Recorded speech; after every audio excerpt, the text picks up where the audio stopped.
Kang Dong-gu, more commonly known as Max, is a young programmer. He says the reason he picked this career is quite simple. He thought it would be a quiet job where he wouldn't have to talk much with others. So Max spent most of his time in the office, typing away on his computer, always keeping his headphones close by. He preferred coding over having conversations with anyone. One day, while he was focused on his work, someone called out to him. It was a new colleague. She asked him who she should talk to in order to get permission to use the workspace. Then, she turned around and looked at him with a nonchalant expression, waiting for his answer. She explained that she wanted to check the code first, and said she came in early because it was her first day in the department, and for now, she didn't have much to do. Max looked at the new girl, feeling a bit uneasy as he tried to process the unexpected interaction. He noticed the box with her stuff still unpacked and thought to himself that if he were her, the first thing he'd do is organize his things. While she reached for her phone, Max told her it would be best to talk to Patrick. She then asked what time Patrick usually arrives. Max told her he comes in around 10. She looked at her phone and saw it was only 8:21 a.m. She replied, still a lot of time left then. After that, an awkward silence filled the air as both of them quietly returned to typing on their computers. Max felt more and more uncomfortable, thinking the whole situation was a bit awkward. So he decided to just act normal and put on his headphones, hoping she wouldn't start talking again. But just as he reached for them, she suddenly remembered something and let out a small yell, making Max jump in his seat. She asked about the development guide and wanted to know who updated it. Max replied that he had written the draft and Andy had reviewed it. Worried something was wrong, he asked if there was an issue with the document. But the colleague quickly said it was really well done and praised how organized it was, adding that it matched what she'd already heard about him, which made Max shrink back, feeling awkward about the compliment. He was puzzled, wondering who might have told her that. At the same time, he told himself not to assume anything. Maybe she was talking about Andy. Then the new colleague began to speak again, and Max, already on edge, braced himself for whatever she'd say next. But with a warm smile, she simply said, "Just call me Joy." And somehow that made Max feel even more uncomfortable. Just then, another colleague walked in and said, "Joy, you're early today. You saw the message about the lunch meeting place, right?" As Max shrank in his seat, Joy smiled and replied, "Yeah, I saw it. Should we check the commerce team's company card limit today?" The colleague thought that sounded like a great idea and asked if Joy had already had coffee, offering to get her another one. Max glanced at her cup, which was still half full, and wondered if she was really planning to get another coffee already. Then, all of a sudden, Joy spoke to him. Trying to avoid more conversation, Max quickly said he was fine, that he didn't drink coffee, and that he had some tasks to take care of. Joy cheerfully suggested they try decaf tea next time, and feeling overwhelmed by all the interaction, Max just nodded in agreement. The scene now shifts to later. Now at the restaurant, Joy, whose real name still remained a mystery, turned out to be a skilled and outgoing front-end developer with 5 years of experience. While eating, Max glanced at her now and then, remembering that someone had mentioned she had a lot of followers on Instagram.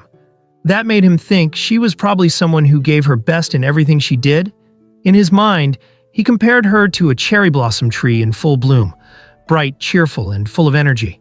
She seemed to light up the room, spreading her energy to everyone nearby. Max realized she was his complete opposite. She thrived being around people, while he preferred being alone. A little later, the group left the restaurant and passed a nearby coffee shop. One colleague nudged Max and jokingly reminded him that he couldn't drink caffeine. The colleague then told the girls to go ahead, as they would stay for coffee. But before he left, another colleague asked him to reserve a room for the 1 o'clock meeting if he was going up. She said it could be any available one, and thanked him. Meanwhile, Max just stood there, feeling a little out of place. Inside the elevator, he quietly thought about how awkward this whole situation was. He unwrapped a candy and wondered how a coffee shop didn't have decaf options. Though, deep down, he knew he wouldn't have gone in with them anyway. Then he found it odd that someone from another team asked him to book a room. Shouldn't she have asked one of her own team members instead? Now on the 10th floor, Max thought to himself that no one at this company really cared about anyone else. As he walked back to his desk, he remembered there was just 1 month left before he completed a year at the company. He started thinking maybe it was time to collect his severance pay and start looking for a new job. As he passed Joy's desk, he noticed her laptop was still open, and something about it caught his eye. To his surprise, the screen showed a job search site with lots of openings for IT positions. Next to it, her planner had notes of resume submissions and even scheduled second interviews. Max stared in disbelief, wondering if she had lost her mind. Anyone passing by could have seen she was job hunting. He thought about her earlier tea invitation and found it all a bit confusing. Was she really planning to leave the team on her very first day? But then he shook his head and told himself this company was full of two-faced people, and no one could be trusted. He figured it was just survival of the fittest here. But then he suddenly stopped and let out a sigh. He started thinking how careless she must be, leaving her screen open like that. Did she really not care about what could happen?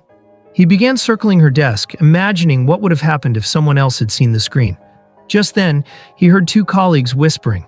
One of them asked if he wasn't from the commerce team, and the other told her to ignore him and keep walking, which left Max feeling embarrassed. As he stood there awkwardly, he accidentally dropped a candy onto Joy's desk. He leaned back in his chair, thinking it was best to just ignore everything. It wasn't his business anyway. But then he started remembering how kind Joy had been to him. And so, Max stayed in his seat, lost in thought. Time passed, and the clock on his desk showed 12:31, then close to 1 p.m. Suddenly, Joy came back to her desk, looking a little out of breath. She noticed her laptop, which had been left open, was now closed. She quietly wondered who had shut it. Then she saw Max sitting next to her, leaning back in his chair with a sleep mask over his eyes.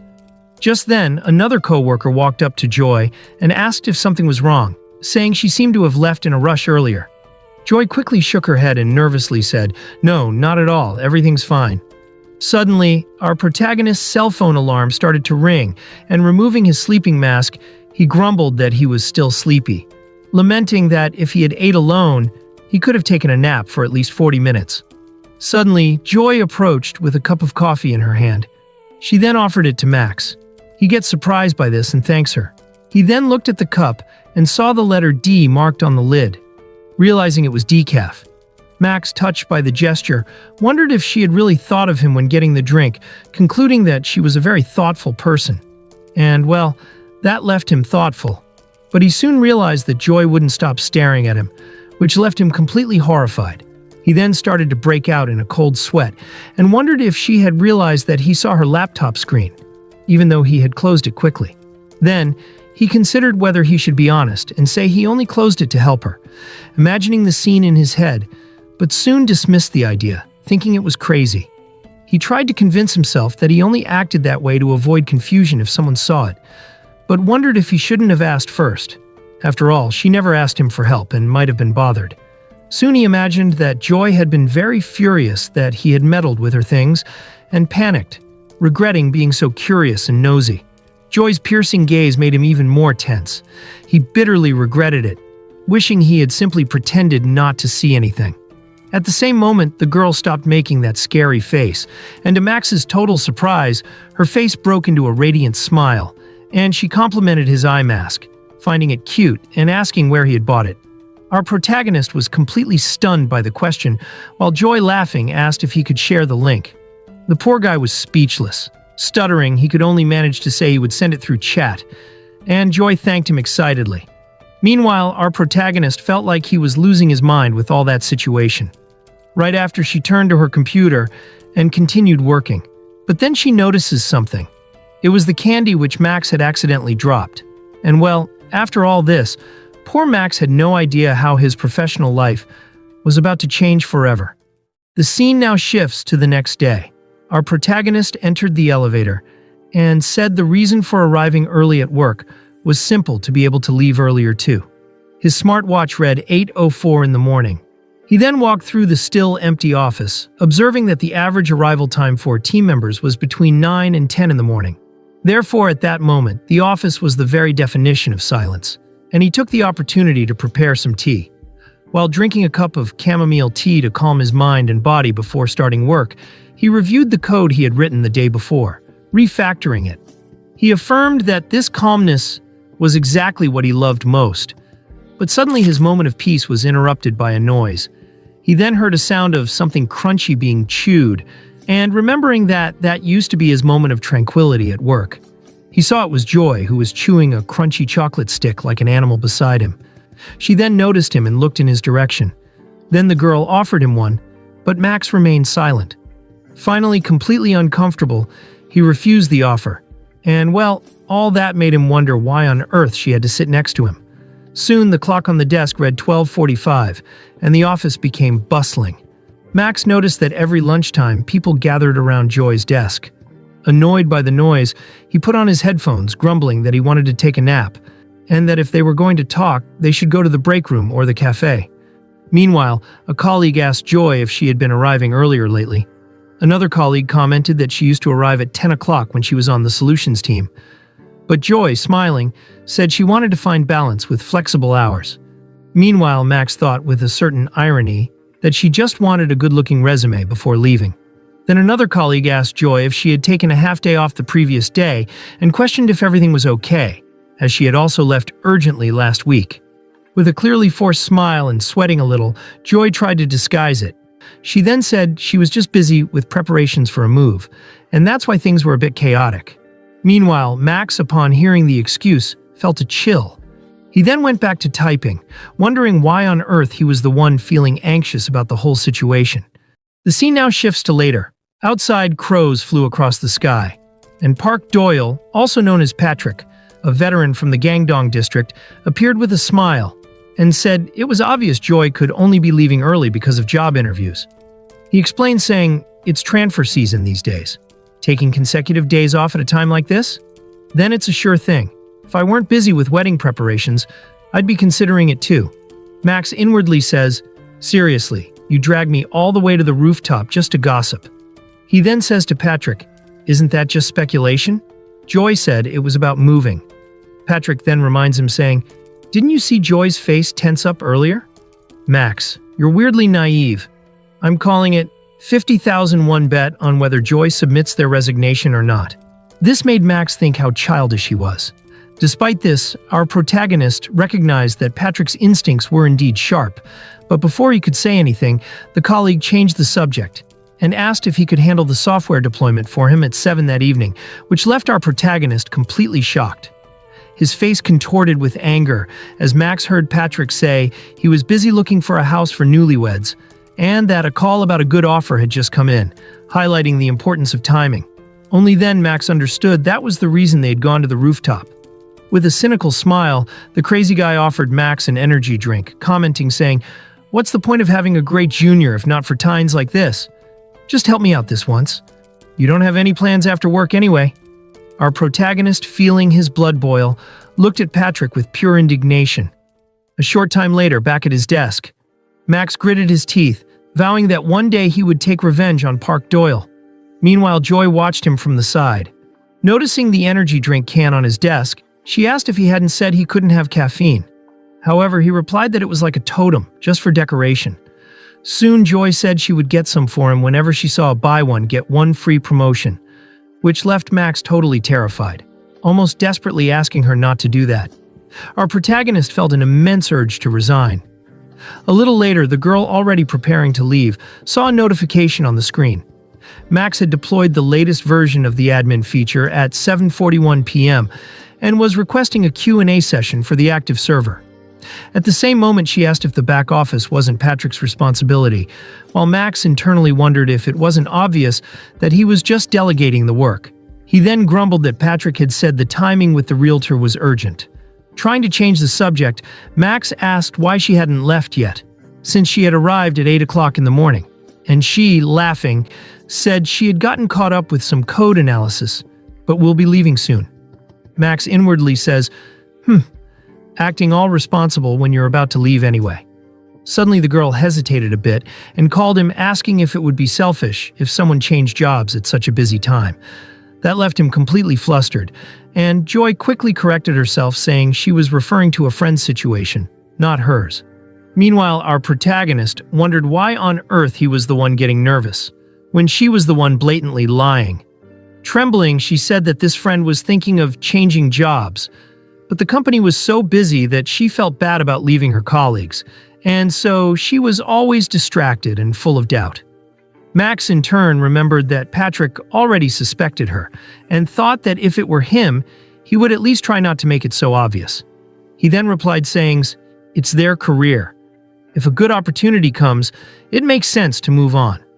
Surprised, Joy asked if he really thought so, and Max, feeling a certain discomfort, wondered if he had sounded arrogant towards someone who had 5 years of experience.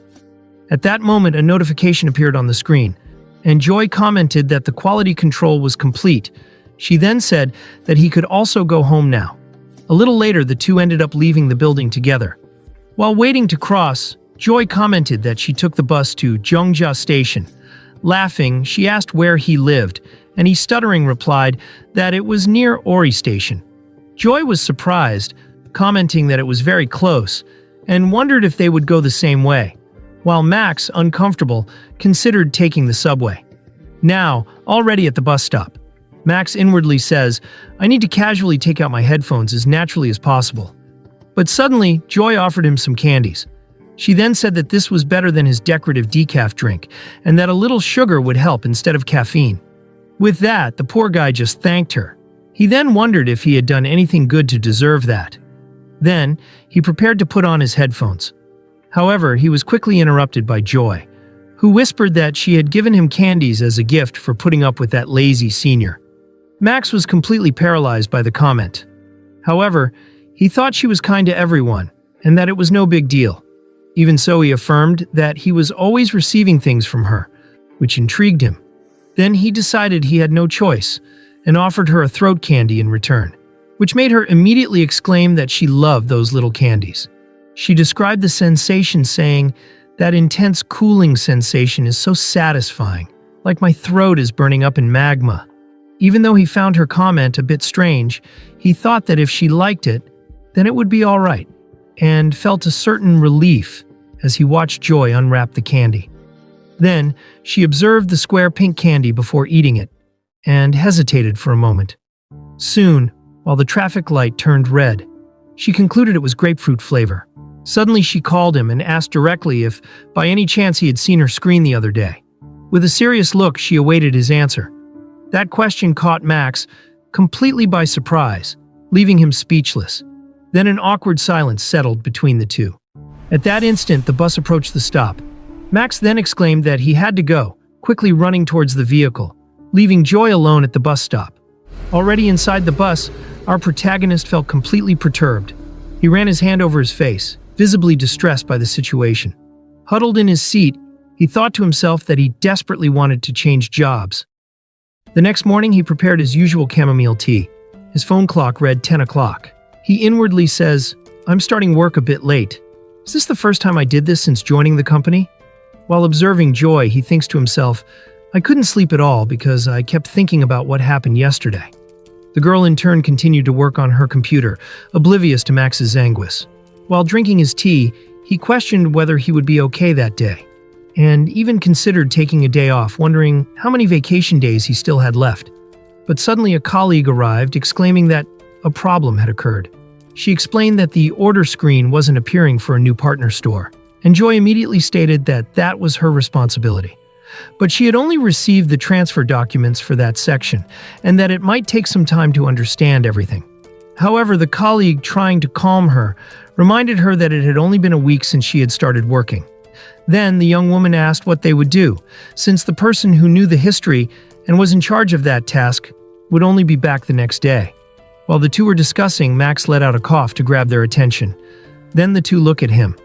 He nervously turns to say that he has experience in it. The scene now shifts to later. It was already 7:45 in the evening, and Max remained completely tense, wondering how on earth things had gotten to this point.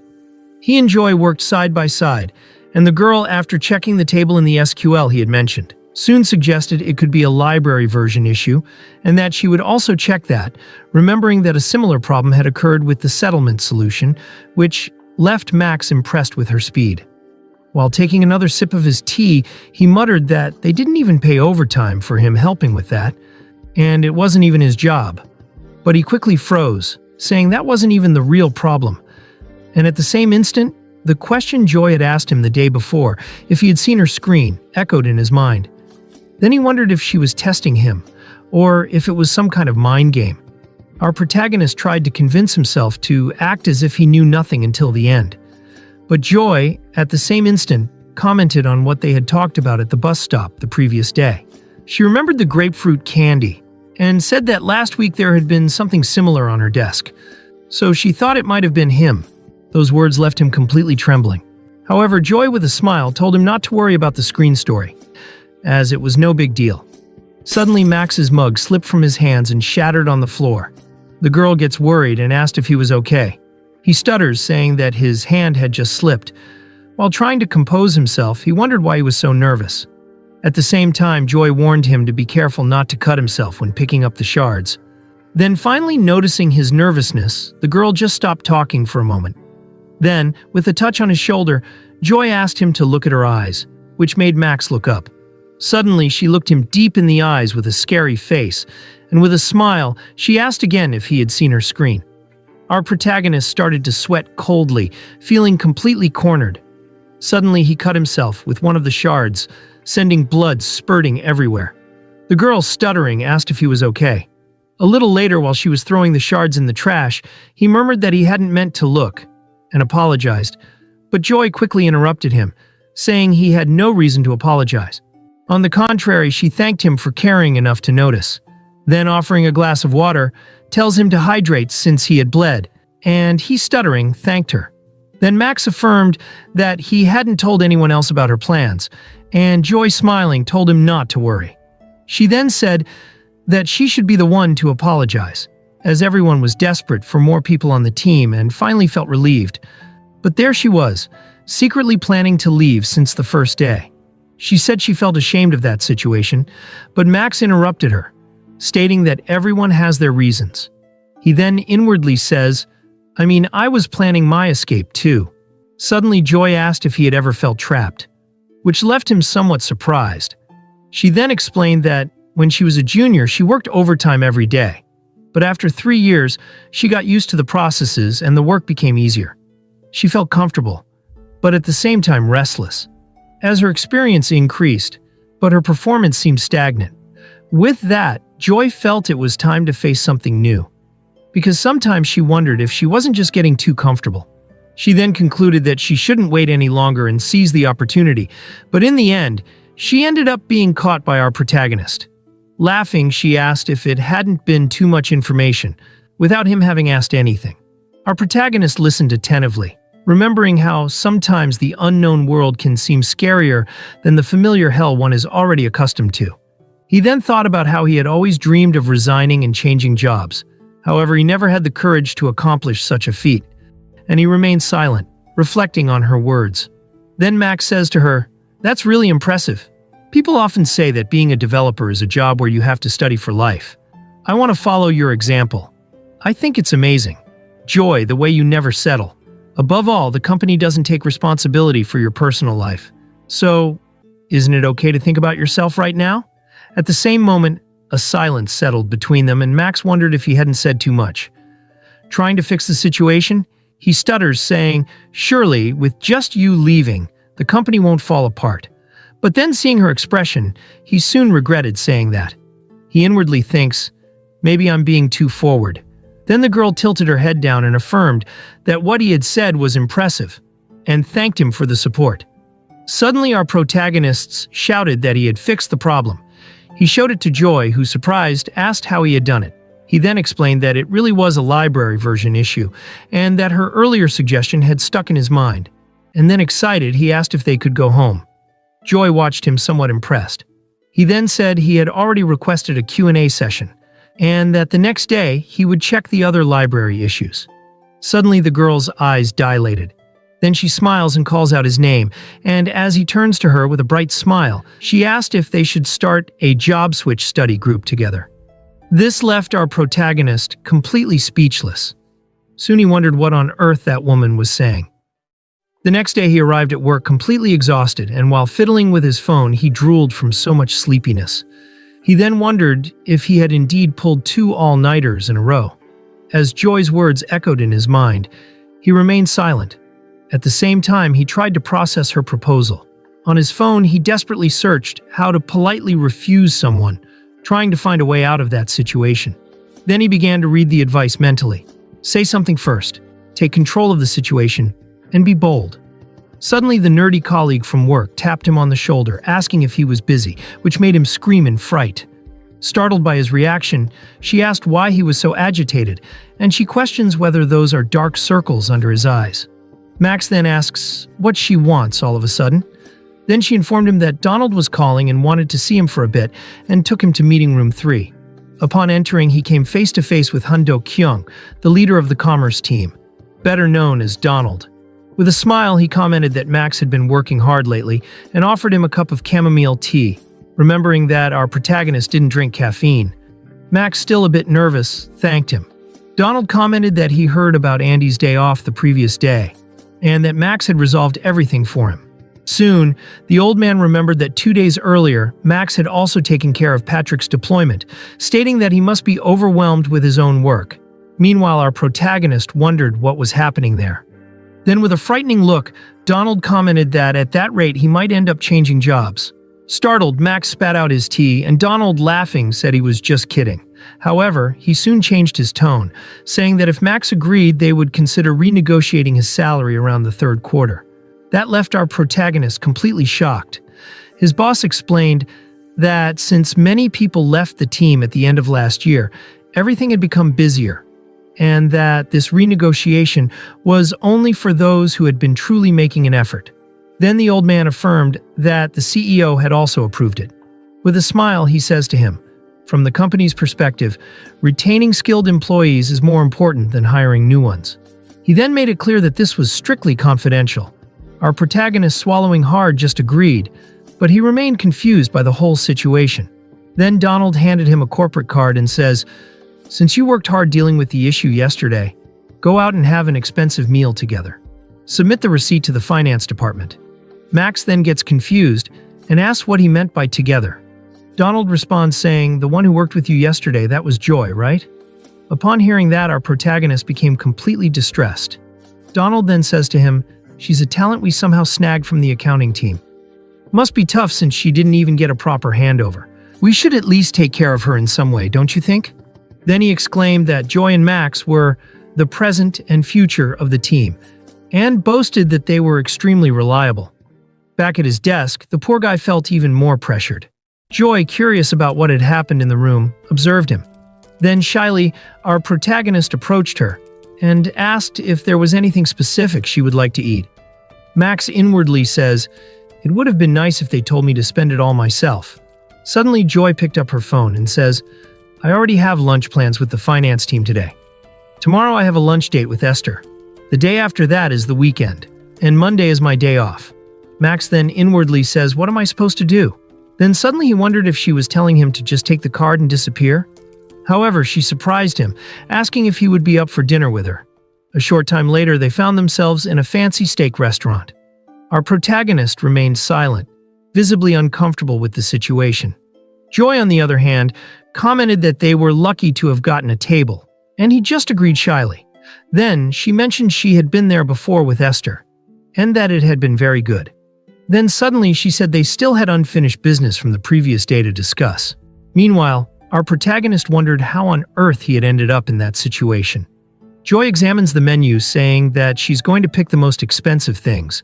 Then she asked if he drinks, and he promptly said he would order a Coke Zero. However, before he could complete the order, she called the waiter and ordered one set B, a Coke Zero, and a beer, completely ignoring what he had said. Then she closed the menu and asked if he had already thought about the job-seeking study group, and for a moment he was silent, remembering the never-ending tasks, the endless overtime, and that same cycle that always seemed to repeat itself. Joy then said she already imagined he would also be thinking about changing jobs, and our protagonist internally admitted to himself that she wasn't wrong, as resigning or changing jobs had always been in his plans, but Donald's words about his promotion echoed in his mind. However, he couldn't tell her anything, as his boss had asked for total confidentiality about it. Meanwhile, Joy commented that there must be other developers in the company considering changing jobs too. Then, curious, Max asked why she had chosen him to do that with her. Quickly, with a radiant smile, she exclaimed that it was because he was her complete opposite. And, well, that left our protagonist completely confused. Joy then asked if he refactored the code every day after clocking out, and while the meat grilled, he confirmed. He inwardly wonders whether they checked his code history. The girl commented that nobody noticed, But he had been doing that straight for a year, and she imagined he must really like adjusting everything until the code was as perfect as possible. Joy even praised the comments he left in his code, stating that anyone reading them for the first time would understand immediately. She said his way of coding showed his kindness, that it might not be the fastest, but it was impeccable, and that deep down it made her rethink a little about herself. With a sparkle in her eyes, she affirmed that was why she had chosen him. She admires his strength and says that she wants to be like him. Max was visibly touched and surprised by her words. With that, he remained silent for a moment, processing the unexpected compliment. Then, he remembered when a colleague said to him, "Max, are you the only one working at this company? Stop touching deployed code and use that time to support your team." Then the nerdy girl says to Max, "Just do it roughly. Who at this company even cares about refactoring?" That made him reflect on the value Joy had given him. He then asks her whether she really thinks he has those strengths. Suddenly, the girl exclaimed that there was one more reason for choosing him. At the same time, our protagonist, already apprehensive, shoveled food into his mouth and wondered what would come next. Joy, already a bit tipsy from the drink, commented that she didn't see him crossing certain lines, and Max, confused, wondered what exactly she meant by that. Then she asked him not to take it the wrong way, and explains, saying, "In clubs or study groups, you sometimes run into them. People with ulterior motives." But with a smile, she quickly affirmed that she didn't think he was like that. Meanwhile, our protagonist just drank his Coke, hoping that awkward moment would end as quickly as possible. Then she said he didn't seem like the type to suddenly confess his feelings to her or anything like that. And well, upon hearing that our protagonist spat out all his Coke, finally realizing what she meant by all that. Later that night under the moonlight, Max arrived home. His mother, upon seeing him, asked if he had already eaten, worried that he had come home late again. However, he replied that he was fine. Soon he took a shower to relax. Later, while drying his hair, he thought that normally after a long day like that, he would be recharging his dopamine by playing games and watching videos, or finally catching up on some foreign dramas he had been putting off. Suddenly his phone beeped, displaying a notification from Joy. She asked him to let her know by the next day what he thought of her proposal. That left him visibly tense. Meanwhile, her words about him not being the type to confess echoed in his mind. He thought that should be a compliment. Even so, he felt strangely uncomfortable. Then, while looking at a photo of her on his phone, he wondered if he was starting to think too much about her. Suddenly, his sister sneakily appeared from behind, which made him hella scared. She commented that the girl in the photo was beautiful, and she asked who she was. Then Max stutters, saying that she was just a coworker. However, she promptly says, "What? Hey, no. Remember what I told you before. Never date anyone at work." We are now introduced to Kang Soo-won, his older sister, with a history of 4 job changes and 2 office romances. Currently single. Max, irritated, denied it, saying it not like that. But his sister soon says to him, "I can tell by just looking at her. She's out of your league." This left our protagonist even more frustrated. Then he asked if she remembered the first time she changed jobs, and she affirmed that she planned everything while participating in a job switch study group. This intrigued him. She then told him they even made an app as a side project, and she asked if he was thinking of quitting, but Max, deflecting, said he was just considering his options. With that, his sister provokes him, saying, "Just stay where you are. Who else is going to hire an antisocial like you?" Meanwhile, our protagonist seriously considered whether he should kill her. Despite everything, she says to him, "But I do recommend the job change study group. At least you'll have something to show for it. Portfolio, side projects, and if the members are good, it's worth it, no?" Then she grabs his hair and says, "Plus, you never know when the right time to change jobs will come, right? Better to be prepared ahead of time so you can escape when things get bad." He then tells her to let go of his hair. As a final piece of advice, she reminded him to never have an office romance. The scene now shifts to the next day at the company. In a meeting room, it was discussed that last week's problem had already been hot-fixed correctly, and that no anomalies had been detected so far. However, considering the current schedule, they would need some development support. Max, clearly exhausted and sleepy, struggled to stay awake during the meeting and thought to himself that all his current problems were because of a simple job change. Suddenly, Andy excitedly exclaimed that he was counting on Max's support that time too. Max gets horrified at having to do yet another job that wasn't his. Then Patrick puts his hand on his shoulder and asked for his help later as well. With a smile and a thumbs up, Patrick affirmed that he had been very busy lately. Meanwhile, Max, visibly irritated, questioned why he always ended up overloaded with other people's work. We see Patrick, now accompanied by the nerd, put his arm around Max's shoulders, reminding him that being a good junior meant helping the seniors, and the girl, seizing the moment, asked Max if he would like a coffee for a caffeine boost. Patrick also adds in, saying that he'll also buy a coffee for Max. Then, our protagonist clenched his fist, indignant that his colleagues are just fake. He inwardly says, "I don't even drink coffee. We've worked together for a year already. How can you not know?" At that moment, a memory of Joy came to his mind, when she offered him coffee, but unlike his colleagues, she cared about him. She had given him decaf coffee. Then he remembered the candy she had given him for putting up with his lazy senior. And he also remembered her words about how his code reflected his kindness. Then he returned to the present. Those memories left him thoughtful amidst the chaos of the office. While his colleagues continued to bother him, Joy's image remained in his mind. Back at the workbench, Joy ate a small cereal bar. Suddenly, a notification popped up on her phone. It was a message from Max asking if she had a moment to talk privately. That left her visibly surprised and curious. A short time later, under the sunny sky, Max and Joy found themselves sitting on a bench outside the company. He then announced that he would participate in the job change study group. This left Joy visibly surprised by his decision. Our protagonist explained that he wasn't desperate to change jobs at that moment, but that he thought it wouldn't hurt to be prepared. Joy, relieved, admitted she was afraid he would refuse. Meanwhile, our hero couldn't stop thinking about the proposal his boss had made. Then, he concluded that the best thing would be to have a plan B just in case. As the petals continued to fall around him, he remained thoughtful about the decision he had just made. Meanwhile, he began to think about her again. Joy, a girl whose real name remained a mystery to him. He saw in her a light, a contagious energy. Although she tried to deny it, it was evident that Joy possessed excellent skills and an extremely sociable personality. She was always cheerful, transmitting positive energy to everyone around her, and that made him think about how she was his complete opposite. Then the girl turned to him, which made our hero lower his head instantly. Meanwhile, he began to wonder if perhaps by being near her he could change a little too. Then he coughed and asked where they would start, wanting to know how the job change study group would work and if they would have any meetings about side projects. Then he asked her to provide the time and place of the meetings. However, Joy, with a radiant smile, replied that she hadn't thought about any of that yet. And, well, that left our protagonist visibly disappointed and somewhat irritated by her lack of planning.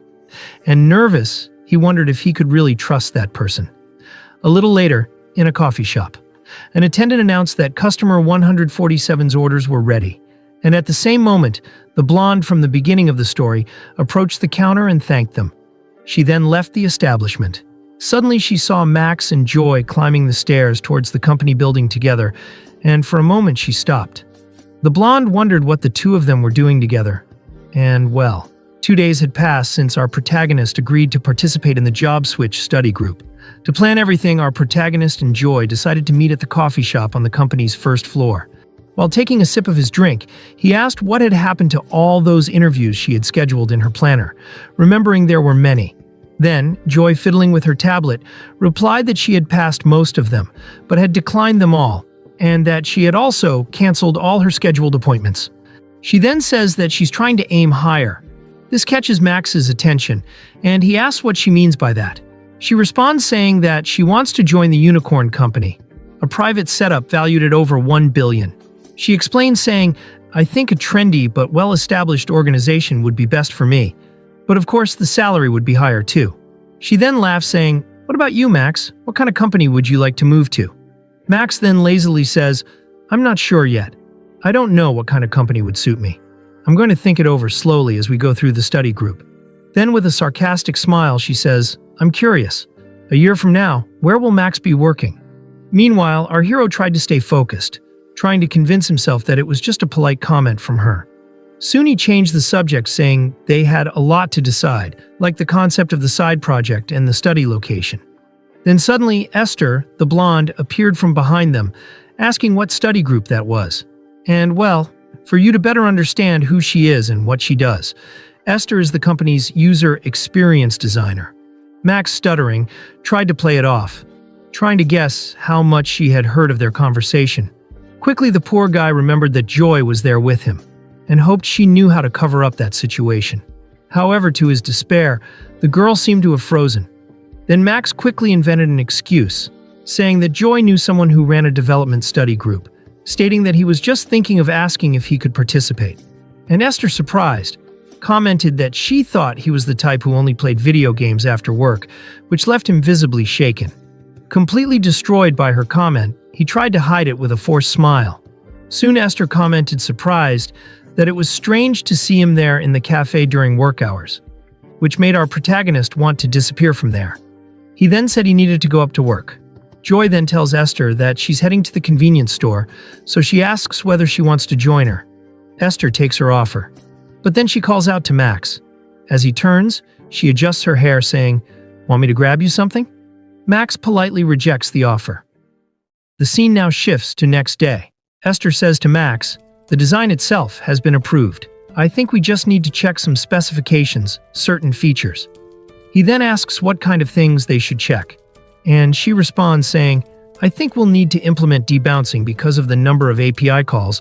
Then the blonde said that since that was on the browser side, Joy should take care of that part, and that Max would only need to check if indexing would be necessary. He then wondered if Esther really hadn't heard anything from their conversation in the coffee shop the previous day, admitting that he couldn't concentrate at all, as it was bothering him a lot. The thought that this story might spread to other people left him completely terrified. Esther, noticing his discomfort, asked if that would be difficult, but Max, trying to hide his nervousness, stammered, saying no, that it was feasible and that they would make it happen. Suddenly, the blonde observed the chair next to him, and at the same moment she called our protagonist, and approaching him she whispered that she had seen him arriving with Joy. She commented that she had seen him in a cafe he didn't usually frequent, and that the two of them had been working a lot of overtime lately. This then left Max terrified, wondering if she had found out about the study group.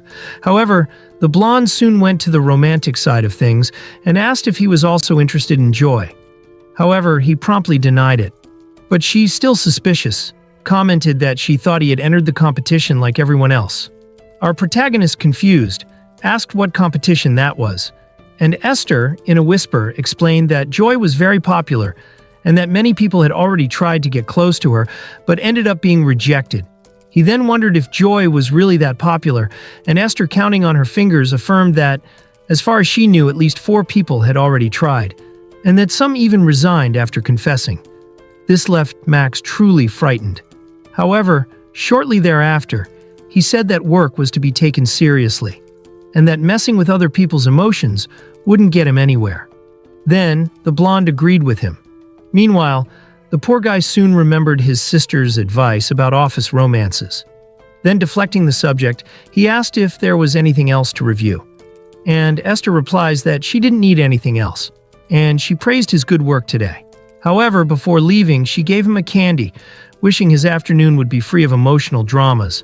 And he, a bit awkwardly, thanked her. A little later, the clock on the desk read 1940, and Max continued working.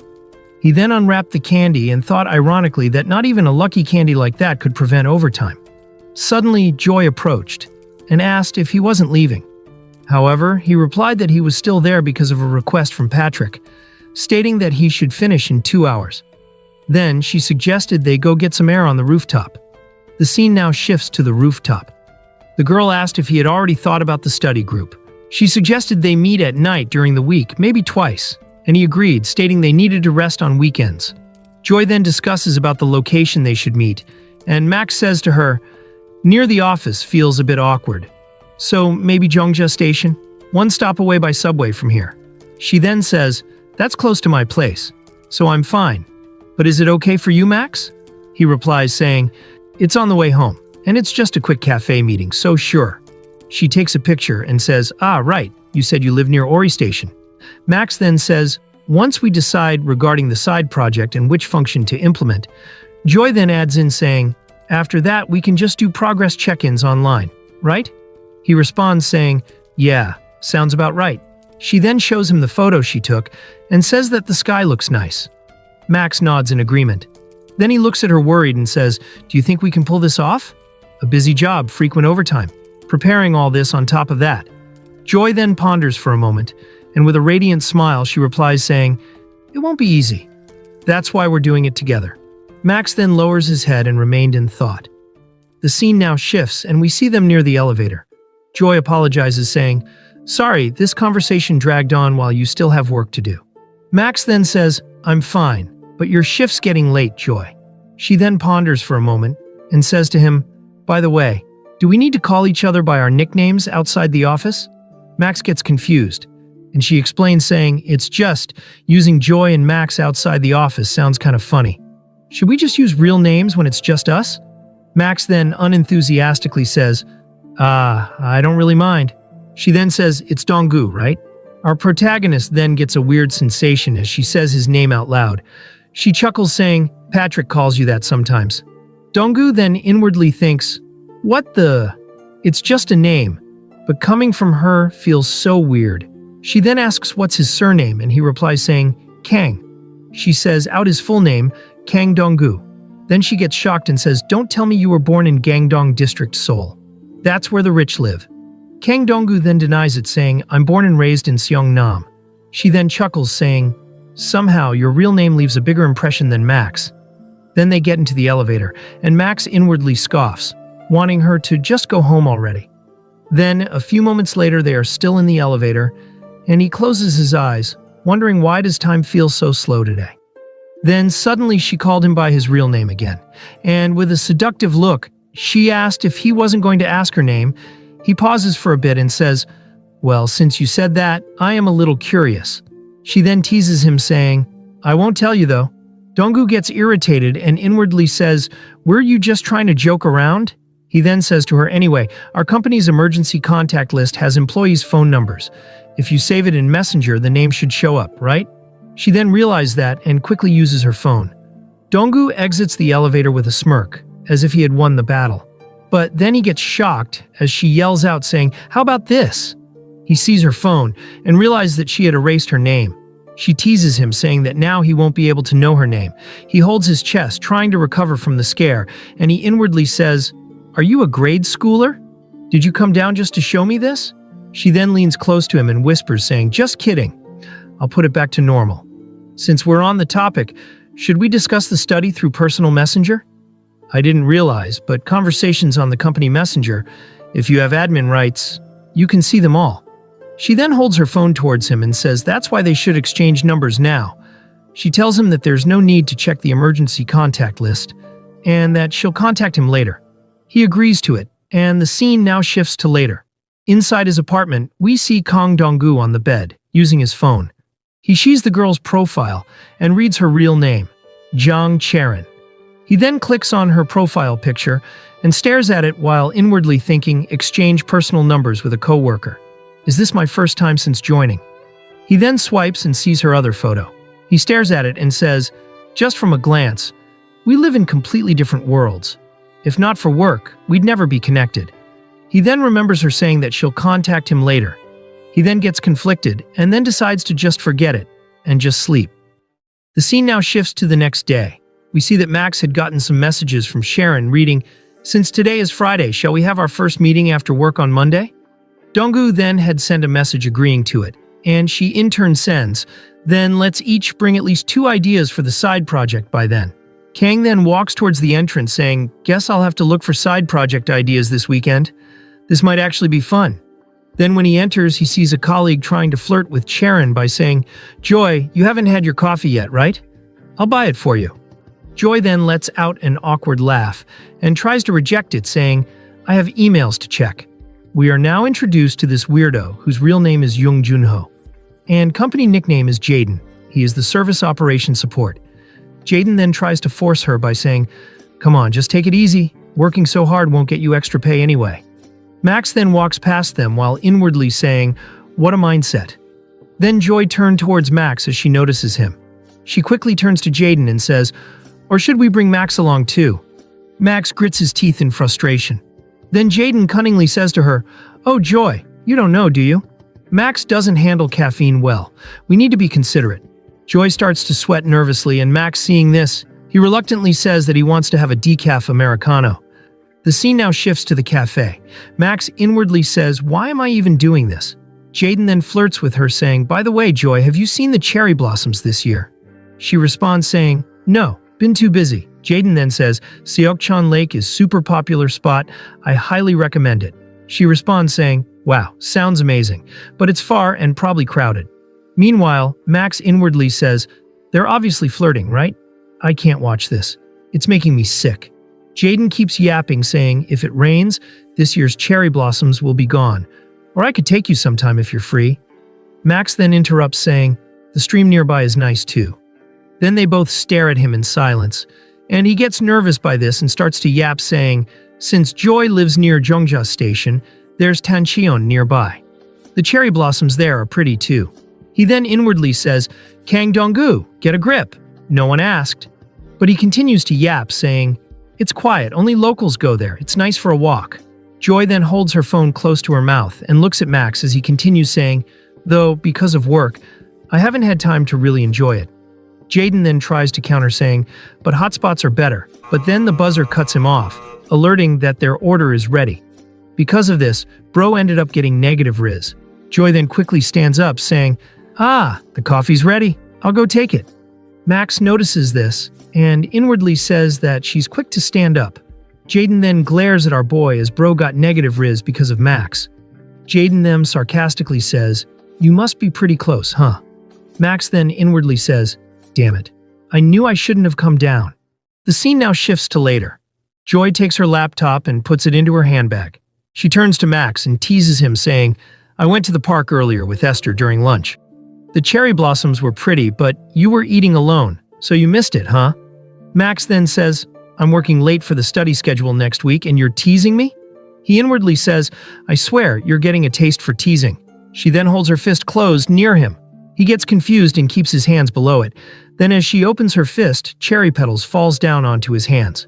She says to him, "This is a token of thanks for helping me this morning." Max then gets frustrated, saying, "What is this?" It all fell on the floor. She then turns to leave, saying, "I'll head out first, have a good weekend." He then calls out to her, saying, "Hey, pick up what fell on the floor." Max then remembers what he told her in the cafe earlier, about a place where it's quiet, only locals go there for a nice walk, and that he hadn't had time to really enjoy it because of work. He then realizes that she had thought about him and brought some cherry petals for him. Joy then looks back at him as he calls out to her, saying, "Sharon, have a nice weekend." She gets a bit taken aback by this, and with a grin, she waves goodbye. The scene now shifts to a few hours later. We see Max still typing on the keyboard. He checks the time, which is already past 10 p.m. He lets out a sigh, saying, "That's enough for today. I got things to do this weekend." He then goes to leave, but to his bad luck, the elevator is under maintenance. So he decides to take the emergency stairs. Then as he opens the door, he hears a man yelling, "Ah, fricking hell! Stop crying and just talk!" Max then removes his earphone and glances at the stairway, while inwardly saying, "Is it a fight? I think I just heard a curse. Did I miss here?" Then he sees Andrew and Esther. Andrew says to her, "Look, if feelings are gone, what can I do? When one side cools off, that's where a relationship ends, isn't it?" He then says her real name and yells, saying, "Yoon, say something. Bitch, am I the bad guy again? Am I the only asshole?" Max then awkwardly watches them and inwardly says, "Esther. She seems like she's got her own circumstances, but just from a glance, it's obvious the best thing is not to get involved. I need to go home, but I have to pass through there. For now, let's go back up." But then, suddenly, his earphone slips off his hand, and he gets hella frightened as it starts to flip-flop down the stairs, making a loud sound. But then it becomes even worse as it ends up directly next to Andrew. Max then quickly runs in, closes the door, and starts panting heavily. He wearily says, "What kind of sin did I commit in my past life? Can I even leave work at this hour?" The scene now shifts to some time later. We see that Max is still waiting for the right time to leave. He checks his watch and notes that it's been about 20 minutes. He stands up and prepares to leave, saying, "Things seem to have quieted down a bit now. I should be able to go down, right?" He then recalls Esther's sad expression, and he pauses for a moment. But then he opens the door, saying, "Don't think about it. It's none of my business. Seriously, People who date at work are the worst. Esther hears this and remains shocked, and Max notices her and gets hella nervous as he had been shit-talking just now. He anxiously says, "Ah, hello. You haven't left work yet." Esther then holds out his earphones saying, "Oh no, I picked this up by the emergency stairs, so I was going to drop it off at the office." Max inwardly says that it is his, but he pretends he doesn't know who that belongs to, and he tries to leave, planning to recover it later. Then suddenly Esther's eyes widen. She grabs his hand and stops him in his tracks. She holds out the earphone next to his ear and says, "You use the same earphones as this." Bro starts to sweat as he inwardly says, "Oh no, I left it in earlier and forgot to take it off." She then stares at him suspiciously and says, "Why are you only wearing one in your ear?" Max stutters, saying, "That's just my style, I guess." Then for a moment there's an eerie silence. Max then anxiously says to her, I should probably get going now." But then her tone and expression turns creepy as she calls out to him saying, "Hey, where do you think you're going?" Max could only trembles in fear, while inwardly pleading her to spare him. The scene now shifts to some time later. We see Esther banging her milk packet on the table and squeezing it in frustration.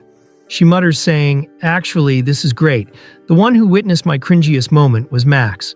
Max then just says, "Ah, yes." And she continues saying, "I can trust you. You're quiet, and you know how to keep work and personal stuff separate. No matter what anyone said, I always had a good opinion of Max." Max then repeats it saying, "Ah, yes." Then she laughs saying, "You're not sitting here against your will or anything, right?" Max quickly denies it and inwardly cries, saying, "Are you seriously saying that right now? Let me go home." Then she hits her head on the table and says, "Gosh, it's so embarrassing. Getting dumped at the office and a teammate witnessed it. Should I just jump off now?" Max just says to her, "It's late, so maybe you should go home and rest for today." Max then looks worried as she says, "He said I come off as clingy, and it's burdensome. I really did my best. I waited late every day just so we could leave work together. I even adjusted my schedule to match his in the mornings." And relationships? He said he didn't like me talking to other male coworkers, so I kept my distance on purpose. Max then thinks to himself that he doesn't know how to respond or what to say. The passerby also noticed her sobbing as she continues saying, "Even at the end of last year when I got a great job offer, I turned it down on purpose because I didn't want us to grow apart. But then, after making me go that far." Now he says he doesn't think office dating suits him. Max then inwardly thinks, half-hefted sympathy, clumsy comfort. In a situation like this, is that still better than nothing? No. What kind of comfort would that even be? It wouldn't suit me. I should only say things I can take responsibility for. Then Esther looks at Max as he says, "I won't say a word to anyone. I don't even think it's something to be embarrassed about." He hands over another milk packet to her saying, "So please don't worry about that and just go home for today." She looks at him in silence for a bit and then hold out her pinky finger. He gets confused and she says, "For what you just said, that you won't tell anyone." Max gets embarrassed and says, "You didn't have to say that." She then asks whether he's embarrassed right now, and he quickly denies the allegation. She then yells out to him to hurry up and pinky promise her. He then does it, and inwardly wonders what he's even doing right now. After some time, she gets into a taxi and says to him, "Max, what year were you born? If it's within 2 years difference, should we just be friends?" He then tells her that being co-workers at work is enough. She grumbles, saying, "Boo, no fun."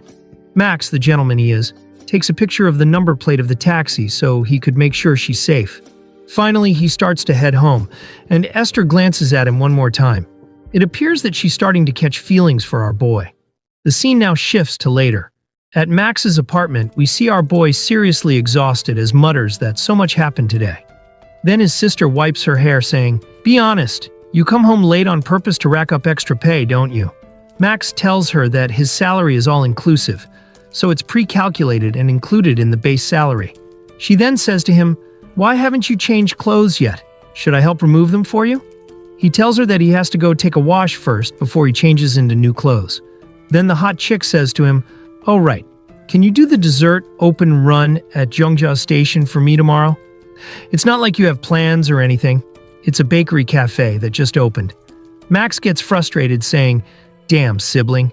Is that really something to say to your younger brother who came home last midnight?" She laughs, saying, "The weather's nice, so I'm helping you get some fresh air and go for a walk too. I saw the cherry blossoms by Tancheon earlier. They were so pretty." Max gets annoyed that she's putting her work on him, and he wonders whether he should seriously fight her. He then remembers the cherry petals which Charon gave him. This makes him change his mind, and he tells her to just send the address. She gets excited, saying, "Whoa, for real? Really? This is awesome." The scene now shifts to the next day. Max had arrived at the location she mentioned yesterday. He looks at the picture of the cherry blossoms he took while walking to this destination. He says that it's really pretty. But he gets frustrated, saying, "But still, the wait time is insane. So that's why she made me come instead. Damn it, my precious Saturday morning is getting wasted." Then suddenly his phone rings, and he sees that Jang Chae-rin is calling him. He starts to tremble in disbelief, saying, "What am I even looking at right now?" Then he hears Joy's voice from behind as she says, "I was wondering what name you saved me under LOL." She then shows him her phone as she had saved him as local Seongnam boy Donggu. She seductively smiles, saying, "Isn't it way too different from what I have LOL?" Bro gets caught off guard by this and wonders why she's here. She cheerfully smiles, saying, "Whoa, you must really like desserts." The scene now shifts to some time later. Max had explained why he's here to Joy, and she says to him, "Oh, was it an errand from your sister?"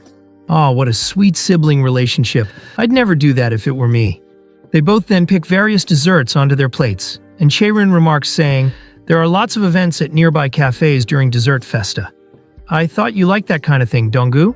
I live nearby, so I already knew this place would open." Donggu inwardly says, "Right, this person said they lived nearby." She then tells him that the cherry blossoms and Tancheon were really pretty, and that she took a bunch of photos on the way here. Donggu recalls what he had said to her in the cafe earlier. He thinks to himself, could it be because of what I said? Max then tells himself to not overthink it. Sometime later, as they leave the bakery, Chae-rin says to him that it's almost noon and questions whether he has eaten. He replies that he'll be eating with his parents nearby soon. Chae-rin gets disappointed, saying, "Dang, I was going to ask if you wanted to eat together. You're not lying because you feel uncomfortable, right?" She laughs that she hates eating alone. Donggu then profusely says that it's not like that, and she waves it off, saying that it was a joke. She says her goodbye and tells him that she'll see him next week. The scene now shifts to a little later. He checks the family group chat and sees that her father has sent a message saying that his sister slipped again in the bathroom and that they are taking her to the emergency room. His mother apologizes, saying that they'll postpone the dinner out. His sister sends a message saying that she feels like she's going to die. Max thinks about what to do, and then the scene shifts to a snack shop. We see that Kang has ordered ramen. He starts eating while inwardly saying, "Maybe I should have just eaten with Chae-rin. She's got more time off than me, she probably would have paid also." He shoves ramen into his mouth, saying that it would have been just awkward if they had eaten together. But then, to his horror, Chae-rin, who was walking past the shop, sees him eating alone. Bro gets hella anxious as she stares at him. Then she gives a disappointed look and walks away quickly. Folks, I think Bro is cooked. 2 days later, the weekend has passed and it's already Monday. The scene pans to the company, code and canvas. Max secretly peeks at her while inwardly saying, "She's unusually quiet today. I'm sure of it. She's sulking. She must think I ignored her on purpose that day. Should I show her the messenger app and explain? Isn't that a bit much?" He then sits on the floor and says, "Ugh, I really hate dealing with emotions at work." He checks his phone, wondering how many vacation days does he have left. But then he sees the calendar and exclaims that he has study group after work today with Chae-rin, and it's the first session. He kneels and groans. The nearby employee wonders what's going on. Then Max walks towards his seat while thinking whether he should pretend that he has to work late and postpone the study. Just then, Patrick notices him, and with a smile he waves at him, saying, "Max, thanks for covering for me last week. Take it easy this week. Go home on time today." Max inwardly fumes that this jerk only acts nice at times like this. Max takes his seat and glances at her while inwardly saying, "I need to bring it up. It's best to clear up misunderstandings quickly." He then finally says to her, Joy, about seeing you at the snack shop this weekend." But then the nerd comes up and interrupts it, saying, "Joy, Esther took sudden leave today, so you'll need to join the meeting with me, is that okay?" Joy awkwardly says, Yes, it's in 5 minutes, right?" The nerd affirms it and then asks Max, weren't he going to say something just now? Bro just flatly denies it and inwardly grumbles that he's going crazy. Later they arrive at a cafe called a One-Some Place for their study session. Over cake and coffee, they begin by comparing their ideas for a side project, choosing a cafe to remain discreet. They acknowledge that this independent project offers a valuable learning experience they can't get at their regular job. As Chaerin suggests, they build a dating app and calls out to a distracted Donggu. He seems lost in thought. She calls his name again, much louder this time, startling him out of his trance. Chaerin notes that Donggu seems really tired and wasn't focused at the office today. Bro spits out his drink in shock, as she asks if it's because she saw him eating alone on Saturday. Panicking, he stammers for a moment. Then suddenly she says sorry. Joy explains that her high-energy, outgoing personality can sometimes overwhelm people. She recalls asking him to eat together and apologizes, realizing she might have made him uncomfortable. Confused by her apology, he quickly starts typing on his phone. To prove he wasn't avoiding her, he shows her his chaotic family group chat, explaining his sister's accident and the canceled dinner plans. He clarifies that he was alone because of a last-minute family emergency. Joy asks why he did not just call or message her, but he hesitates, thinking it would have been weird to contact her on the weekend. She presses him about not telling her at the office, and he explains that she seemed busy all day. She closes her laptop and declares it a mutual fault, but she then playfully points out that Donggu is a little more at fault, leaving him stunned. She passionately exclaims that she worried all weekend about their interaction. She continues explaining her worries, and he realizes she overthinks things more than she lets on. After he apologizes again, she cheekily tells him to buy her food, and he nervously suggests chicken. Just as she says she likes chicken, her phone gets a notification. He's already sent her a gift coupon for fried chicken. Flustered, she asks if it's not a good menu choice, while Max looks nervously. She smiles brightly, saying it's her favorite and thanking him for the meal. Relieved, he smiles back as she gives a knowing glance. The first day of the study group concludes safely as they leave the cafe. Next day, the scene transitions to the towering office building. Yawning, Donggu walks through the office hallway, tired after a hectic weekend and Monday.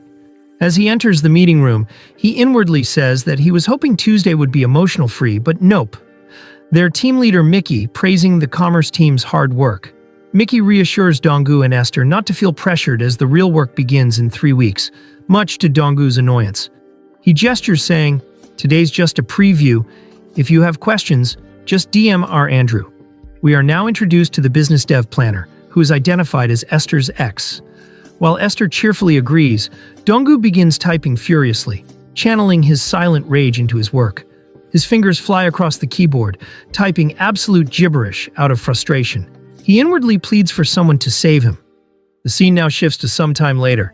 Donggu receives a message from Esther stating, "Max, I think this is as far as I go. I'm going to submit my resignation." Max stares at the screen in frustration.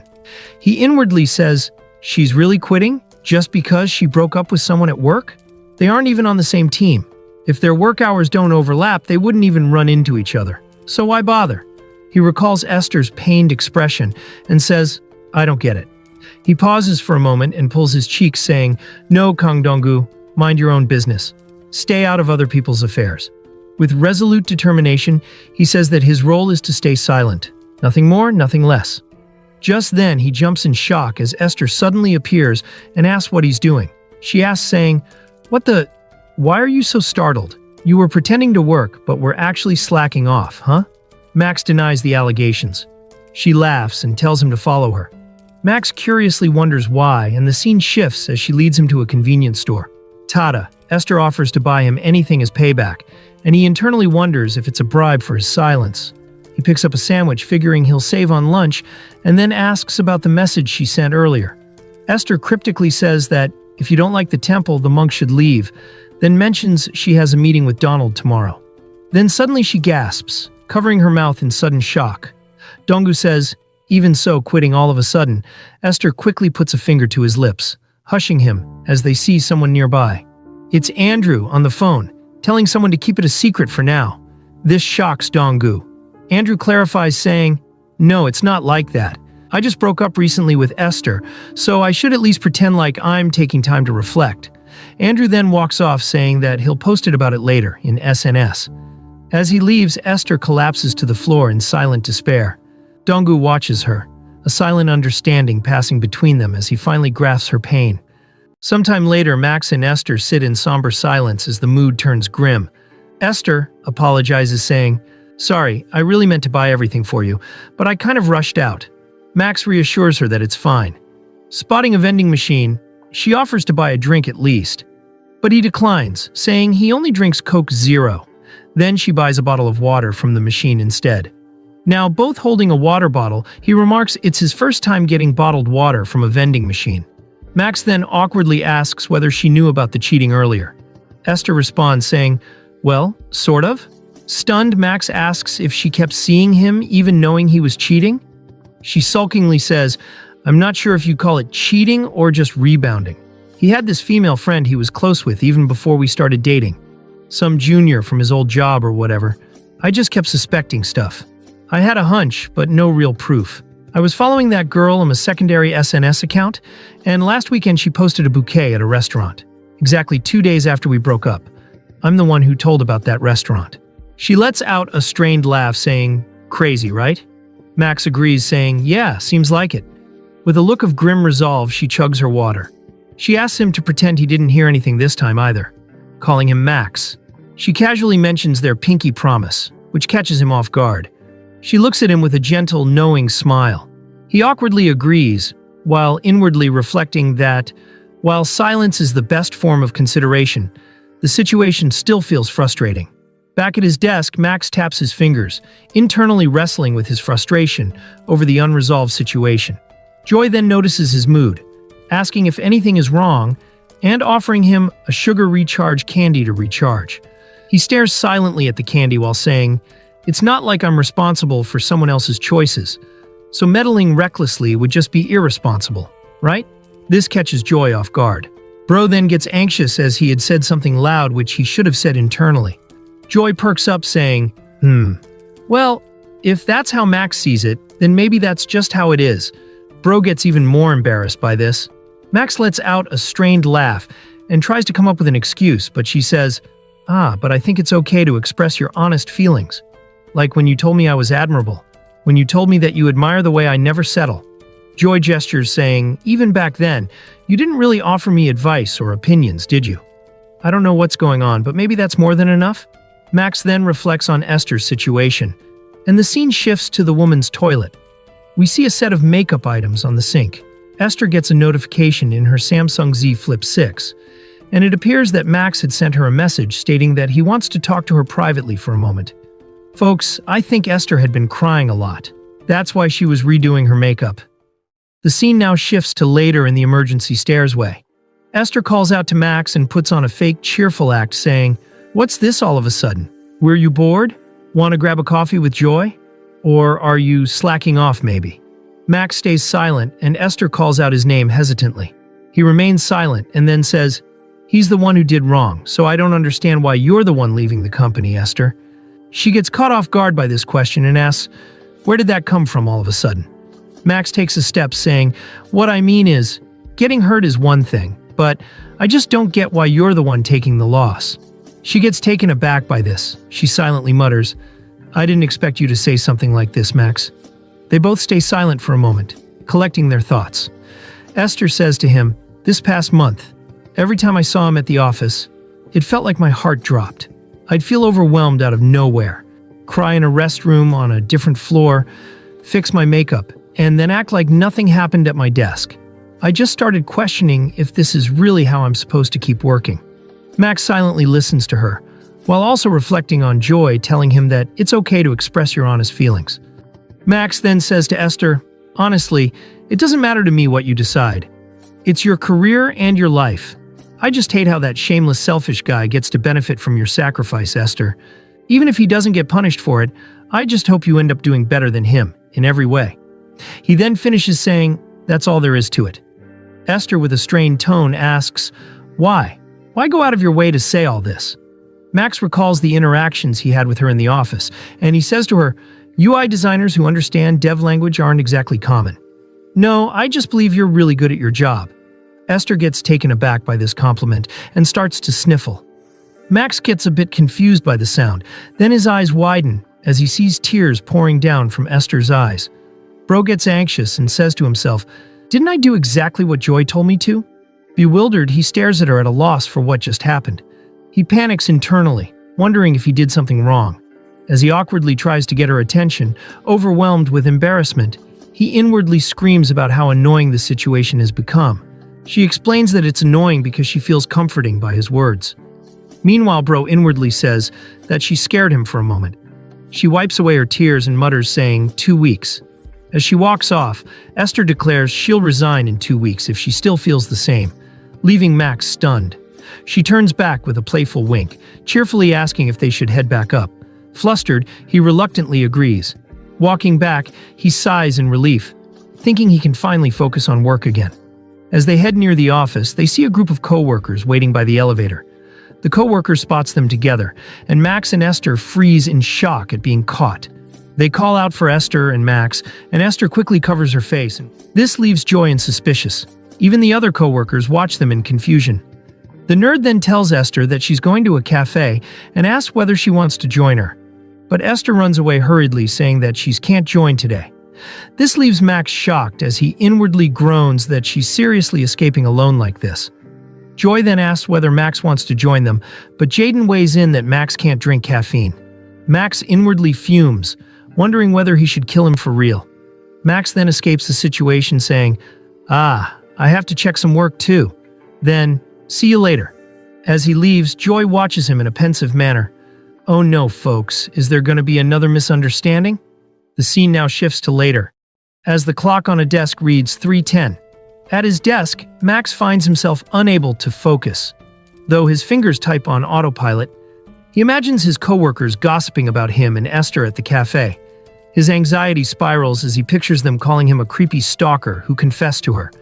Joy then sits on her seat and starts stretching her body. Max freezes, realizing he has no idea what he would even say to defend himself. His wild imagination pictures him bragging about teaching Esther a lesson after she got dumped at work and decided to resign. He cringes at how insane it sounds. He tries to calm down, telling himself not to overthink it and to just focus on work. In Google, he types on how to mind control. He inwardly says, maybe no one's really thinking much about it. Mind control, stay positive, and breathe deeply. Humans usually don't care that much about other people's business, right? Just then, Patrick pops over the partition, asking if something is going on between him and Esther, causing Max to panic. While Max plays dumb, Patrick reveals he saw Esther crying earlier, shocking Max.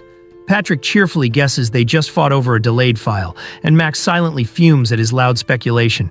Feeling everyone's eyes on him, including Joy's, Max realizes he has to say something to clear the air. Esther suddenly asks Joy to postpone a meeting, claiming she needs to run to the pharmacy, which makes Joy ask if she is sick. Winking, Esther claims she just needs eye drops for dry eyes, while inwardly saying that she was crying.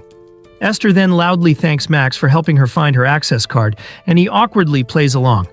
Patrick teases that he thought something was going on as Esther gives a subtle, satisfied smile. Max nervously laughs off the misunderstanding, breathing a sigh of relief that he survived. Joy watches the entire exchange with a quiet, unreadable expression. Later at a coffee shop, Max reflects on how he's been wasting his emotions for no reason. Looking at his order ticket, he resolves to avoid getting unnecessarily involved with coworkers from now on. He thinks specifically of Esther and Joy, deciding he needs to keep his distance from them in particular. As his order is called, he picks up his chamomile tea, feeling stressed out by the mere thought of everything. Holding his drink, he turns from the counter, hoping to finally calm down. But then he's startled to find Joy standing right there, greeting him with a smile.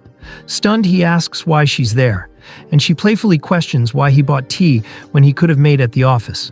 He explains he needed fresh air, and Joy says she rushed over to use a dessert coupon that expires soon. Joy gives him a knowing, slightly mischievous smile. Max internally debates, should I wait and leave together? Then he decides to leave first. But Joy has other plans. She cheerfully insists they go back together, much to his internal dismay. While walking, she brings up the upcoming company dinner the day after tomorrow and asks if he'll be there. He stays silent as she glances at him, and he looks confused. As they walk past a building, Joy calls his name to get his attention. She gently asks if he still feels a little awkward around her. He's taken aback, asking what she means by such a sudden question. She points out that he naturally calls Esther by her nickname, but always uses a formal honorific when saying her name. He quietly processes this, wondering if it's true, as she smiles and says she was just curious. Max thinks back, admitting that when Joy first told him to drop the honorifics, it felt very awkward. Max then says to her that since she, Patrick, and Max are in the same role, they need to communicate frequently. Max explains that he keeps formalities in their titles to reduce the chance of making mistakes while talking. Joy interrupts him by asking, "You're saying that the closer you are, the more carefully you have to maintain some distance?" He agrees, though her reaction puzzles him. As they walk, Max continues his explanation, adding that because they're in a study group together, he considers Joy to be the closest person to him at the company. Joy looks at him, seemingly surprised by his heartfelt admission. A single leaf flutters down as the sun shines through the trees. Max sips his drink, silently, waiting for her to respond. Bro then gasps, as he realizes what he said kinda sounds weird. Joy then says, somehow, compared to what I was expecting, it sounded way deeper. It's interesting. Bro inwardly questions how that is interesting. She laughs, saying, I was just curious, that's all. Don't misunderstand. She remarks that they were just chatting and now they've already reached the office. The scene now shifts to later. Max is in the toilet as he inwardly says, Joy really finds everything interesting and get curious about anything? If I were younger than I am now, and the type who didn't know his place, I definitely would have misunderstood, letting my imagination run wild. Someone who's kind to everyone, and curious about everything. It's better for your mental health to let those comments go on one ear and out the other, and not read into them. Better keep your guard up from now on, Kang Donggu. The scene now shifts to 2 days later. A well-dressed man with dark-styled hair walks confidently into the office. A coworker greets the man as Ace and praises his hard work, leaving Max to look on with a confused expression. Ace greets Patrick by saying, Long time no see. Your wedding photos came out great, by the way. Patrick laughs, saying he thought he was going to die from exhaustion. Max watches them with a subtle glare from his desk. We are now introduced to Leo. His real name is unknown. He has just returned to headquarters after a 9-month assignment. Patrick invites Leo to a team dinner tonight, which he happily accepts. Max inwardly says, just from a glance, he seems socially adept. Leo approaches Joy's desk and playfully asks why she hasn't greeted him. Surprised, Joy comments on his new hairstyle. Max realizes Leo and Joy must be close, having joined the company together. Then addressing Max by name, Leo says he's heard good things about his work and notes that he sits next to Joy. Leo teases Joy for being messy with snacks and asks Max to take care of her, but she shoos him away by telling him to stop bothering Max, who is working. Joy reassures Max that Leo is always like that. Max internally identifies him as a classic extrovert unbeknownst to shyness. Leo teases her, saying, Wow, so you're on the commerce team now? That's kinda sad. She jokes that he should have treated her better when he had the chance. Leo then invites Joy for a coffee with the finance team later, and Max overhears it. Max silently slips his headphones back on. Later, the scene shifts to a busy pork belly restaurant. For the team dinner, the two tables are contrasted. Joy's group is loud and cheerful while Max sits quietly with his colleagues. One of the co-workers then says, Joy, there were rumors going around before you switched teams that you two were dating. Honestly, you'd make a cute couple. Doesn't feel like either of you would be out of the other's league. I heard he's even doing a master's after work. He's amazing too, in his own way. Esther then asks Max on what he thinks about it. Max, confused, asks what she's talking about. She clarifies that she's talking about Joy and Leo, and she asks whether they suit each other. Max answers saying, I guess they suit each other more than Jaden did. Esther laughs and agrees to it. The scene now shifts to sometime later. Exhausted by the social interaction, Max leaves the restaurant, just wanting to go home. He steps into a back alley and is surprised to find Joy crouching there on her phone. Joy says, Oh, it's you, Max. Oh, right, we're outside work now. Should I call you Donggu? Max responds, Since this is still part of the work dinner, Max is fine. She laughs, saying, As expected, you're very clear about boundaries. Max states that he just stepped out to get some fresh air, and he asks what about her. She responds saying, I was taking a work call. Apparently, the QA team is still working late. Watching her handle work during dinner, Max silently admires her dedication. She looks up from her phone with a slight blush on her cheeks. She asks whether her face is red, and says that she hasn't had a drink in a while, so she got tipsy fast. Max affirms that her face is red, and she says, I'm already worried about the hangover tomorrow. Maybe I should grab a chocolate milk on the way home. Max, confused, asks why she prefers chocolate milk. She responds saying, "Max, you don't drink alcohol, so you wouldn't know. Chocolate milk is amazing for hangovers. And I absolutely love chocolate." Then someone calls for Joy from inside the restaurant. She laughs and says to Max, "Haley's totally drunk too. Take your time coming back in." Back inside, Joy rejoins Leo at their table as he browses his phone. Leo suggests they go to a cocktail bar for a second round, and Joy recognizes the place from a post she saw on Instagram. Max watches them from outside. He thinks to himself, if Leo had gotten back from his assignment earlier, maybe the two of them would have done the study group together. Just then his phone buzzes, and he looks at the screen with a puzzled expression. A message from Esther appears asking him to meet her at the convenience store. The scene shifts to a brightly lit convenience store at night. Esther gives a sly smile, cheekily remarking that they're finally alone. As they walk through the aisle, Max scolds her for saying, "Don't say things that can be misunderstood if someone overhears." Esther grumbles saying, "Ooh, you're not funny. So what was it you were going to say the other day?" Max questions saying, "Say when?" She clarifies saying, "On the emergency stairs the other day.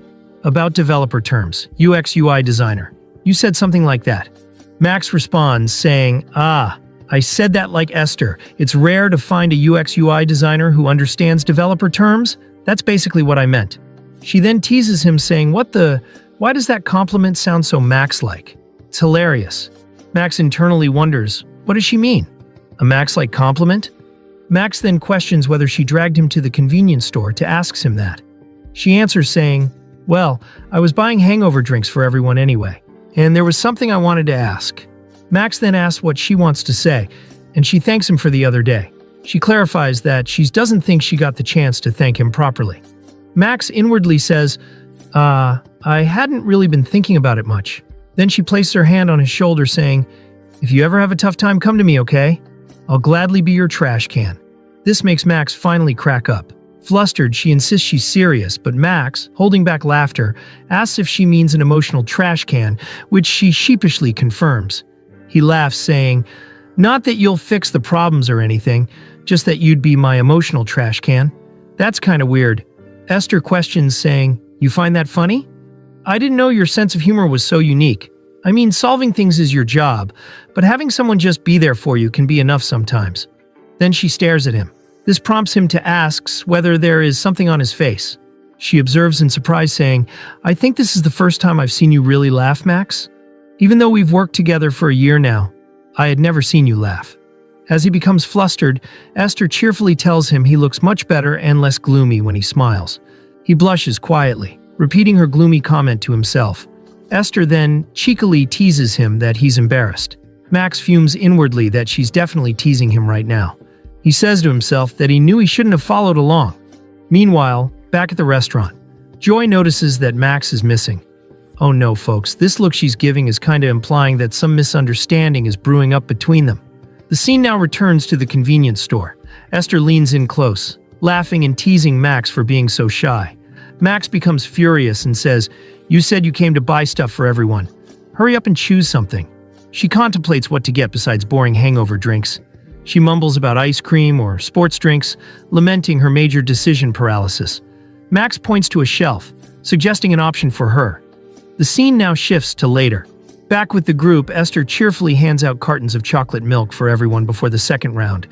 She playfully announces that the choice was Max's, so he's to blame if they don't like it. As their co-workers thank and tease him, Leo asks Max if he's joining them for the second round. But Max awkwardly declines, saying he only planned to stay for the first. Leo insists that the bar has non-alcoholic drinks and suggests they grab tea together next time, making Max flustered. Esther whispers to Leo, "You know that's a Korean-style promise, right?" Leo wonders what she means, and Max inwardly tells her to be quiet. Max then notices a co-worker handing Joy a chocolate milk she saved for her, and Joy lights up. As Max lets a sigh, Esther watches from the side. Esther looks on with a silent, pensive expression, observing him watching Joy intently. The scene shifts to the next morning. Inside the office, Patrick approaches Max's desk with a friendly smile, asking if he's busy. Max says he isn't and asks what's wrong. Patrick brings up the satellite office Leo had been using. Accompanied by Leo, Patrick explains, saying, "We need to load the equipment from there into the car, but Jaden was supposed to help, but he seems to have a hangover. I can't reach him at all." "So Max, could you maybe help instead?" Leo adds, saying, "It's near Seolyong Station, and it shouldn't take more than 3 hours." As Max silently fumes at being burdened with more work, Max resolves to finally say no, but he pauses when he sees Joy looking over. Joy gives him a questioning glance, and he averts his eyes, flustered. Defeated, Max agrees he has no choice, weakly accepting their profuse thanks. As Max walks away with them, fuming at his inability to refuse, Leo calls out to Joy. Leo asks Joy about a cake shop she likes near their destination. Surprising her, he offers to pick something up for her, and her eyes sparkle with excitement as she asks if he's serious. She politely declines, saying, "It's already tiring for you to go out. I don't want to bother you," but Leo insists, saying he might as well since he'll already be out. Leo suggests getting cake for the whole team and asks for Max's input, who just wants to escape, but weakly agrees. Later in the parking lot, they both get into the car. Leo hands Max a decaf drink, saying, "Here, something to drink while you're out. You prefer decaf, right? Joy told me." Max thanks him and wonders what they even chat about. Leo puts on the seatbelt, saying, "Patrick's been praising you a lot, Max. Even though it's only your second year, he says your coding's mid-level or higher." Max gets flustered, wondering internally what Patrick has been telling people. Leo continues saying, after hearing that, "I thought if there was a chance before I quit, I'd love to collaborate with you at least once." Shocked, Max asks if he's quitting, but Leo clarifies he's only planning to do so gradually. Leo explains he was offered a position at a friend's new startup and is considering it after he finishes his master's degree. Max processes the new information, noting Leo's age, master's degree, and expensive import car. Max asks why Leo wouldn't just join a bigger, more established company like a unicorn startup. Leo explains, saying, "As company where everything's already set up wouldn't be fun.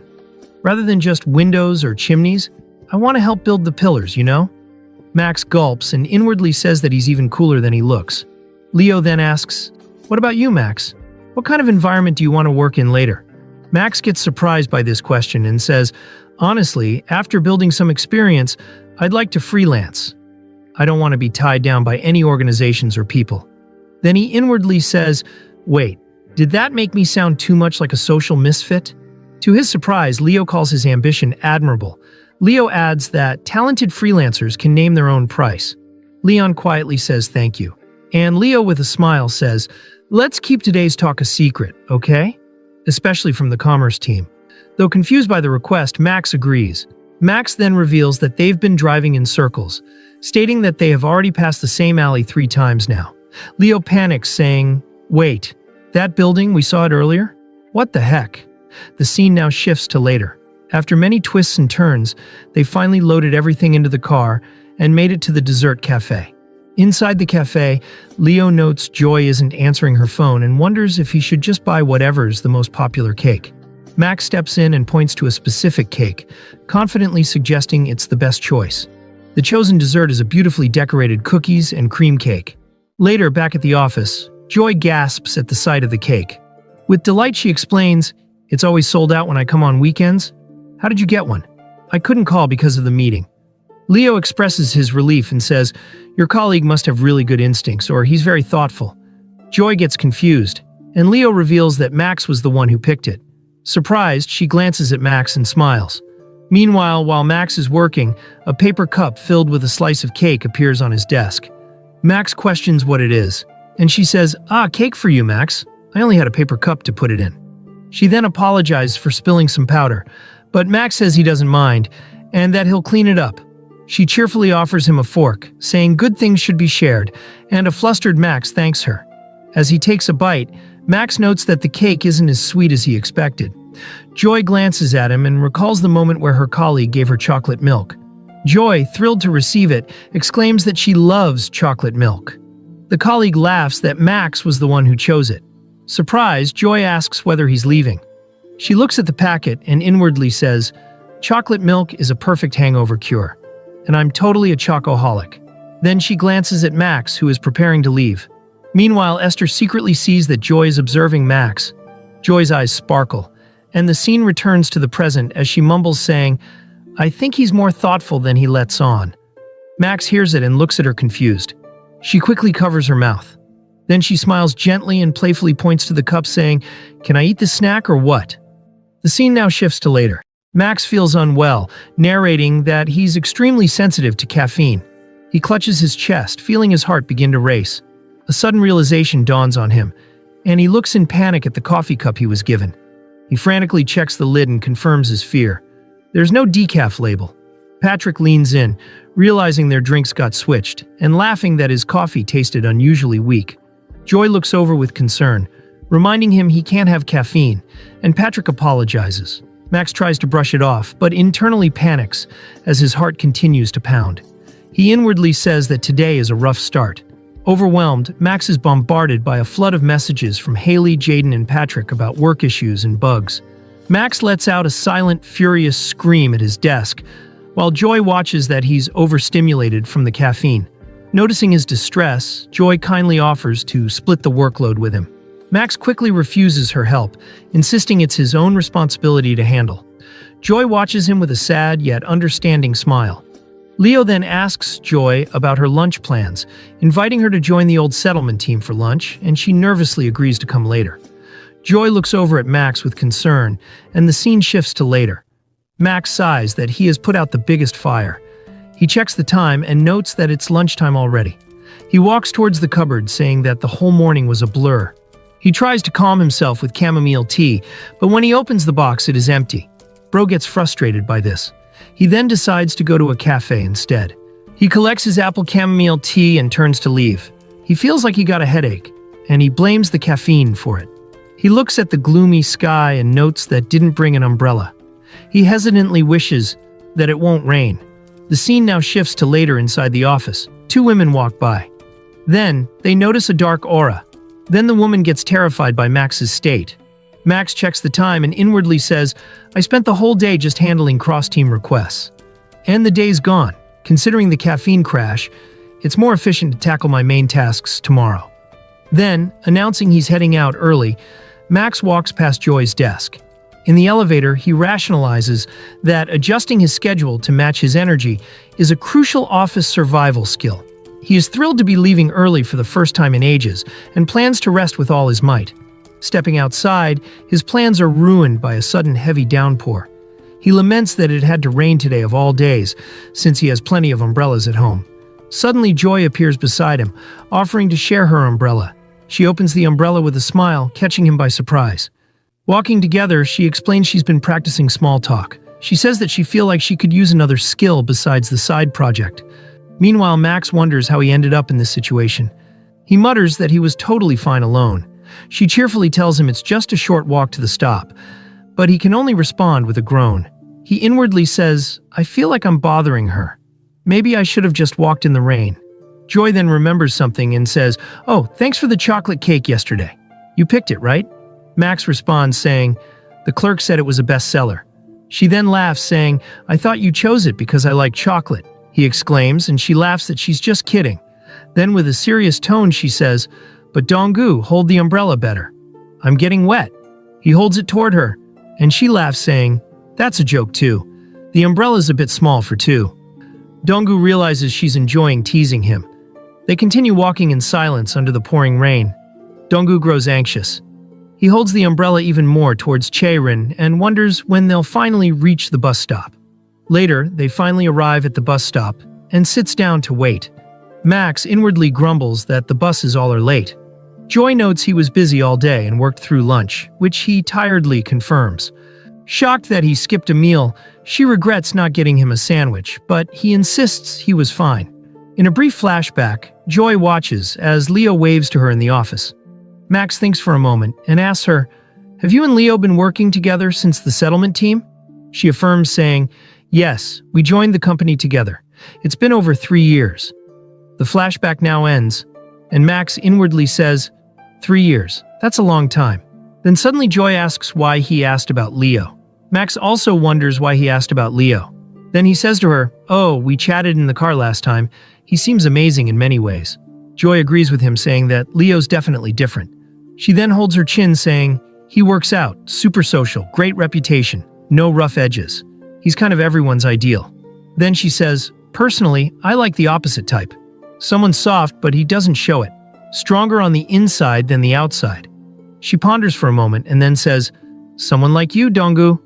Then she realizes that she had accidentally confessed her feelings to him. She starts panicking, saying, "For working together, someone like you suits me better, that's all. Don't misunderstand, seriously." Max then says to her, "I don't misunderstand, don't worry."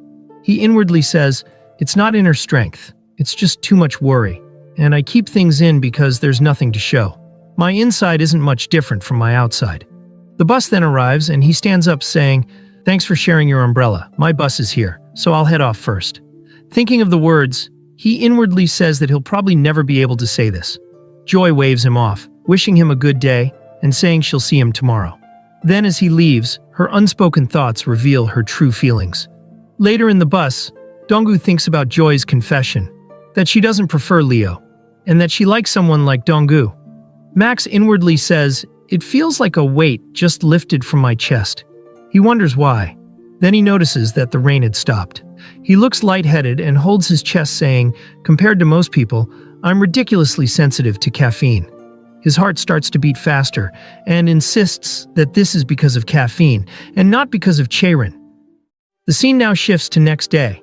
Esther cheerfully approaches Joy and asks whether she'd be interested in a blind date. Then there is a silence, and Joy asks what she's talking about. Esther explains, saying, "I posted on Insta after our team dinner, remember?"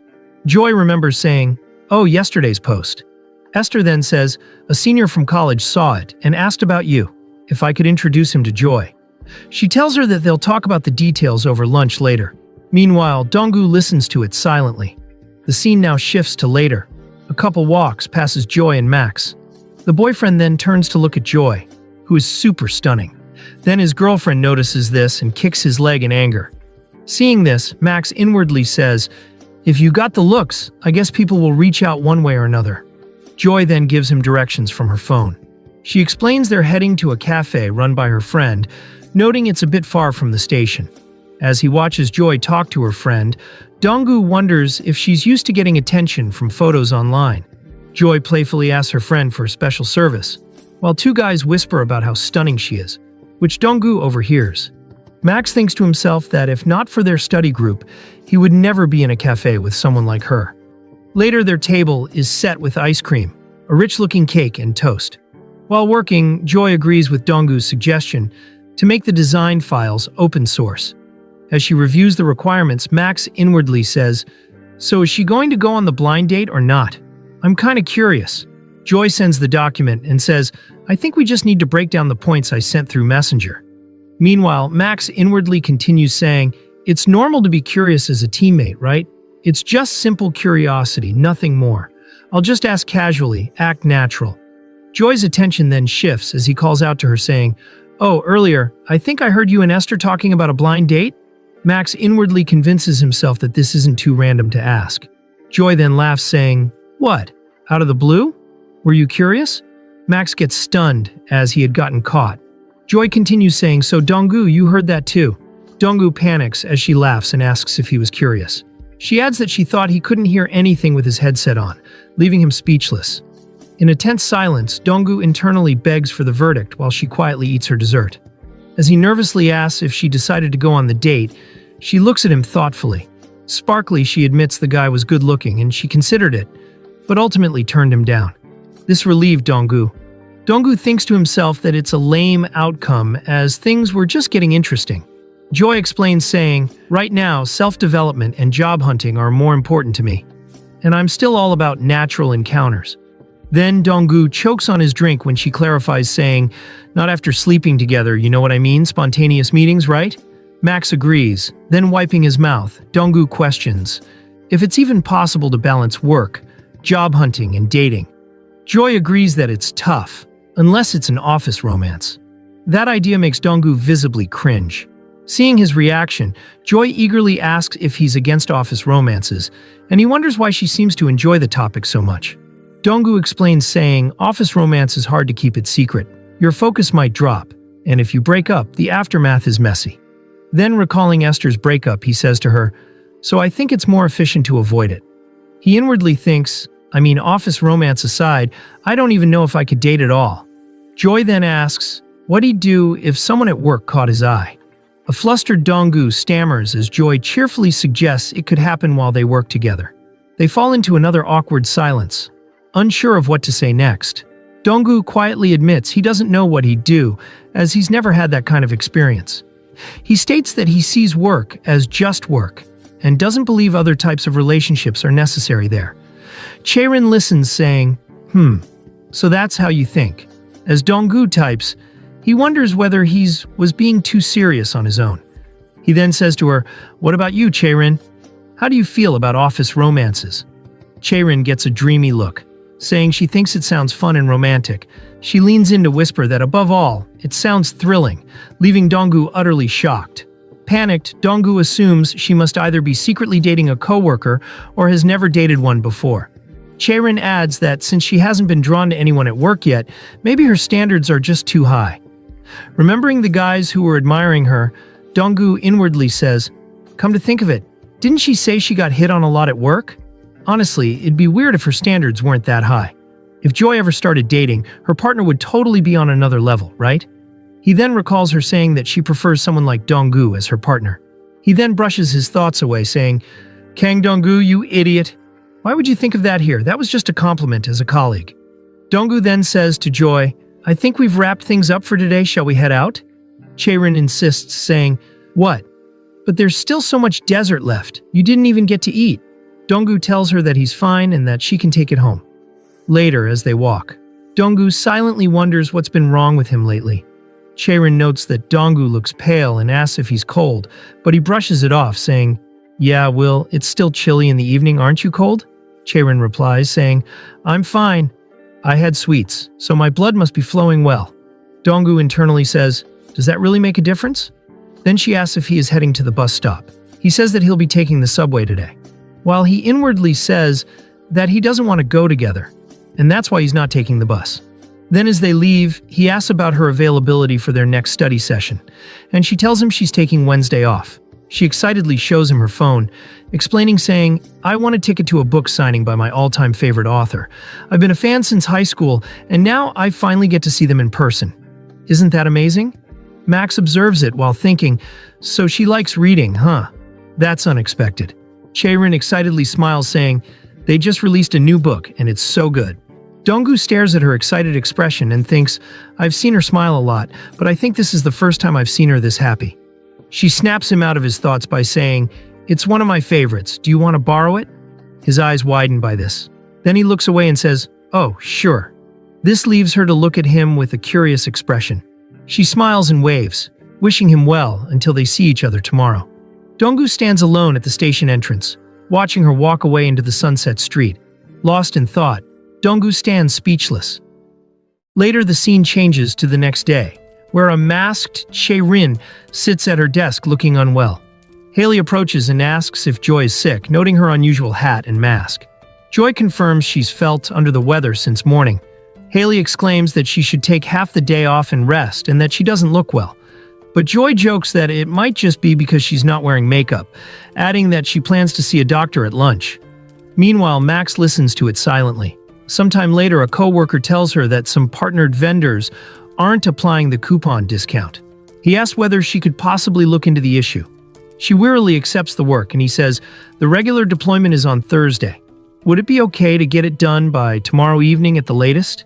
Sorry to bother you when you're sick. She lets out a weary laugh and tells him not to worry too much. Meanwhile, Donggu observes silently.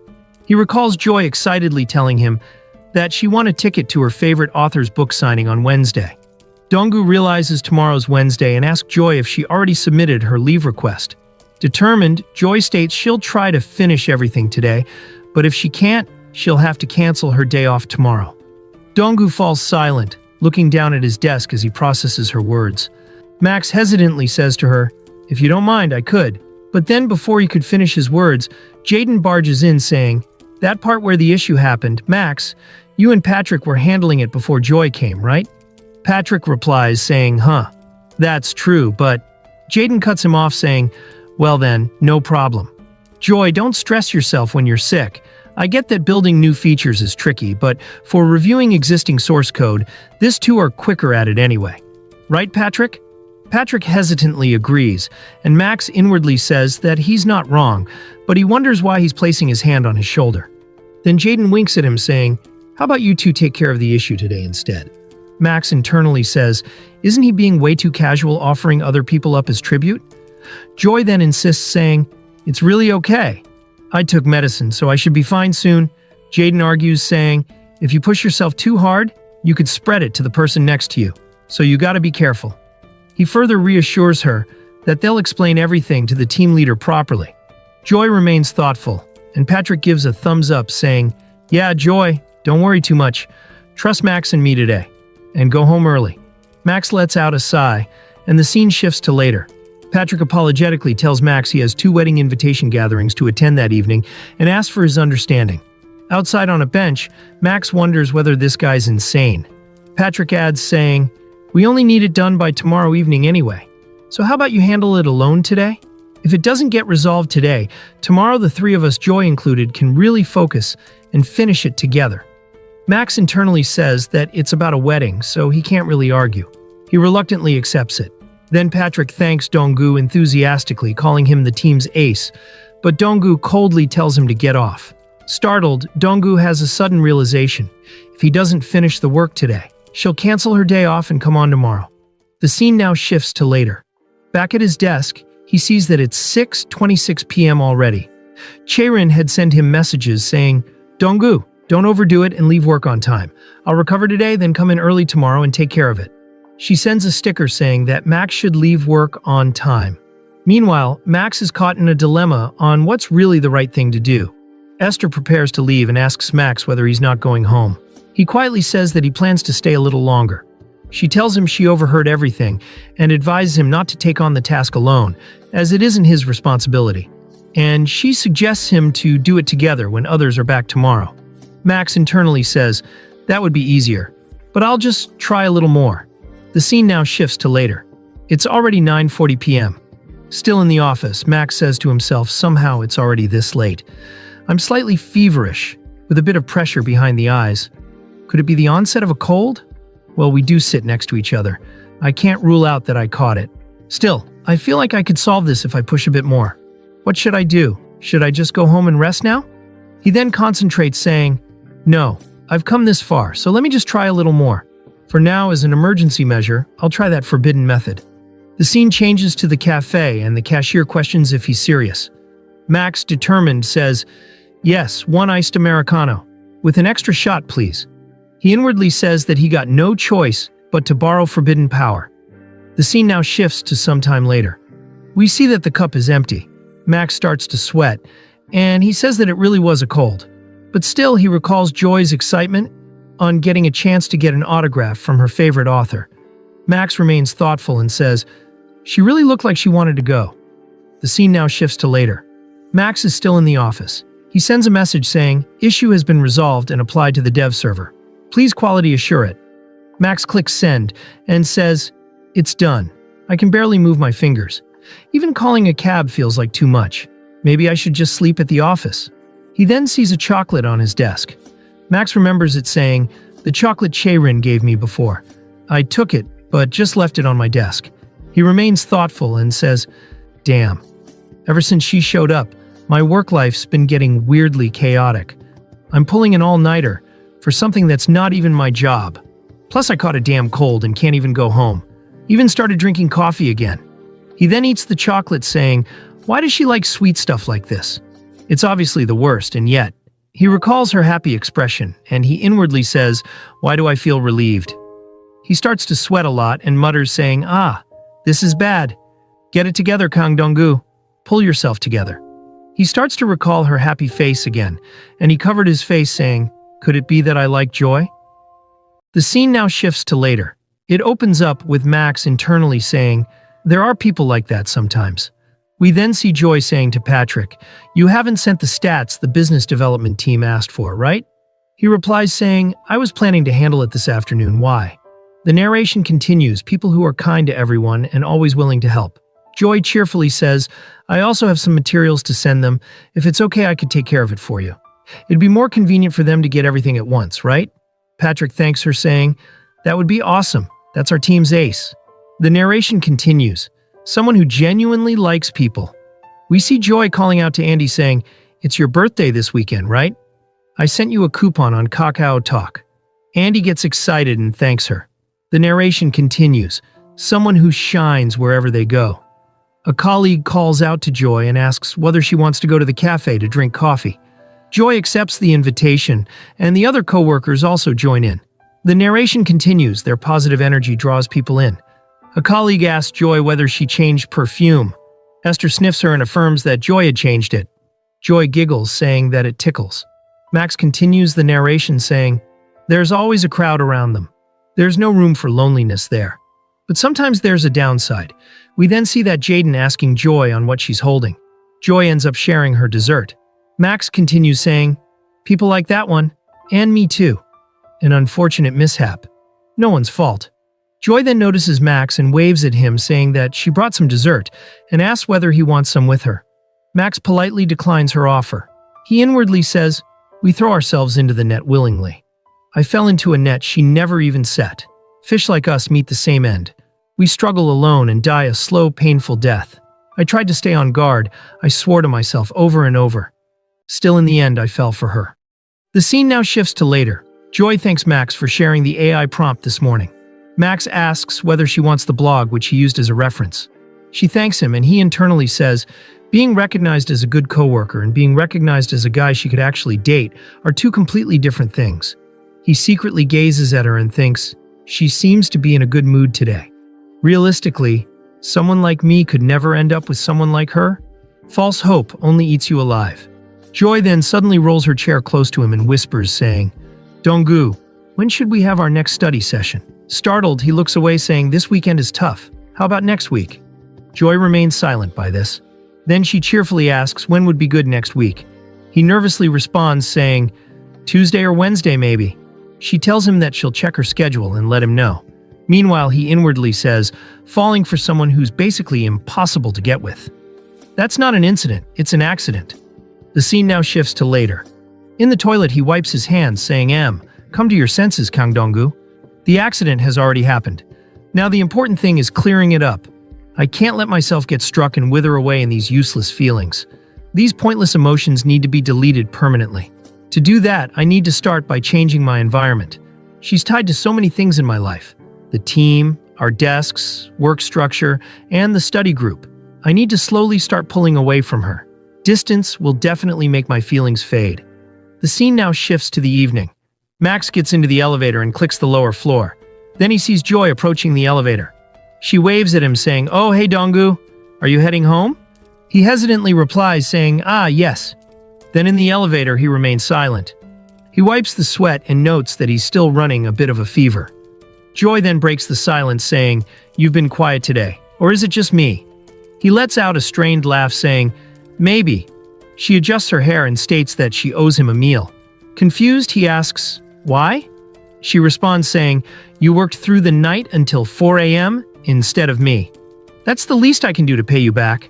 Thanks to you, I even made it to the fan signing event." She holds up the autograph in excitement.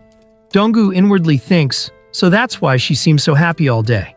If she found out I called in sick with a cold yesterday, she'd definitely feel bad. Maybe I'll skip that part. Joy then asks whether he wants to have dinner with her tomorrow. He declines it, saying that he has plans with his family tomorrow. Max remains silent and recalls her saying that she doesn't think he'd ever cross the line. He adjusts the grip on his bag and inwardly says, "I wonder if she knows how hard I'm trying not to cross that line she's drawn." Chaerin asks whether they can have dinner the day after tomorrow then. He says to her, "But that's Saturday." He inwardly says, she has no idea. If she knew, she wouldn't do this to me. She wouldn't give me false hope. She narrows her eyes, then says to him that she's fine with it, and asks what about him. She waits for his response, and he inwardly says, "Still, I wondered if just once, it might be okay." Max looks down hesitantly, and then says, "Weekends are a bit much for me." She gets speechless by this. Then she quietly accepts his rejection, her cheerful demeanor gone. Oh no, folks, bro is fumbling his life so hard. The scene shifts to a bright morning. An alarm rings, and a hand forcefully silences a phone alarm, signaling the start of a new day.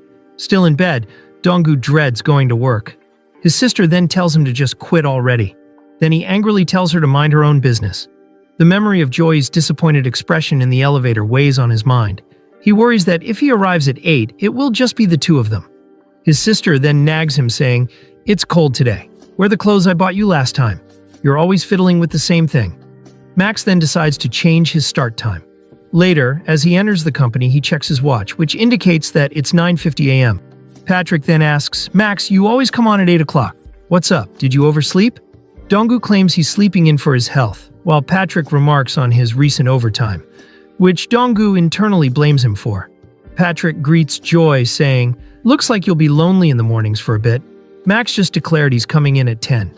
Donggu nervously claims he hasn't been sleeping well, as Joy looks at him with genuine concern. Patrick playfully suggests Joy to change her start time too, prompting an internally furious Donggu to tell him to shut up. Max internally says that he feels he's losing it this morning. Joy calls out Max's name, but then the manager claps to get everyone's attention. He announces, "Today the business development team has a meeting with a partner in Seongsu." He asks whether any developers or designers are available to join. He waits for a few moments, but no one says anything. Then he looks at Patrick and says, "If we don't have any volunteers, our reliable Patrick from Dev could." But then Max quickly raises his hand, saying that he'll go.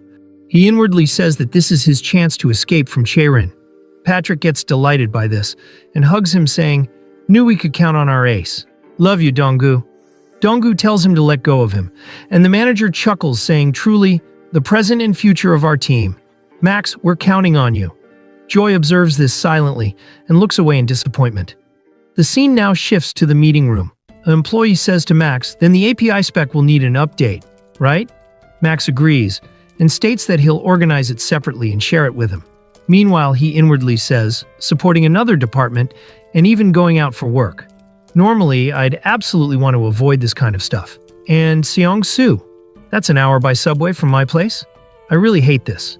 Today I managed to dodge the office thanks to this field work, but there's still that overdue study group. The real problem starts next Monday. He recalls the moment he said to Joy that weekends are a bit much for him. He grows tense and wonders why he said that to her. He groans out loud, saying, "Damn it." This catches others by surprise. The employee asks, "Did we make two unreasonable requests?" Max snaps back to his senses, saying, "No, we gotta make it happen." Seeing this, Esther lets out a sigh.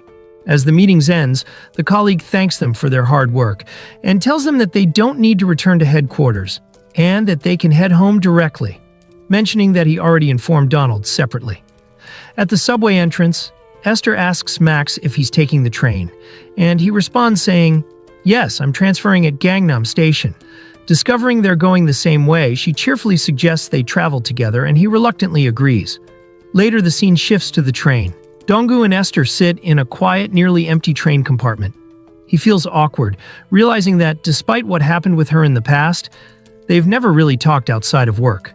Deciding to retreat into his music, he searches his backpack for his headset. He panics slightly, realizing he forgot his headset. Esther seems to notice his unease. Startled, he looks up as Esther tells him she has made a decision. She announces that she's not going to quit, telling Max he was right about not running away because of one person. Looking at her phone, she concludes that quitting would have been her loss. Donggu recalls the moment she told him that if she still feels the same in 2 weeks, then she'll hand in her resignation. Max internally says, "She said that back then. Has it really been that long?" Esther continues saying, "I'm just going to focus on work for now and start thinking more seriously about my career. And it's thanks to you, Max." Donggu listens intently, caught off guard by her sincere gratitude. She explains she wanted to tell him in person, and he awkwardly thanks her for sharing. Esther gushes that his compliment about her being a rare designer who understands developer terminology was the best she's received. While he thinks it's too early in the year to decide that, she playfully asks if he can defend his #1 spot for 7 more months, and he smirks, questioning her ranking system. She laughs, delighted to see him genuinely smiling again, though he quickly denies it. Donggu processing their unexpectedly deep conversation. He recalls her saying that if he ever feels down, then to come and talk to her. Then he calls out to Esther. Esther looks at him, waiting for him to continue as he struggles to find his words. He quickly backtracks and says it's nothing. Esther expresses her annoyance, saying, "I hate it the most when people stop mid-sentence." He quietly apologizes, and an awkward silence settles between them again. Esther watches him with a soft, knowing smile. She tells him that if he doesn't want to say it, then she won't know it. Then he finally says to her, "That guy Esther, I mean your ex, he's someone you need to stay away from, right?" She responds saying, "Yes, we broke up, and he's dating someone else now." Max then hesitantly says, "You see each other at the office every day," pretending like nothing happened while trying to avoid him. "Isn't that hard?" She grimaces. Admitting the thought alone makes her want to throw up, shocking Donggu with her visceral reaction. He immediately regrets asking, realizing he may have crossed the line. A quiet, tense moment passes between them on the moving train. The train continues its journey through the city as evening deepens. Esther assures him that the situation is getting better. She turns to him with a warm, appreciative smile, bathed in the evening light. Donggu looks at her and then says that it is a relief. Donggu gets lost in thought on the train. He resolves to think of his feelings for Joy as a short-lived fever. He tells himself it will pass soon, gripping his bag as Esther glances at him. Then she recalls a name and says, "Joy, what was her real name again?" Max gets startled by this, and she says, "I remember, it's Zhang Che-rin." She asks Max whether she's correct. Stunned and confused by her sudden question, Donggu can only utter a bewildered, "Huh?" As Esther watches him with a sly grin, he internally panics, wondering what she's getting at. His mind goes completely blank as he trembles, totally unsure how to react to her question. He tries to act as natural as possible, but he fails miserably. Esther lets out a sigh and teases him, saying, "Max, you'd be a terrible con artist. It's all written all over your face. Your reaction is making me all flustered now. I was just messing with you." He then stutters, asking what's wrong with his face, and she laughs, telling him he's obviously been busted. Defeated, Donggu slumps in his seat, while Esther suddenly declares that she's starving. She calls out his name and turns to him with a bright, inviting smile and asks if he wants to grab a bite to eat. The scene shifts to a traditional Korean restaurant. Inside, Esther confidently holds up her hand to order 2 bowls of sundae gukbap and extra sundae with it alongside soju. Max tells her that he wants Coke Zero, but she cuts him off and orders soju for him.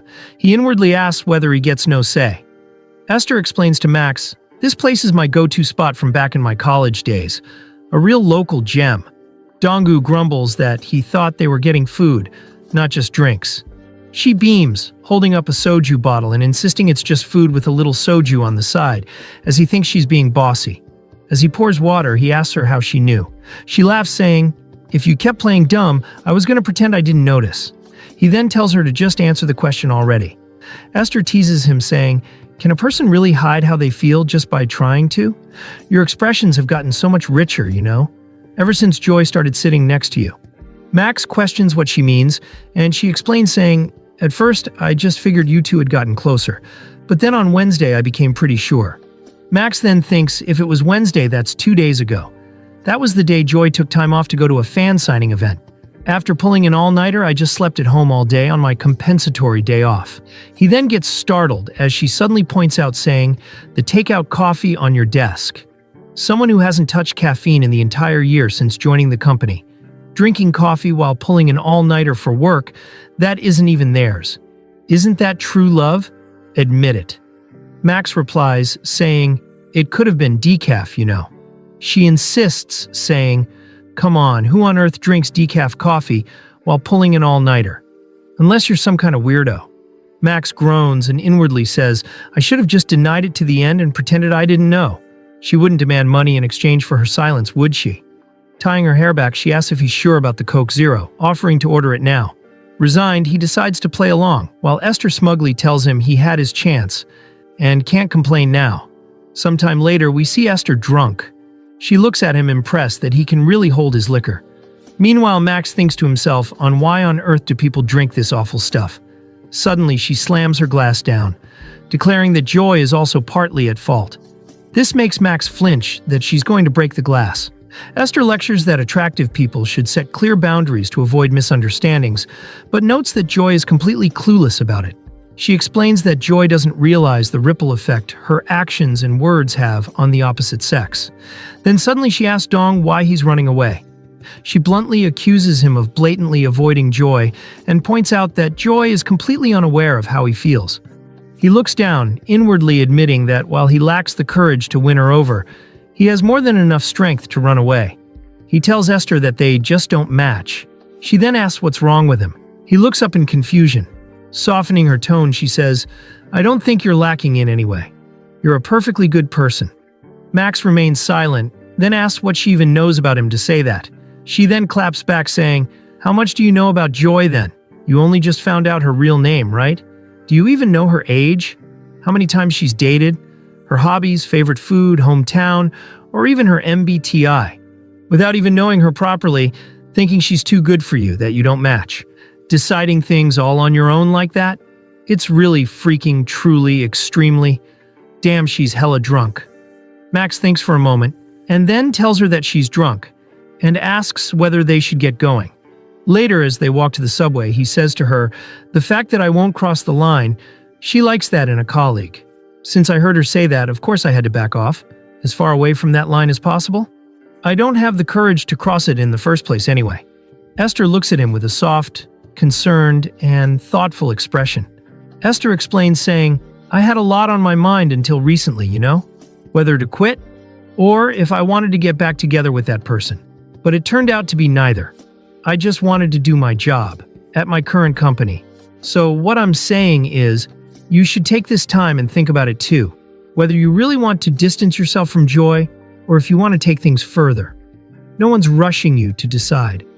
Later in the subway station, Esther questions him, saying, "Do you know what balance of terror is?" She explains, saying, "Since you know my secret, and I know your secret too, it means there's no chance either of us betraying the other. So don't worry. I'm not going to tell anyone." He quietly agrees. Then Max takes out his phone and asks her number. She gets flustered and confused by this. He clarifies, saying, "You paid earlier, right? I'll send you half." She then realizes that he meant her account number. She takes his phone and inputs the number. Then she gives it back, and Max gets confused, saying, "This is a phone number though." He reads the name and asks, "What's uni supposed to be?" She responds, saying, "You can send money through Messenger, you know. If you don't like the name, you can change it." She teases him, saying, "My number is expensive, but since it's you, I'm giving it to you specially." Max flatly responds, saying, "Ah, yes," and she pouts, asking what's with his unenthusiastic reaction. Then as a train announcement plays, Donggu makes a quick exit, noting she seems drunk while she curses his departure. He boards the crowded train, leaving her to watch him go. Then, from the bench, she calls out his name. Then as he turns to see her, she gives him a cheerful smile, saying that he can do it. As the doors close, Max lets out a sigh. Then his phone buzzes. He checks who's calling him, and he sees that it's Jiang Chai-rin. He falls into a dilemma, saying, "What am I seeing right now? This has never happened before. Am I seeing things? I didn't even drink that much." The call then gets disconnected. He wonders whether he should try calling her back now. Then he receives a message from her saying, "I had a question about the source code you committed, Max, but Patrick answered it already, so it's all resolved." Then she sends another message, telling him to have a great weekend. Max lets out a sigh of relief, saying, "That really startled me. It's just a work call and a text message about nothing. Why are you so nervous, Kang Donggu? This week has been a total whirlwind. The weekend isn't even here yet, but I'm already dreading the Monday morning." The scene now shifts to a bright day. Max inwardly says, "A decision made when emotion rules over reason almost always leads to a mistake." As he walks up the stairs, he recalls Esther's words, "You should take some time to think it over. Whether you really want to distance yourself from Joy, or if you want to move things forward." Max walks towards the elevator while saying, "I decided to calmly accept my feelings for what they are. And just as Esther said, take my time to think about what to do from now on. First, I needed to get back to my usual routine, because maintaining a sense of normalcy in daily life is more important than anything." He sees a notice on the elevator stating that there is some malfunction, and if the elevator stops, they should call the management office. Max scans his card and enters the office while inwardly says, "I have to put myself together. That's the only way to make a wise decision, no matter what situation comes my way." Max sees that Joy is present, and he says to himself that he knew she would be here early. He tells himself to act natural. Seeing Max, Cheirin giggles, saying, "Didn't you announce you were coming in at 10? Max responds, saying, "Oh, I slept so well over the weekend that I feel fine now." Meanwhile, he inwardly says, "Okay, that wasn't a bad answer. Now it's my turn to naturally start a conversation." He casually asks her, saying, "By the way, "Nothing major happened with our team on Friday, right?" She responds saying, "There weren't any particular issues. Patrick handled all the inquiries that came in." He inwardly says, "Is it just my imagination? This isn't as awkward as I thought it would be." Chaerin offers a chocolate to him. He smiles and says to himself, "See? It's just like any other day." He thanks her and goes to take it while inwardly saying, "I just have to act like nothing happened. I'm sure she didn't think much of it. Things like what I said, I'm sure she's not paying any attention to it." Max then recalls Esther's words, without even knowing anything about her, saying she's too good for me, that we don't even match, thinking whatever I want and just deciding things. It's so stupid. She won't know unless you tell her. Max hesitates. Joy gets confused as he tells her that he's sorry. He clarifies, saying, "What I said in the elevator last week, I didn't mean it." She stays silent for a bit and says, "Ah, okay." Max then realizes that he's holding her hand, so he quickly pulls away. Sometime later, we see a cup of chamomile tea and a chocolate on his desk. Max inwardly says, "I need an excuse, no matter how lame it is. I can't bring myself to say that I was keeping my distance because I like her." He finally says to her, "That day I wasn't feeling well. I had a bit of cold and my head was foggy, so what I said was a little." She cuts him off saying, "A cold? No way. Was it because of me?" Max responds saying, "No. I think a cold is just going around the office." He stays silent for a moment, then says to her, "I was worried about it all weekend, that you might think I meant what I said." She adjusts her hair and thinks for a moment. Then she hands him a pink gift bag, explaining it's the book and the free gift from her signing event. She says it's a thank you for covering her all-nighter, and that she planned to give it to him on Friday. Looking down, Joy reflects that she was always only thinking about her own boundaries. She admits that while he was trying not to cross her line, she wasn't being considerate of his. With a gentle apologetic smile, she says she's sorry for being inconsiderate too. Donggu internally says, "It feels like a weight I'd been carrying had been lifted immediately, and I can only hope that my feelings wouldn't show on my face." The scene now shifts to later. He thinks to himself, "Apart from the fact that my mind and body felt much lighter, a new issue had found its way to me. An all-nighter, a makeup holiday, off-site works, one after another. I didn't get any of my own work done. Considering my stuff schedule for this week, working overtime today is unavailable. If I'm not careful, I might have to pull another all-nighter." Then, to his surprise, Joy appears and quietly asks if he needs some help. She explains that she figured he'd be behind on his work after everything that happened last week. Overwhelmed by her kindness, he internally declares that she is definitely an angel. He feels guilty making her work late, thinking he should send her home, and starts to decline. Then he panics, realizing that refusing her help might make her think he feels burdened by her again. He reasons that pushing her away now would be strange after their morning reconciliation. As she waits for his answer, Donggu agrees to let her help just for today, and she cheerfully accepts. Checking his watch, he figures they can leave within 40 minutes at their current pace. A short while later, Joy has fallen asleep at her desk. Donggu thinks if I wake her up and tell her to go home first, she'll probably refuse and insist on helping me again. I'll just quickly finish organizing things by myself, then wake her up so we can leave together. He approaches her with a blanket, startled by how close he is to her sleeping form. He stares at her beauty. Then he quickly places the blanket on her body while inwardly saying, "Get a grip, Kang Donggu. You don't have time to be distracted." But watching her sleep peacefully, his heart begins to pound in the quiet office. As he gazes at her, he feels as if time has completely stopped. Then suddenly she starts to wake up. She sits up and apologizes for falling asleep, but she asks why he's staring at her like that. Flustered, he quickly claims he just finished organizing and was about to wake her up. He internally frets that he must have looked suspicious, hoping she doesn't get the wrong idea. She thanks him for the blanket, remarking that it's chilly and he just got over his cold, while he inwardly notes it's been on her for less than 30 seconds. Chaerin stretches her juicy body, asking whether they leave now. Max affirms, and he thinks to himself, what a relief. She doesn't seem to think anything of it. I'll just finish the rest when I get home. Later, they find that the elevator is out of service for inspection. Donggu and Joy stand in silence before the out-of-order elevator. Annoyed, he states that they'll have to take the stairs, noting it's under inspection again. Max internally says, it was first with Esther, and now it's under inspection again. As they head down, Max worries she didn't get to eat because of him. But she brushes it off as she mentions her freezer is full of leftover delivery food. She adds that the chicken he gave her is in there too, and Max recalls the coupon he gave her for chicken. Joy asks if he lives with his family, and he confirms it's a family of 4, making her jealous of his home-cooked meals. Feeling it's his turn, Donggu asks Miss Chae-rin about her living situation. She explains that she's been living alone ever since she graduated from high school. Joy shares saying, "My family's home is in Gangneung. I had a pretty rough time moving to Seoul for college and work. I had no connections and didn't know a single person." Donggu then says, "But there must be good things about it, right? Like having free time to yourself after work." She responds saying, "There's no one to welcome me when I get home, so I just naturally end up staying at the office. It's better to work overtime and eat dinner with close coworkers than to get off work on time and eat alone at home, you know?" She gets sparkly saying, "Oh, I wonder if you know what I mean."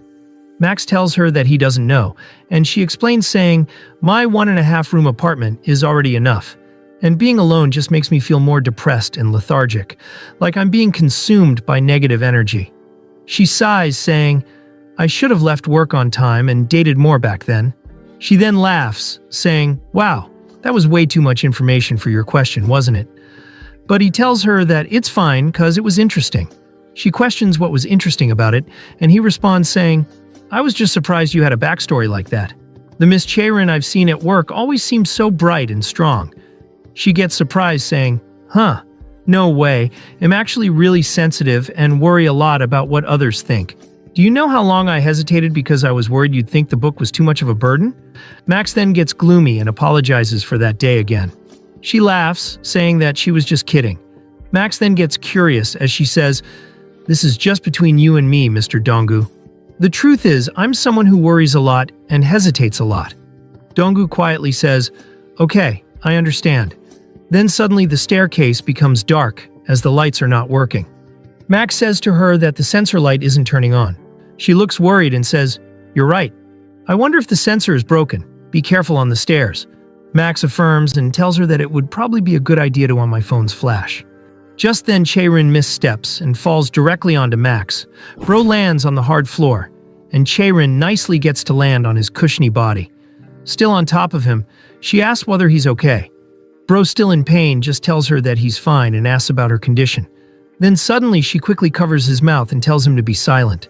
2 female employees walk down the stairs, mentioning that the elevator is broken again, and laughing that it's fine because they're only on the 4th floor. They further add, "If they're not going to let us use the main elevator, shouldn't they at least let us use the freight one?" The other colleague tells her that she heard that's only for companies on the 11th floor or higher. Meanwhile, Max starts to heat up as he can feel her slender body on top of him. Her massive jugs presses against his back and turning him on even more. He closes his eyes and inwardly says that his heart feels like it's going to explode. Finally, as the 2 employees leave, Chae-rin gets off of Max, who is laying flat on the ground. She laughs, saying, "We should have just gone up 1 more floor and taken the freight elevator."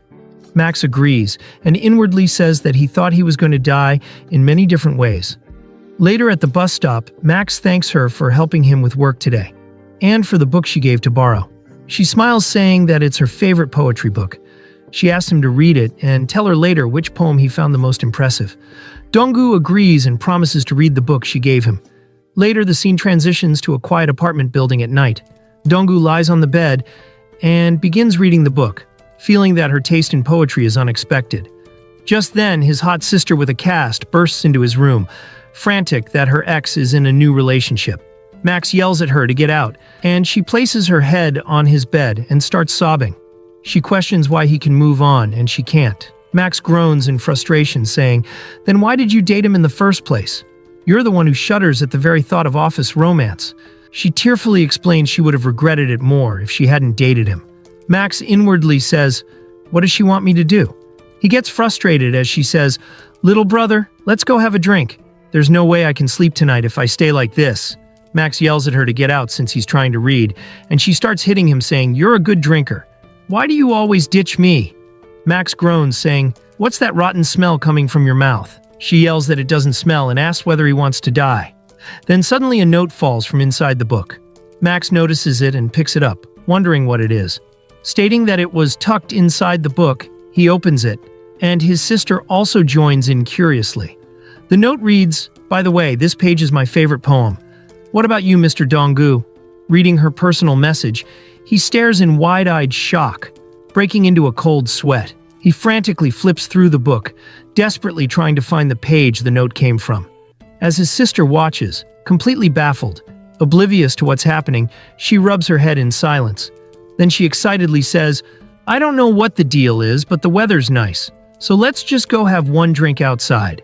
But Max throws a pillow onto her face as he screams for her to get out. The author then gives us a picture of Donggu's sister wearing an edgy outfit. Folks, rate this chick from 1 to 10 in the comments. The scene now shifts to the next day. Today is their study session. After wrapping up work at 5 p.m., they headed to the cafe. Max is lost in thought as he inwardly says, "I'm curious. What poem was the sticky note attached to? I want to ask, but it's a bit weird to bring it up while we're focused." Joy then calls out to him, and he gets startled. She asks whether for their side project they decided to use open source for the design. He affirms and adds that they don't have a designer in the group after all. She responds saying, "No matter how well we use open source, it still feels kind of off, like it won't be as good as an actual designer's work." Max agrees, saying, "Sure, the output made by 2 developers is likely to be rough-looking." He then questions whether there is another way. Joy turns the laptop towards him, saying, "I have a friend who's a UX UI designer working in Busan, and she's currently preparing to switch jobs. If you're okay with it, I was thinking maybe we could bring her in and have her handle the design. Anyway, since everything can be handled remotely and we don't require offline meetings, we can handle all communications through Messenger. So how about it? Not a bad idea, right?" Max examines it and says that it seems like the best way. Joy then cheerfully agrees and decides to instantly call her. Max observes her talking to her friend in the phone, while inwardly saying, "When I first joined the company, I thought I just had to do what I was told. Being proactive and having communication skills really seems like a strong advantage." Joy then tells him that the call's over. He exclaims that she's quick, and she says that she said she'll think positively about it. "Maybe I'll set up a group chat by tomorrow." Max tells her that's impressive, and she asks what he means. He explains, saying, "If it were me, even if I felt the design was lacking, I don't think I would have been able to solve it like you right away. I probably would have just spent hours figuring out better open source assets." Joy laughs and mentions that all she did was call a friend. Chiron then gets taken aback as he says, "You identified the gap, filled it in perfectly, saved us time, and even made it a great opportunity for your job hunting friend. You make it look simple, but solving it this easily, that's a skill." She then looks away blushingly, and Donggu calls out her name and asks whether she's feeling hot, and he mentions about her face. Joy quickly deflects the question and asks whether they wrap up for today. The scene now shifts to outside. Chiron stretches her curvy body, saying, "The feature list is mostly sorted out. Just a few more offline meetings and we're done." Max responds, saying, "As I mentioned before, we can just check the progress through online meetings, right?" She agrees and tells that only coding is remaining now. Max internally says, "So, our alone time spent after work might be ending soon. What's with this feeling?" The walk to the bus stop feels unusually shorter today. Chiron looks back at him as he calls out her name, saying, "If you don't mind, would you like to have dinner with me? It's around dinner time after all. Just thought it'd be nice to celebrate the progress of our side project." Meanwhile, he inwardly says that he has something to ask after all. Then her freezes and inwardly says, "Wait, I hope I'm not coming off too pushy? Gosh, why didn't I prepare for rejection?" But then she agrees, saying, "Sounds good. What do you want to eat? Any specific menu in mind?" Max stutters, saying, "No. I'll think about it now." She then lets out a sly sound, and he gets confused. She turns to him with a bright expression, saying, "Then trust me and follow along." Max looks at the crowd and thinks that there are so many people even though it's a weekday. She gestures, saying, "There are so many great restaurants around here. I know this area like the back of my hand since I live close by." She then points to a building, saying, "Ah, by the way, that apartment building is where I live." Max gets surprised by this and asks whether she lives in such a tall building. She laughs and tells no and mentions that it's behind it. Max internally says, "She's confusing me. Her place is about a 10-minute drive from here." Wow, she really does live close. Chiron then turns to him and asks whether he wants lamb, and he agrees to it. She gets excited, saying that he'll surely love it and that it's super famous. He smiles, saying, "All right, let's go." And in the next scene, we see Donggu waiting in line. They see that the wait time is so long. Max rubs his head, saying that it is really famous. She affirms, saying, "Yeah, I guess it was impossible to get in without a reservation." She confidently states that it's okay, and that she's got a plan B for them. Then the scene shifts, and we see that the restaurant is up for rent. Joy gets stunned as she says that she's sure it was available just last week. Max then asks her whether they go to a casual franchise spot which isn't that famous. She remains thoughtful, wondering if she can think of a good alternative. Seeing this, Donggu thinks that she looks more focused now than they were studying. She then gets a great idea. She says to him, "It's not loud, and it's a place where we can relax and enjoy our time. It's really close by." Max gets confused. Then he gets anxious as he recalls that her house is nearby. He starts sweating as he wonders if she's planning to take him to her apartment. The scene now shifts to some time later. We see that the sun had almost set, and the two of them are seated on a stairway. Chae-rin smiles, saying, "This place has a great vibe, right? I come here often since it's right in front of the station." Max agrees that the weather is cool and nice. She looks at him confused, and he inwardly says, "Kang Donggu, you crazy bastard, what in the world were you thinking? You stupid fool. A demon must have paid a visit to your mind. I need to change the subject and refresh my mind." He then gets her attention, saying, "By the way, I'm enjoying the book of poetry you gave me yesterday." She sighs, saying, "That's a relief. I was worried you'd find it boring." He then hesitantly say, "But I wasn't able to see which poem you said was your favorite on the memo. The note fell out by accident." She laughs and asks whether he's curious. He affirms, and she mischievously says, "Since it's come to this, I'm not going to tell you." He gets shocked by this and asks what she means. She smiles gently, saying, "When our study project wraps up successfully, and we both manage to find new jobs, I'll tell you then. Of course, that's if you're still curious by then, Mr. Donggu." He looks down and then says, "Then I'll tell you when the time comes, about which poem was the most memorable for me." He recalls that she said she wanted to know which poem he found impressive. He looks away, and she remains thoughtful. Then she smiles, saying, "Come to think of it, I don't think I've ever seen this side of you before. You drink, Mr. Donggu. This is the first time you've had a drink with just one person from the office, isn't it?" Max responds, saying, "I don't think it's the first time. I had a drink with Esther a little while ago." Chae-rin gets stunned by this. Goddamn bro is fumbling it so hard. The mood becomes awkward, and he clarifies it, saying, "When I was working off-site later Friday, we just happened to end up eating dinner together." Chae-rin laughs, asking whether isn't that too much information. He sighs, saying that he was worried she might get the wrong idea. She mischievously says, "What's this? A guilty conscience needs no accuser. You don't actually have something going on with Esther, do you?" Donggu exclaims that it's absolutely nothing like that. Chae-rin opens the can and laughs that she's kidding. She then questions, saying, "How did you and Esther get close anyway? When I first joined the team, I don't think you two seemed particularly close." Donggu recalls what happened in the train and the promise that she won't expose him. Donggu then says to her, "I don't know, maybe because our work has been overlapping lately. Starting next week, I'm supporting the business development team with their proposal. We often have conversations about that." Chae-rin then asks whether they should grab dinner together with Esther sometime soon. This catches him off guard, and he asks why so suddenly. She explains, saying, "We're co-workers on the same team getting a meal. Do we really need a special reason? I'm friends with Esther and you're friends with Esther. And the two of us are friends too. It won't be awkward. I think it'll be fun." She tilts her head and asks whether it's okay for him. The scene now shifts to later. As they walk, Donggu tells her that he can just catch the bus from here. She apologizes, saying, "I'm sorry for bringing you all the way here with such confidence. Next time, I'll take you somewhere really fancy." Max reassures that she doesn't need to be sorry, and that he was the one who asked her for dinner. Then suddenly they notice a shady woman staring at them. It's none other than Donggu's sister. She silently keeps sucking on the ice cream, just like she did to her ex. Donggu asks his sister whether she's getting off work now, and he whispers to Chae-rin that she's his older sister. Max tells his sister that she's his colleague from work, and Chae-rin, with a cheerful smile, greets her, saying, "Hello, I'm always indebted to the great worker, Mr. Donggu." Max says to Suwon that he told her that he had a study group, and this is the person he does it with. Suwon keeps sucking it.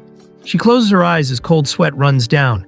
Then suddenly she changes her persona and cheerfully introduces herself, saying, "Hello, I'm Donggu's older sister.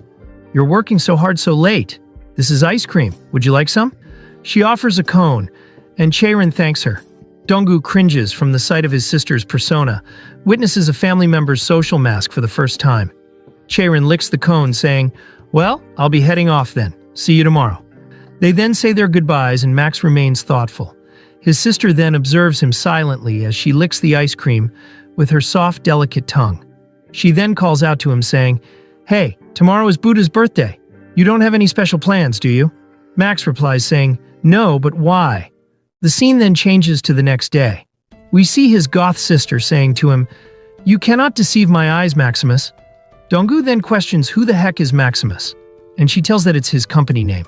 He corrects her that it's Max. She looks at a sign and says, "So, is it a two-way street or a one-way street?" Max sighs, saying, "What are you talking about? I told you it's not what you're thinking. What in the world are you imagining?" She then yells at him, saying, "What do you mean it's not? Your breath reeked of alcohol back then. Just 2 days ago, when your one and only flesh and blood was begging you for a drink, you told her to get lost, and now, from that very same month." Then she notices that people are staring at them because she's yelling. She lowers her voice, saying, "And most of all, you've lived your whole life as a logical, science-minded person. How does a book of poetry even make sense?" Hearing this, Max questions whether she went into his room. She sighs, saying, "What are you talking about? You were reading it when you were with me the day before yesterday." The scene now shifts to the inside of the restaurant, as they have their meal together. She questions what's the deal with him and the girl. He averts his gaze and replies saying, "Just a normal co-worker? That's what I am to her." Suwon comments saying, "A one-way street. I guess so, with looks like that. Why would she settle for someone like you? It's as clear as day that hardship and suffering lie ahead of you." She sarcastically laughs, saying, "My poor little brother, what are you going to do now?" Max remains silent, and she asks what's with that reaction, and questions whether he likes her that much. He gets frustrated, saying, "Shut up, I don't know. Did you drag me all the way out here just to ask me that?" She replies saying, "How could I just ask? It's my only little brother's love life." Then she grumbles, saying, "Damn it, an office romance is really not an option." She then firmly says to him, "First of all, you need to get that hair of yours fixed." Donggu asks, "What's that supposed to mean?" And in the next moment, we see him in a barber shop. Suwon says to him, "It'll be awkward if you change it too suddenly. So for today, I'm just going to cut the messy parts and teach you how to style it." The barber then smirks, as she had gotten a great styling idea. She leans close to his ear and tells him that she'll begin now. The scene now shifts to the next day. We see Chaerin walking to her office room. Then she hears some colleague praising Max. We see that Max is rocking a 2-block Korean haircut. Patrick questions him, saying, "Are you going on a blind date after work or something? You have a completely different vibe than usual?" He replies saying, "I ended up changing hair salons. So does it look weird?" Joy observes him silently as Patrick says, No, it looks great. But you did go to a hair salon before this too, right?" Jaden adds in saying, "Isn't it a little unnatural? I think I'm more used to your original hairstyle, Max." Patrick argues, saying that it's way neater now, and Jaden agrees, saying, "Yeah, but I'm just saying it feels a little awkward, that's all." Joy then walks towards Max and whispers, saying, "It looks good on you, showing your forehead. Did you style your hair yourself?" He affirms that the salon taught him how to. She laughs, saying, "It must have been a hassle if it was your first time. You must have a knack for it. But are you really going on a blind date?" She whispers to him, saying, "You can't be dating Mr. Donggu, you have to study with me." Max tells her that it's nothing like that, and she asks whether there's someone he wants to look good for. He trembles, and Joy notices his reaction. Then suddenly Esther amazes at his appearance, saying, "Whoa, what is this? Are you the same Max I used to know? You even got your eyebrows done? That's awesome." Max then tells her to lower her voice, and he inwardly says, "All I did was go to the salon and buy one new set of clothes. Why is everyone making such a big fuss?" Esther walks away saying, "You look so handsome with your forehead showing. If I saw you outside, I would have walked right past without recognizing you." Joy looks at Max with a suspicious expression. He receives a message and sees that Esther had sent him a message reading whether he has finally made up his mind and going straight for it, implying that he's trying to make Joy fall in love. Max quickly types that it's not like that. Joy observes Max and then looks at Esther, who is also on her phone sending messages. Oh no, folks. The misunderstanding is going to escalate now. A female coworker then calls out Max's name, and asks whether she can ask one question about the document he uploaded to the workspace. Joy starts to theorycraft a misunderstanding between them. Then, a woman eating Pringles asks her friend, "Did the person who was here before quit? Who is this person I'm seeing for the first time?" Her friend then gets anxious and pulls her away and apologizes to Max. Meanwhile, Max wonders what in the world did he look like before? The scene now shifts to later. It's 9 p.m. already. Max thinks to himself, people's reactions died down faster than I expected. And just like that, it was night. Esther appears behind Max and yawns, asking whether he's not going home. He replies saying, "I'm about to. There's a lot to organize for next week's proposal." He then questions whether she's also working late because of that. She responds saying, "Yeah, why did they make a designer and a developer work on a proposal? And more than anything, having to collaborate with my ex, it's the absolute worst." As they get into the elevator, Max tells her that it's only a week. She retorts saying, "You think a week is as easy as it sounds? I'll be lucky if we don't start fighting during a meeting. You saw the way he talked when he gave feedback on my work in the chat, right? Was that feedback? It's like he's dying to pick a fight. It's so obvious he's going to find some ridiculous excuse to criticize me soon." Max then comments saying, "Still, he'll separate his personal and professional life, right?" She sighs saying, "What sin did I commit in my past life? Should I just confront this head-on or not?" She then shuts her mouth, realizing that she's yapping a lot. She apologizes saying, "Sorry, I'm being really whiny right now, aren't I?" Max quickly denies it and she says, "Negative energy is contagious. And you must have a lot on your mind at the office too, Max, regarding Joy." Then they remain silent. Max breaks the silence saying, "In that case, if you feel like you're about to explode after holding it in for so long, come find me. I'll be your emotional trash can." Esther then remembers that she said those same words to him back that day. She smiles saying, "Can you take responsibility for those words? I might bother you a lot, you know?" Max gasps and says that he's taking it back then. She retorts, questioning whether he's messing with her. The elevator starts to malfunction, and both their bodies shake as a result. Then suddenly, the lift stops working, and the lights go off. Esther asks whether it's completely stopped now, and he affirms saying, "It's been breaking down a lot lately. I guess it's acting up again." Flustered, she nervously says, "This day is already starting off on the wrong foot. I have a bad feeling about next week." Max responds saying, "Think of it as getting the bad luck out of the way." The scene now shifts to 15 minutes later. He checks his smartwatch while inwardly saying, "I've spoken with the maintenance center, and they said it would be resolved soon. I wonder when we'll be able to get out." Max then notices Esther breathing heavily, and he asks what she's doing. She replies saying, "It's scary, the lights suddenly going out and stopping." Max then says, "We're between the second and third floors right now, so even if we fall, we won't die." Esther gets horrified, and he further adds, "If we're unlucky, we'll just break a few bones? I wonder if they'd cover that under workers' compensation." Esther sighs, saying, "Geez, in a situation like this, you're supposed to reassure me by saying everything will be fine. Are you going to talk like that in front of Joy too?" Esther then holds the railing and says, "Should I listen to some music or something?" Then she realizes that she left her earphones. Max tells her to wait for a moment and takes out his Samsung Galaxy Buds saying, "I'm looking for a song, something calming, for peace of mind and body." He then offers a single bud to her, so they both can listen to it. He reassures her that they'll be out of here soon. She takes and puts it in her ear. As she listens to it, she tells him that it's a nice song, and she asks what's the title of it. He responds that he just found out about it just a while ago. Then suddenly the lights turn on and the elevator starts moving again. Max tells her to give his earphones back now, and she goes to remove it from her ear. Then the elevator door opens, and Joy sees them both. She gets stunned as they both are sharing the earbuds like a secret couple. Bro is definitely cooked. Che-Rin just stands there still looking at the two of them who appear to be sulking.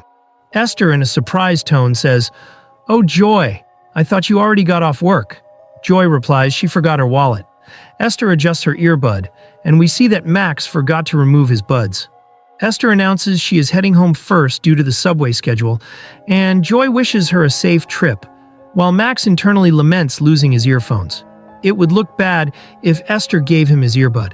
Then he tells Joy to take the cargo elevator, since this one just stopped again a moment ago. Joy thanks him for the heads up. Then she looks surprised, realizing Max's earphone is missing from his other ear. Joy looks shocked and distressed, sweating after noticing the missing earbud. Meanwhile, Max thinks he'd prefer to wait and go together. Joy then tries to say something, but he accidentally ignores her and tells her that he'll see her tomorrow. She gets shocked that he ignored her, and Max realizes he's fumbling the bag.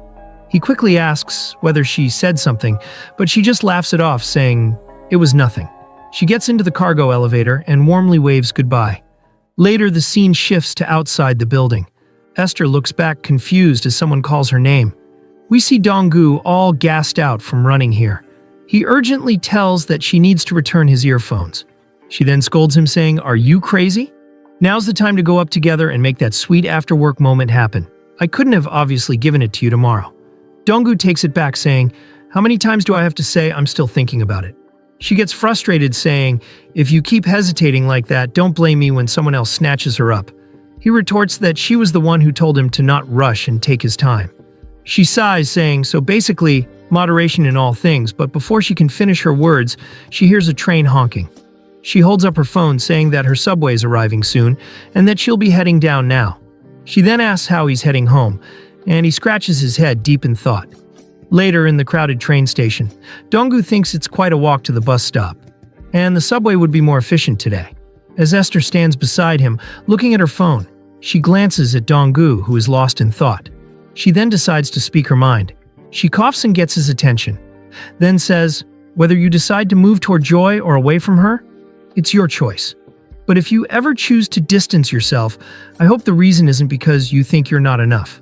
Donggu questions, saying, "What are you? Some kind of self-esteem guardian of Kang Donggu?" She sparkles, saying, "Wow, that actually sounds fun. Should I take the job?" He gets frustrated and rejects the idea. She lets out a sigh and says, "I clearly told you last time, Max. You're a better person than you think." Then, as the train arrives, they both get in. Donggu and Esther sit silently on the subway, deep in thought as the train clatters along. Then, as their shoulders brush, Donggu questions her, saying, "But weren't you just saying that because you were tipsy?" She playfully replies, "Oh my, Max, what do you take me for? I don't just hand out respect to anyone, you know? Esther brand respect. This stuff's rare, okay?" Donggu just acknowledges it, and Esther offers Donggu a positive outlook, suggesting he embrace today's vibe, leaving Donggu puzzled.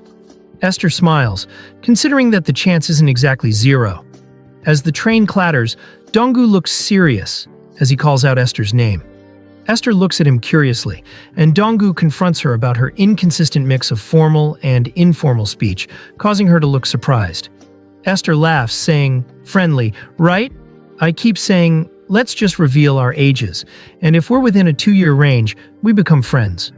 But Donggu rejects, saying, "Like I said before, in a professional workplace," Esther cuts him off, saying, Yes, being colleagues is more than enough." Got it, crystal clear. Then she says, "Honestly, I had zero intention of being friends with you anyway." He lets out a sigh, and then realizes that he has never thanked Esther for the help. Esther helped him clear up a misunderstanding with Joy. A subway handle swings and glows as Donggu calls out Esther's name. He looks down, expressing his heartfelt thanks for everything. Esther looks surprised, and he urgently announces he will head out first. She then smiles and exclaims the word beer. Donggu looks back, and she waves, stating that she liked it before the patch. She lets out a sly chuckle as he leaves the train. Meanwhile, he stands there thoughtful, wondering what she meant by that. He decides to just go home. The scene then shifts to the next day.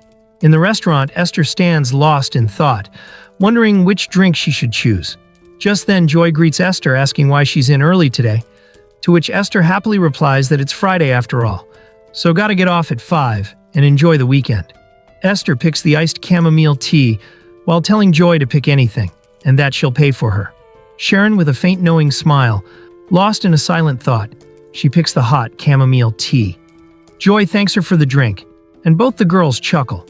Then, as the payment is completed, Joy looks deep in thought. Then Joy gets Esther's attention by saying that she's curious about something.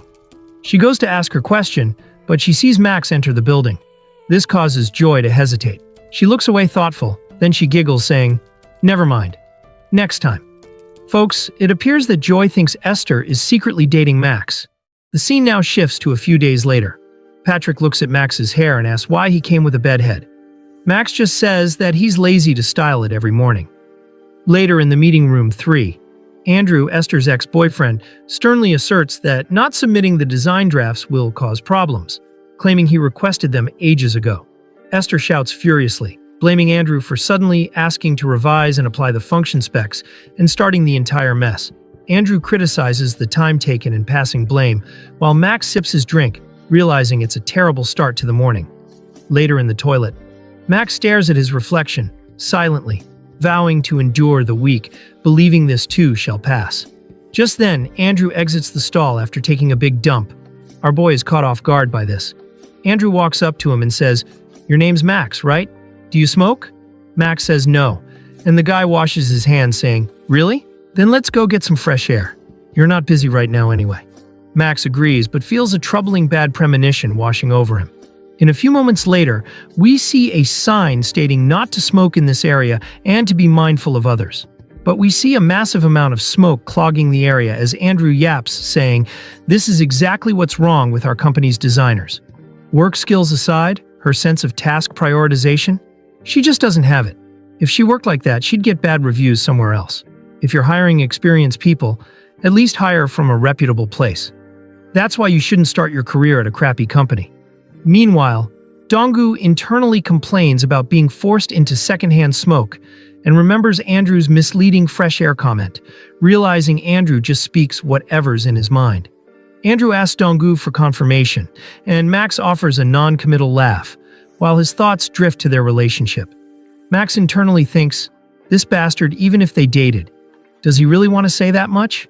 Andrew keeps bitching, using English nicknames and pretending everyone's equal. I've never seen a company like this before. Our boy holds in his breath, trying his best to not inhale cancer. He inwardly says, no matter where I go, there's always someone who only has complaints about the company and gossip about others. Andrew keeps barking that he doesn't belong in a place like this, and our boy laments that this is undoubtedly the worst morning he had in a while. Later in the office room, Max finally returns. He looks utterly exasperated, realizing it's already lunchtime and cursing his bad morning. Che-rin is seen seated at her desk. Max, feeling tired, considers taking a nap on his desk. Then notices Joy. Donggu approaches his desk, asking if she's eating lunch, making her realize the time. Donggu's hands are shown, clenched and nervous as he debates whether to suggest they eat together. Joy tells him that she's going to skip lunch today. Donggu looks distressed, lamenting his situation and contemplating skipping lunch. An office chair wheel rolls away, reflecting Donggu's decision to nap instead of eating. But then Joy suddenly asks whether they should eat together since it's come to this. Our boy's mood lights up, and in the next moment the scene shifts to a restaurant, where Che-rin takes a big bite of her egg sandwich. Donggu looks satisfied, thinking undoubtedly the best lunch I've had in a while. Just sitting across from someone and eating feels like all the morning stress just melted away. Che-rin happily eats her sandwich with a sparkling smile. Donggu then asks her when they should have their study group this week. Joy then asks whether his schedule is okay, since he was busy with Esther from morning 2. He responds that leaving on time just one day won't be a problem. Meanwhile, he inwardly says, screw it. Working late the night before the study? No, I'll just pull an all-nighter. Then he wonders why Joy is giving a lukewarm reaction. Donggu looks surprised as she asks if they should skip this week's meeting. She clarifies, saying, I have a speaking exam this weekend. Since the exam's so close, I think I should focus on that this week. Donggu then remembers that she's been yapping a lot lately, so he concludes that she was actually studying for the speech exam. Joy then asks whether is that okay with him, and he quickly responds that it's fine and that it's all for getting a good job later. He gives a thumbs up, enthusiastically wishing her success on her exam. Later, the scene shifts to the office. We see Donggu laying on a couch with a gloomy expression. He inwardly says, I didn't expect she'd be preparing for a job change on so many fronts. Not just the study group. It shows how serious she is about switching jobs. He recalls the manager saying about renegotiating his salary. Therefore, Donggu can stay here with a high pay and not worry about finding another job. He wonders if Joy left the company soon. Then wouldn't it be too late for him to confess? He thinks whether he has the confidence to not regret it. Then suddenly an alert pops up in his laptop, stating that an issue had occurred. Max sighs that he should have backed it up, Just then, Esther passes by and notices his serious expression, so she calls out his name and asks whether there's any issue. He questions why she's still not off work, and she hands him a chamomile tea, saying how can she leave work early when there's a mountain of work. She sits down next to him. He asks whether she drinks chamomile tea too, and that he sees her just drink iced Americano usually. She responds saying, I haven't been able to sleep well lately, so I'm on a 2-week caffeine detox challenge. She then calls out his name and gets his full attention. He looks at her as she says, was I too emotional in the morning meeting? Like a kid, everything showed on my face. Should I apologize now? Donggu then takes a sip of his tea, thinking that her ex-boyfriend was gossiping so much about her earlier. Max asks why she has to apologize, since the other side was the one who started picking fights and raising their voices. Esther tells him that she feels bad that he was stuck in the middle. Donggu then realizes that she seems unnecessarily kind, so he asks her whether she doesn't regret it, dating someone like that. This catches her off guard and her expression turns grim. Now the only sound that can be heard in the room is the drop of water from the tap. Esther stays silent, and Donggu's hands starts to tremble in panic. Donggu reflects on his bluntness and realizes that even though they have gotten more comfortable, there are still limits. He quickly tries to apologize, saying that he said something thoughtless. But she says that she's mad, but does not regret it. Max gets surprised by her indifferent attitude. She gives a knowing smile and says, I'd rather deal with the pain of heartbreak than regret missing my chance and never trying. She laughs, saying that even though it was short, she learned a lot from this relationship. Max looks at her thoughtfully, noting that her voice is firm and her eyes are full of conviction. She then playfully hits his shoulder, saying, Isn't it normal to exchange stuff like this between us? This causes him to realize that Esther is a strong person. Compared to her, he's just a coward. He recalls rejecting Chaerin by saying that weekends feel burdensome, and he also remembers the scene when she asked whether he styled his hair to impress someone. Max starts lamenting that, up until now, he has just kept running away. If he hesitates like this, someone else will take her and he won't know. Max then tells Esther that she's right. Esther lights up, saying, Exactly. Just think of her as a friend and relax. But then she gets confused as he says that he wants to get closer to that person. He continues saying, But I don't know what or how to do it. I'm completely clumsy when it comes to that. He then looks directly at her and asks whether she can help him. She is caught off guard by this. Confused, Esther asks Max to clarify if he needs her help or advice, and questions if she's the perfect person for the job. She also asks if she helps him, then what's in it for her? Max gets confused and she explains, saying, You knew how it is. It's give and take, right? Max then asks what she wants, so she thinks for a bit, and then an idea pops up. She asks for Max coupons. Max gets nervous by this, and she says that 1 isn't enough, so he should at least give 5. Max questions what in the world are they even for, to which she replies saying, It's literally like a magical coupon that grants my requests, wishes, commands, favors, orders, and so on. Max, bewildered, asks how about cash instead. Esther playfully dismisses Max, saying he'll be the one losing out, which makes a flustered Max immediately agree to 5 coupons. Esther with satisfaction declares their deal complete, while Max feels he's been scammed. Esther raises her fist, cheerfully saying, To the rosy future of Max and Joy. Max agrees to their future and bump their fists together. She asks what should she start with, and Max tells her that it's fine for now, but he wonders whether he can trust her. Later, the scene shifts to his apartment. Donggu's sister playfully asks how old is she, and Max, confused, asks who she's talking about. His sister then leans towards Max, asking about the age of that pretty girl he likes, wondering if she's older or younger. A startled Max confesses he doesn't know her age, causing tension between him and his sister. She glares at Max, questioning how he could not know the age of the person he likes, prompting Max to tell her to mind her own business.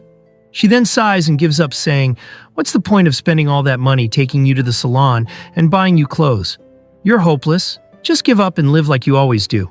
What's the point of dating? Just play your games. Max then stays silent, deep in thought.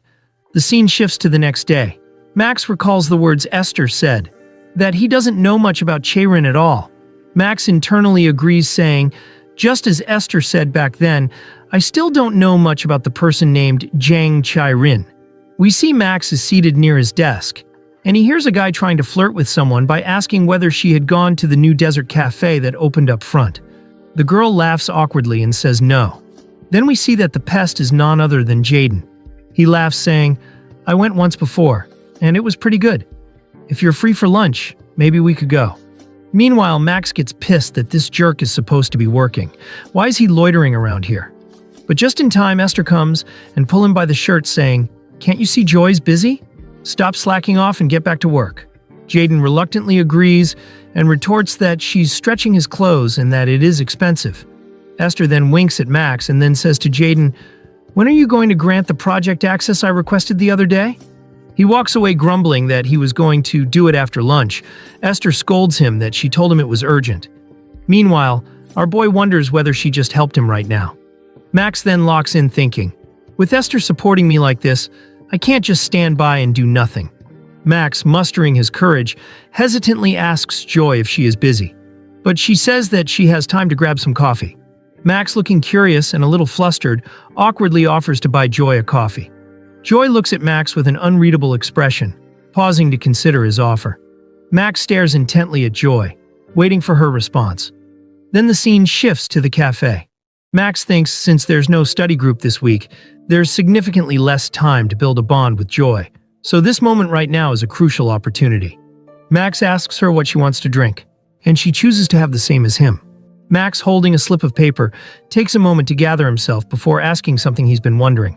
Max bravely asks Joy her age, and he inwardly celebrates his success in finally asking. Joy playfully turns the question back, asking Max how old she looks, leaving him flustered and unsure.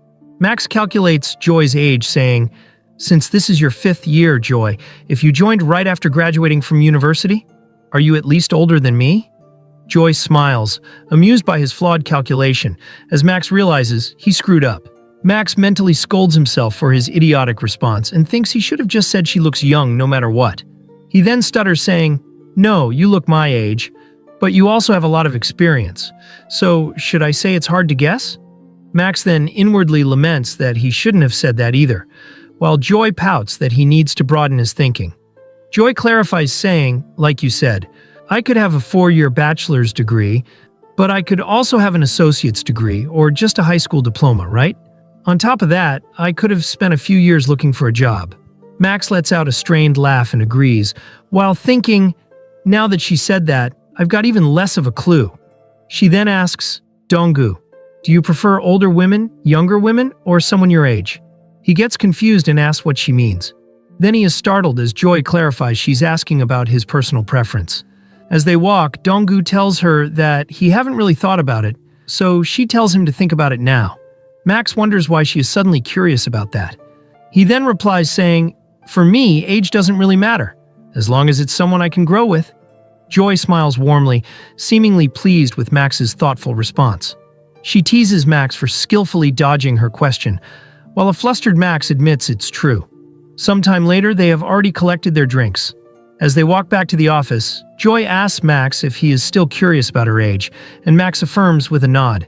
Joy then looks around carefully, checking if someone's near to listen to them. Then she leans in to whisper to Max, who looks surprised.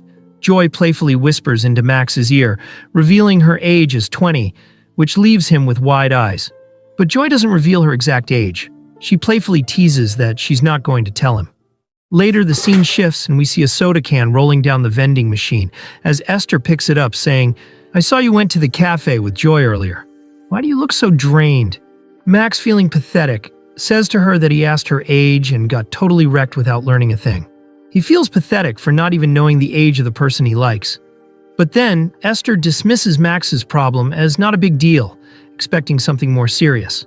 She gets closer to him and asks Max whether she should tell him. Esther smiles mischievously while he looks up at her, surprised, and asks her what she's talking about. Max looks uneasy as she says that she knows Joy's age. Esther smiles brightly, playfully suggesting that Max should try asking her nicely. Donggu then remains thoughtful.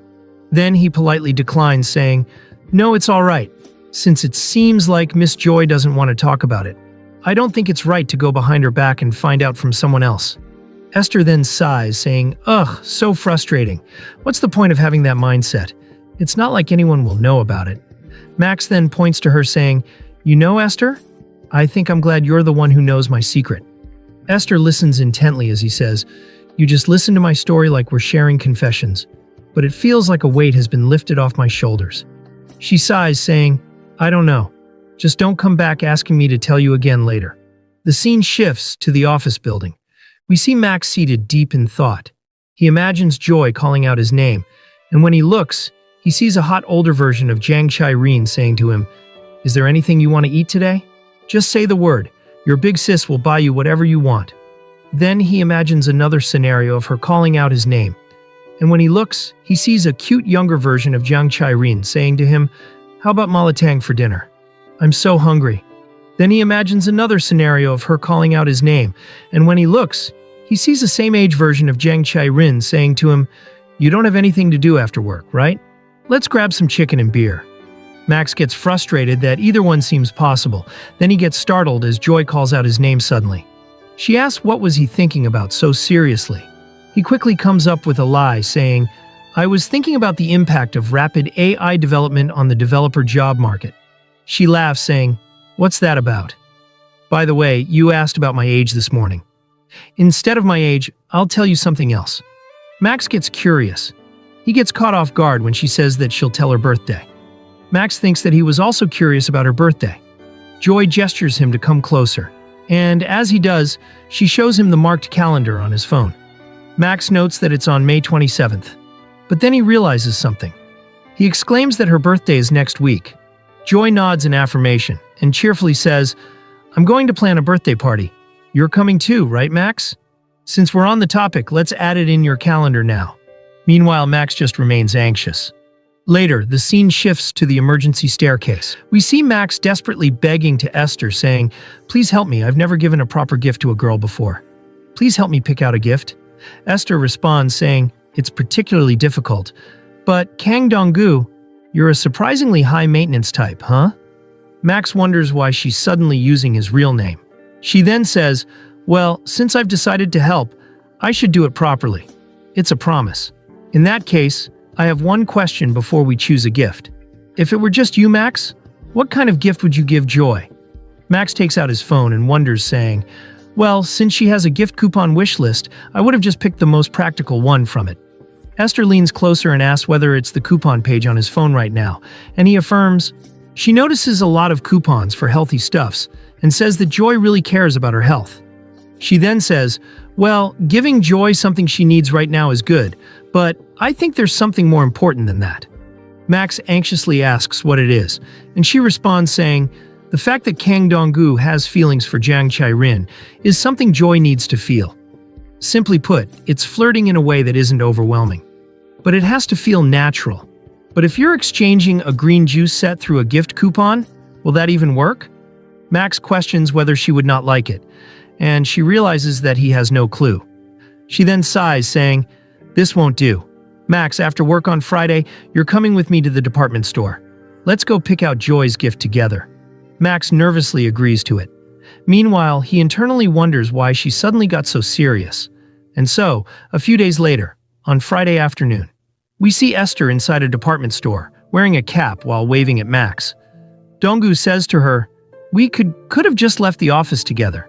Why did you want us to go separately and meet up here?" Esther then sighs, wondering whether he's naive or fearless. Max questions what she means, and she explains, saying, "A young male employee and a female employee shopping at a department store after work on a Friday. What do you think people from the office would think if they saw that?" Max thinks for a while, and then asks whether they'll misunderstand and think they're on a date. Esther asks, "Isn't it obvious?" Then she hands him a face mask, saying, "Before you even get together with the person you like, you don't want to get caught up in an unwanted scandal. So be careful. At least cover your face with this." Max is surprised that she even brought something like this. She says, "There are so many people on the lower floors right now. Let's go up to the 7th floor first, then slowly come down and look around." Max agrees to her plan, and they both get into the elevator. The elevator seems crowded and everyone starts to sweat. Max tells Esther that there are a lot of people just like she said, and she agrees and states that it's so hot. The elevator then opens at the 3rd floor, and our boy sighs of relief that the crowd is thinning out a bit. But then he notices Patrick with his chick beside him, entering the elevator. Donggu quickly looks away, wondering why he's here, and he thinks whether the chick beside him is his girlfriend. Max presses his body on Esther, and she whispers to him that it's too cramped. He then pins her against the wall, and she gets hella embarrassed. He whispers that Patrick is right over there, and that they are going to get caught at this rate. Meanwhile, Esther stays silent. Then she gets closer to his chest and tells him that this way they won't be able to see them. She grabs her dress anxiously, trying not to get moist between her legs. They are so close to each other and her heart starts to pound as she stays pinned against the wall by him. Sometime later, the lift finally reaches the top floor, and the duo exit the elevator, while saying that they should have taken the escalator instead. It appears that Patrick had gotten off on another floor before them. Donggu tells Esther that it would be a hassle if they get caught, so they should move carefully now. Then as the real gift hunting began, Esther holds up a woman's clothing near him and comments it would look great. Confused, Donggu questions if she's talking about him, to which she clarifies that she's talking about herself. Our boy then wonders why she's even showing it to him. She then holds up 2 caps and asks which color looks better. He examines and comments that beige looks good, and she puts on the cap and checks herself in the mirror. Seeing this, our boy questions whether it doesn't feel like they are straying from today's goal already. She adjusts her cap and responds saying, "Max, don't you know what warming up is? I'm syncing myself with the department store vibe right now." Then our boy questions what that even means, and she changes the subject saying, "Ugh, I'm thirsty. Should we grab a drink while we look around?" Our boy then wonders if he really can trust her on this gift shopping. The scene now shifts to 1 hour later. Our boy looks hella drained as Esther had been shopping for herself as an excuse for warm-up. She goes through her phone, saying that hand cream is too boring and a cosmetic set feels a bit heavy. She then snaps him off his thoughts as she had finally begun the real gift hunting for Chaerin. Esther says that she was asking what he thinks about a diffuser or a room spray. She then realizes that he hadn't even paid attention at all. Our boy is lost in thought as he recalls Chaerin saying that her room is already cramped, and being alone just makes everything feel heavier. Donggu realizes that if her room were filled with a pleasant scent, maybe it could ease that loneliness a little. He then finally tells Esther that the spray is a great idea. As long as it's not too expensive, he's sure Chaerin would be happy to get it. Esther then agrees, saying it's probably better than a diffuser. Our boy then looks confused and says he doesn't mind either product. He asks whether there's a reason, and she points out saying a diffuser just sits somewhere and does its job, but with a room spray, you have to spray it yourself each time, which means every time she uses it, her thoughts might drift towards you, Max. They both then picture Chaerin spraying the bottle, and recalling that Max was the one who gifted her this wonderful spray. Our boy then says that he didn't realize there was such a deep meaning to it. Esther then says that the real question is which scent to choose. The scene now shifts to later. A saleswoman points to some sprays, asking whether they want to smell this one too. She informs that this is their signature scent, and it's their current bestseller. The duo then smell the scent, and the saleswoman laughs, saying, "What kind of scent does your girlfriend like? If she has a fragrance she usually prefers, please let me know." Esther gets flustered by this and stutters at the word girlfriend. Our boy then clarifies that she's not his girlfriend, but he thanks the saleswoman for her suggestion. The woman then apologizes, and Esther nudges his hand, questioning if he's upset about it. She tells that if anyone should be upset, it should be her. Our poor boy replies that he didn't even say anything. Esther then moves on, saying, "Let's just go with this one. It's pretty close to the scent of Joy's hair mist." She then goes through her phone and picks another product, saying, "My personal taste leans more towards this one though. I'll just order that separately later." She then dashes off to the restroom, telling Max to pay the bill. Our boy looks at the luxurious ivory spray which Esther wanted to buy. Then he pays the bill. Folks, I think he's going to buy it as a surprise for Esther. The scene now shifts to later. We see the duo walking under the night sky. Esther then tells him to listen carefully, and gestures saying that she's giving Joy 2 movie tickets for her birthday. And his mission is simple. He needs to watch the movie with her. Just the 2 of them. Our boy then questions if she really thinks he could bring himself to say something like that. Esther then gets irritated, saying, "Oh, come on, if you overthink every little thing, when, where, and how do you plan on getting closer to her? It's selfish to expect the other person to just magically notice your feelings without you expressing them." Donggu then thinks for a bit, and then says, "But I'm worried. If someone who's never seen you that way suddenly closes the distance too fast, they might feel pressured, don't you think?" Esther responds saying, "That's why you use the right excuse or reason, so it doesn't feel like pressure. Don't make it harder than it is. If you overcomplicate things, Joy will feel the same way." She then drops the Bruce Lee quote saying, "Just go naturally, let it flow like water." Our boy then lets out a strained laugh, and the scene shifts to the subway entrance. Esther then tells him to enjoy his weekend, and that she's heading out now. But then he tells her to wait for a moment. He hands over a product which she wanted to buy, and says that it's a little thank you gift for helping him out today. He mentions that she seemed interested in it earlier. She observes it thoughtfully as he tells that it's the smallest size, so she doesn't need to feel burdened. She then looks up at him and says that he's more thoughtful than he looks. She cheerfully takes her leave, telling him to get home safely. Our boy then sits in the bus stand waiting for his ride to arrive. Just then he receives a notification. He looks down to notice that Esther has sent thanks for the gift. He wonders what the name Ye-Yun even is, and then he recalls that Esther was the one who saved her number in his phone using that name. He reads her message that she had fun today, and that she'll use the gift well. Our boy sighs with a smile saying, "Seriously, she's a funny one when you think about it." He sends her a message to get home safely. Then he taps the profile picture of Chae-Rin and wonders whether she'll like the gift.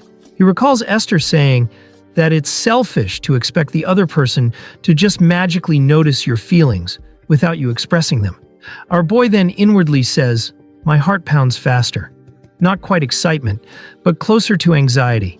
Maybe because I'm afraid I could end up pushing her away. After living my whole life keeping people at a distance, I never realized closing that gap could be this difficult. I just hope she doesn't feel burdened. Just then, a shadow can be seen on his phone, and our boy glances back curiously. Chae-Rin creeps out from her hiding spot and says that it's her profile picture. Our boy then sweats bullets, as she had caught him red-handed. He inwardly says, "How long has she been standing behind me? Didn't she leave work early to study for an exam?" Of all the things to see, I hope she doesn't think I'm some kind of creepy, suspicious guy. He then comes up with an excuse saying, "I was just about to ask when would be a good time for our study session next week." She stares at him and then goes to sit next to him saying, "Is that so? How about we study the day after the birthday party?" Our boy then inwardly feels relieved as he had successfully played it off naturally. He says to her, "Yep, that sounds good. Are you leaving work just now?" She responds that she was just studying for her weekend exam at a cafe nearby, and that she's the type who can't focus at home. Then she notices the bag and asks whether he went to the department store. Our boy goes to explain, but then he freezes and inwardly says, "Wait a minute. Come to think of it, there are a lot of eyes on her at the office. I've only ever sent coffee gift coupons for team members' birthdays before, so if a rumor spreads that I bought only Joy's gift from a department store, I'll definitely be misunderstood. If that's the case, then it's better to just..." But before he can finish his thoughts, Joy grins saying, "Oh, no way. Is that a gift for my birthday next week?" Our boy freezes, and the atmosphere turns silent. Joy then laughs, saying that she was just joking. But our boy straight up says that it was for her. This catches her off guard, and he thinks this might be better to do it now than to risk giving it to her at work. He tells her that he got a big discount on it, so she shouldn't feel burdened. But folks, he actually bought it at full price. He wishes her a happy birthday in advance, and she's surprised by the gift. She blushes a bit and thanks him for the gift. He feels relieved as the bus had arrived just in time, so he quickly makes his escape. She then calls out his name and asks when his birthday is, so she could save it in her calendar. Donggu goes to say it, but he recalls her playing with his feelings earlier by not telling her birthday at the start. Then he channels his Sigma male personality and tells her that he's not going to tell it either. This stuns her as he had the balls to say it to her face. She realizes that Karma is a bitch, as she's now having to face her own teasing. The scene now shifts to May 27th, at Joy's birthday party dinner. Our boy is seated next to Esther, while the birthday girl is the center of attention. Max glances at Joy and thinks that the people sitting at that table over there look like her close friends from her previous team. Just then she glances back at him, and they both turn away quickly.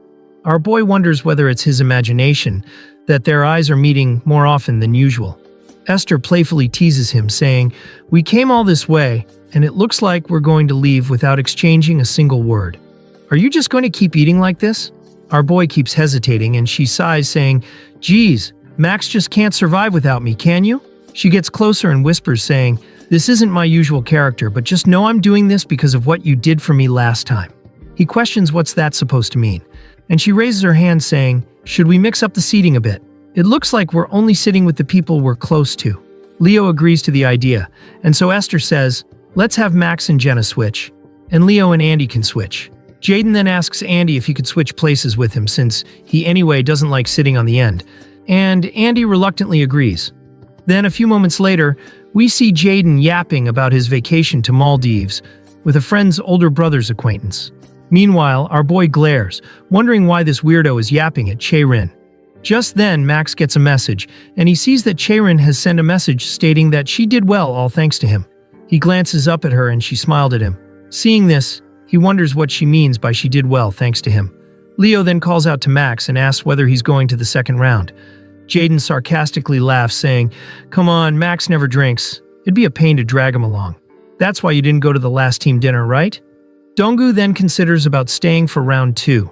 The scene now shifts to later. Outside, Esther hands him a hangover relief so he can take it before drinking. He thanks her and she says, "The Max who used to vanish into thin air right after the dinner is going to the second round. I wonder what's gotten into you." Max questions whether she isn't going to the second round today. She tells him that she has a little work left, so she has to go back and finish it up. He then questions if she's really going back to the office at this hour. She replies saying, "Why are you going to help me with my work? So you felt sorry for poor little me, pulling an all-nighter all alone in a dark office?" Max gets stressed by this and thinks about helping her. Esther playfully hits him saying, "I was just joking. You're seriously thinking about it? Geez, I can't joke with you. On a night like this, you need to make a good impression on Joy and score a lot of points." She then sees the group coming out, so she tells Max that she's going to say hi and then head in.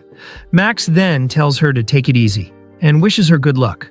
She sighs, saying, "Are you telling me to have good luck or to take it easy?" Max tells her that she can have both, good luck while taking it easy. This surprises her and then she smiles. She takes her leave saying, "Okay, I'll take it easy and have good luck." The scene now shifts to later. Inside the bar, we see that Haley had finally joined the party. Max looks at the hangover relief which Esther gave him. He thinks that she helped him a lot, and that he didn't even thank her. Leo, seeing Max thoughtful, asks what's on his mind, questioning whether the whiskey is too strong. Max gives an awkward laugh and says it's nothing. Haley then asks Joy on out of all the presents she got, which was the most memorable. Joy is caught off guard by this sudden question, and Jaden tells Haley to not ask something so uncomfortable. Haley says that she's just curious. Joy laughs and plays it off, saying, "Everyone put so much tonight into their gifts. How could I choose one? I'm grateful for all of them." Haley exclaims that Joy always says the sweetest things. Jaden jokes that Haley should learn from her, to which Haley gets offended and asks whether he wants to die. Max remains thoughtful, and Joy takes a secret glance at him. Then she says, "But if I had to pick one that stood out, I'd say the room spray." Hearing that, Haley exclaims in surprise. In her drunken tone, she says, "Whoa, what? Who? Is it a guy you're seeing?" Max then coughs out his drink and Joy laughs, saying it's not like that. Leo offers Max a napkin, and he thanks for it. Haley then says if a guy gives a gift that looks like it came from a department store, instead of a coffee gift card, then he's 100% interested in Joy. Max sweats bullets and looks away, while Joy laughs, saying that it was a girl who gifted her that. Hearing this, Haley is disappointed. She then asks Max in what he gifted Joy. Jaden butts in, saying, "It's obviously a Sudabucks gift card. We all got that from you for our birthdays." Max blushes and quickly agrees to it. Jaden then asks why his face is super red and questions whether he doesn't drink whiskey usually. Joy gives a sly smile as Max gives an excuse, saying that it's because it's been a while since he drank at all. Joy smiles brightly and tells Max to go get some fresh air outside. Then, as he exits the bar, he inwardly grumbles that his head is spinning. He thinks, is it because I was drinking in a state of extreme nervousness? I feel nauseous, and like I'm gonna throw up. This has never happened before. He hopes that they won't have a third round today. Just then, Joy exits the bar, saying that she should also get some fresh air too. Then she smiles at him, saying, "Haley was a little harsh, huh? Don't worry, I don't misunderstand things like that." Max turns away thinking, I don't know if her not misunderstanding is a good thing or a bad thing.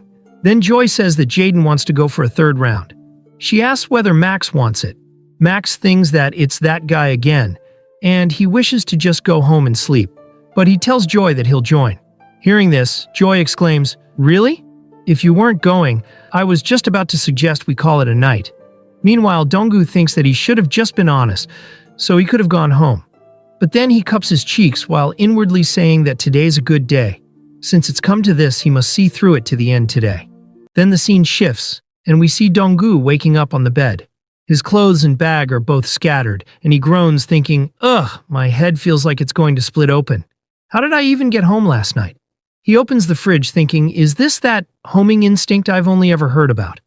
I vaguely remember Jaden forcing me to drink whiskey.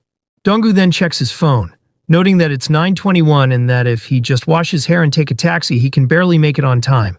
But then he sees something peculiar. He's shocked that he had spoken to Chaerin over the phone. He panics, saying, "What is this? A 13-minute call? And I'm the one who made it? I'm screwed. I don't even remember a single thing. What in the world did we talk about?"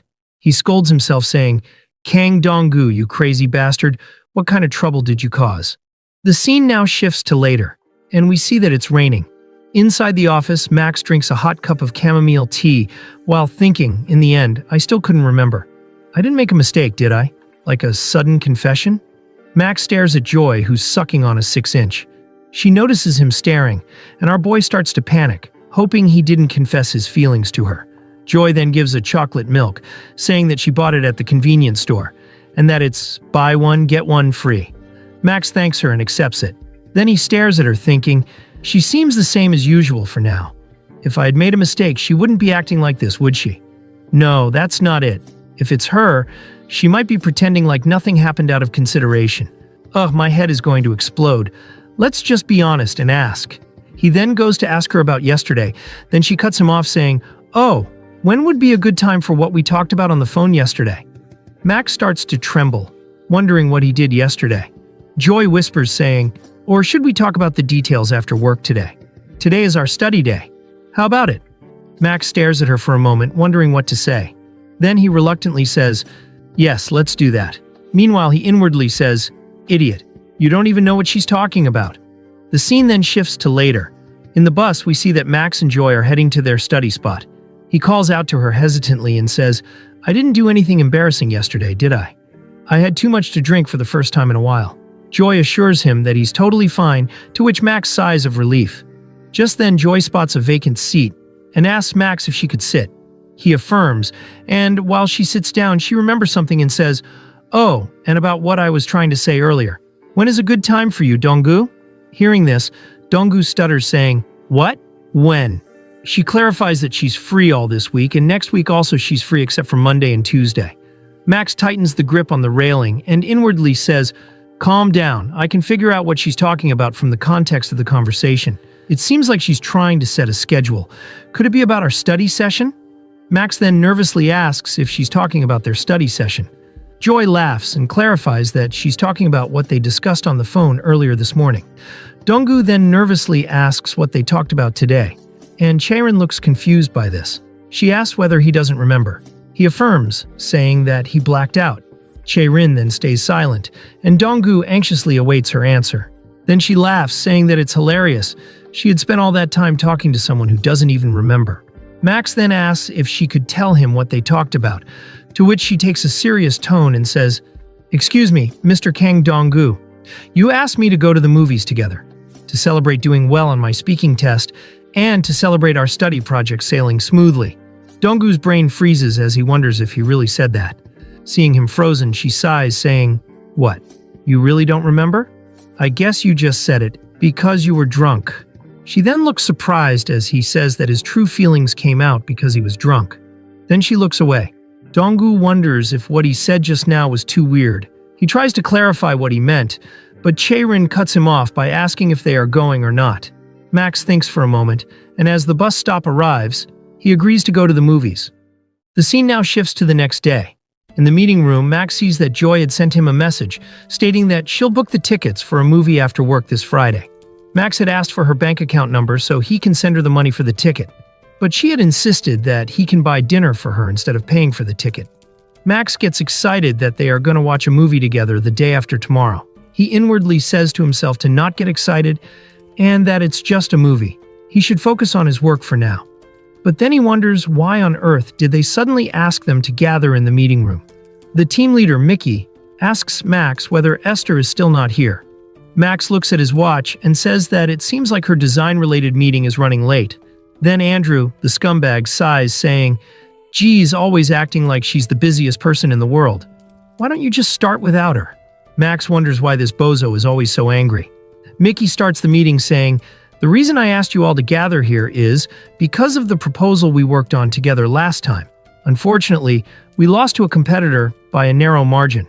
It's a shame, especially since you two, Max and Esther, went out of your way to support us." Andrew then says, "I told you that Esther girl wouldn't work out. When I looked at the design drafts, they were a complete mess." Max looks away while thinking he should ignore this bozo. Getting stressed out will only hurt him.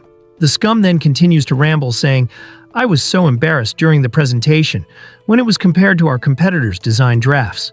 Max inwardly keeps saying to himself to just ignore it like he always does. Andrew keeps trash talking, saying, "She worked at an agency for 2 or 3 years.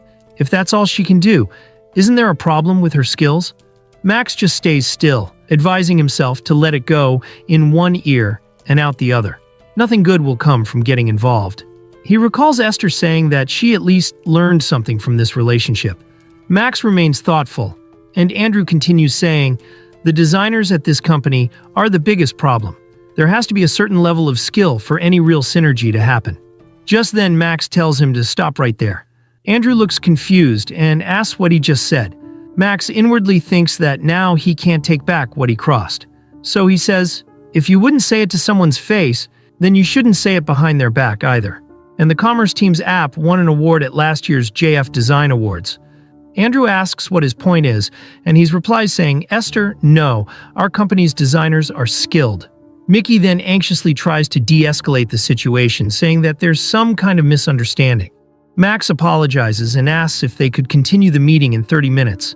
Just then, as he opens the door, Esther is seen waiting. Max is surprised by this, and then pulls her hand, telling her not to go in. Esther is taken aback by this sudden behavior, and the scene now shifts to outside.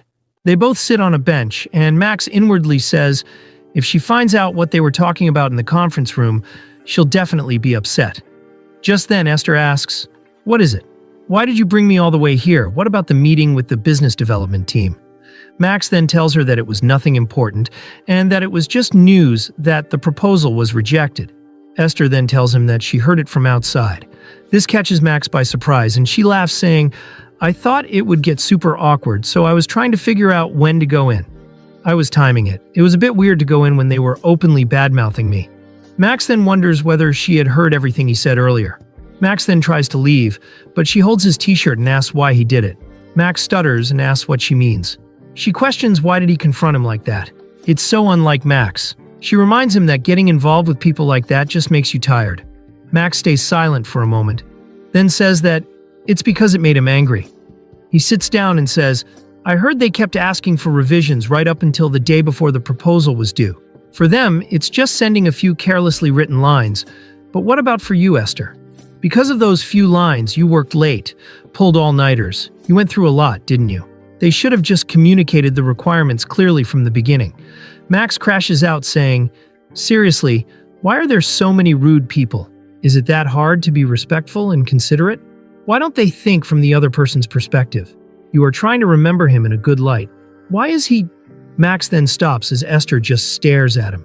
He asks what, and she says that she had never seen Max this angry before, and that this is the first time over a year of working together. Max blushes and says that he's a person too, to which Esther asks why he's getting embarrassed. Max denies the allegations, and she asks why he brought up the design awards earlier. Max hesitates, and she pats his shoulder saying, "See, I told you. You're the only one who recognized the true value of my skills." Max inwardly says that this is embarrassing. Just then he hears Esther saying that it's embarrassing to think Max saw her that way. She gets thoughtful, and then says, "This won't do. Today is absolutely the day. I'm going to use my Max coupon after work today." The scene then shifts to a restaurant. We see that Esther had ordered a lot of delicious foods by using Max's money. She tells him to eat well since he must have been drained emotionally today in many ways. Max thinks that Andrew and him ended it on a "we were both just sensitive" kind of note, but Max still feels uneasy for no reason. He hopes they won't get tangled up anymore from now on. Esther then goes to order soju, but Max cuts her off and orders 2 zero colas instead. She asks what he's doing, to which he says, "You've been overworking lately, even pulling all-nighters. You know there's a cold going around the office, right? Once your immunity drops, it hits you hard." Hearing this, Esther complains that he's nagging her now. Max reminds her that she's talking to him informally again now. He pours the cola in a cup and slides it towards her. Esther lets out a chuckle, and he asks why her mood changed from angry to laughter so suddenly. She replies saying, "Because it's funny. It feels like I've been seeing so many different sides of you these past few months. Your smile, your weak side, and today, even your angry and nagging sides. Does Joy know that you have these sides to you, Max?" He responds saying, "Probably not. Ever since I admitted that I like her, I have unintentionally started acting unnatural with her." Just then, Esther says, "I hope she likes you. She definitely will. Even the real you, Kang Donggu." Hearing this, Max goes silent. Esther then says, "What's this? Why did you go silent all of a sudden? Was my cheering that touching?"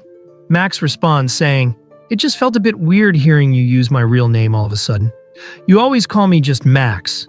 Esther eats her food and says that she really didn't think much about it.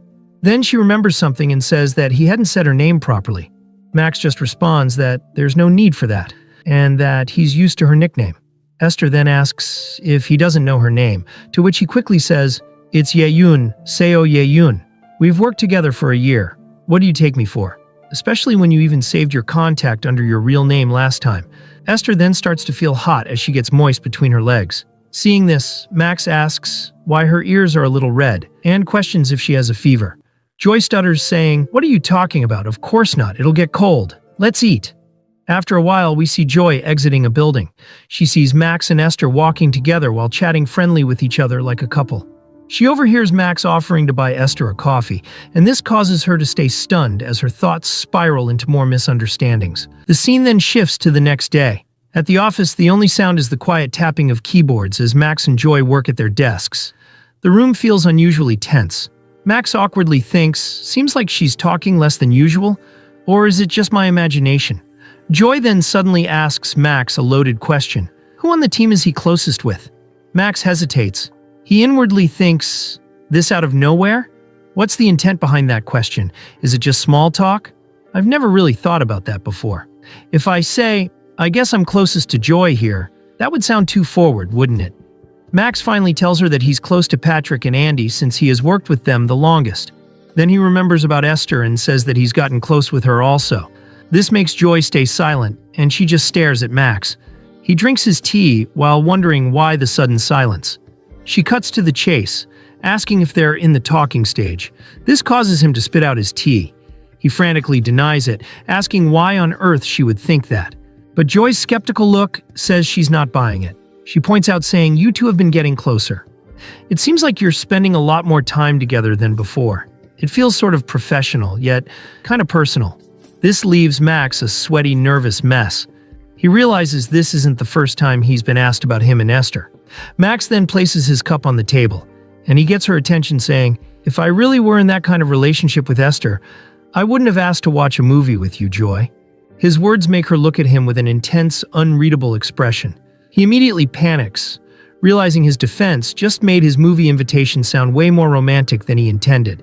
He tries to backtrack, explaining it was just a celebration for their study group's success, but Joy's face remains blank.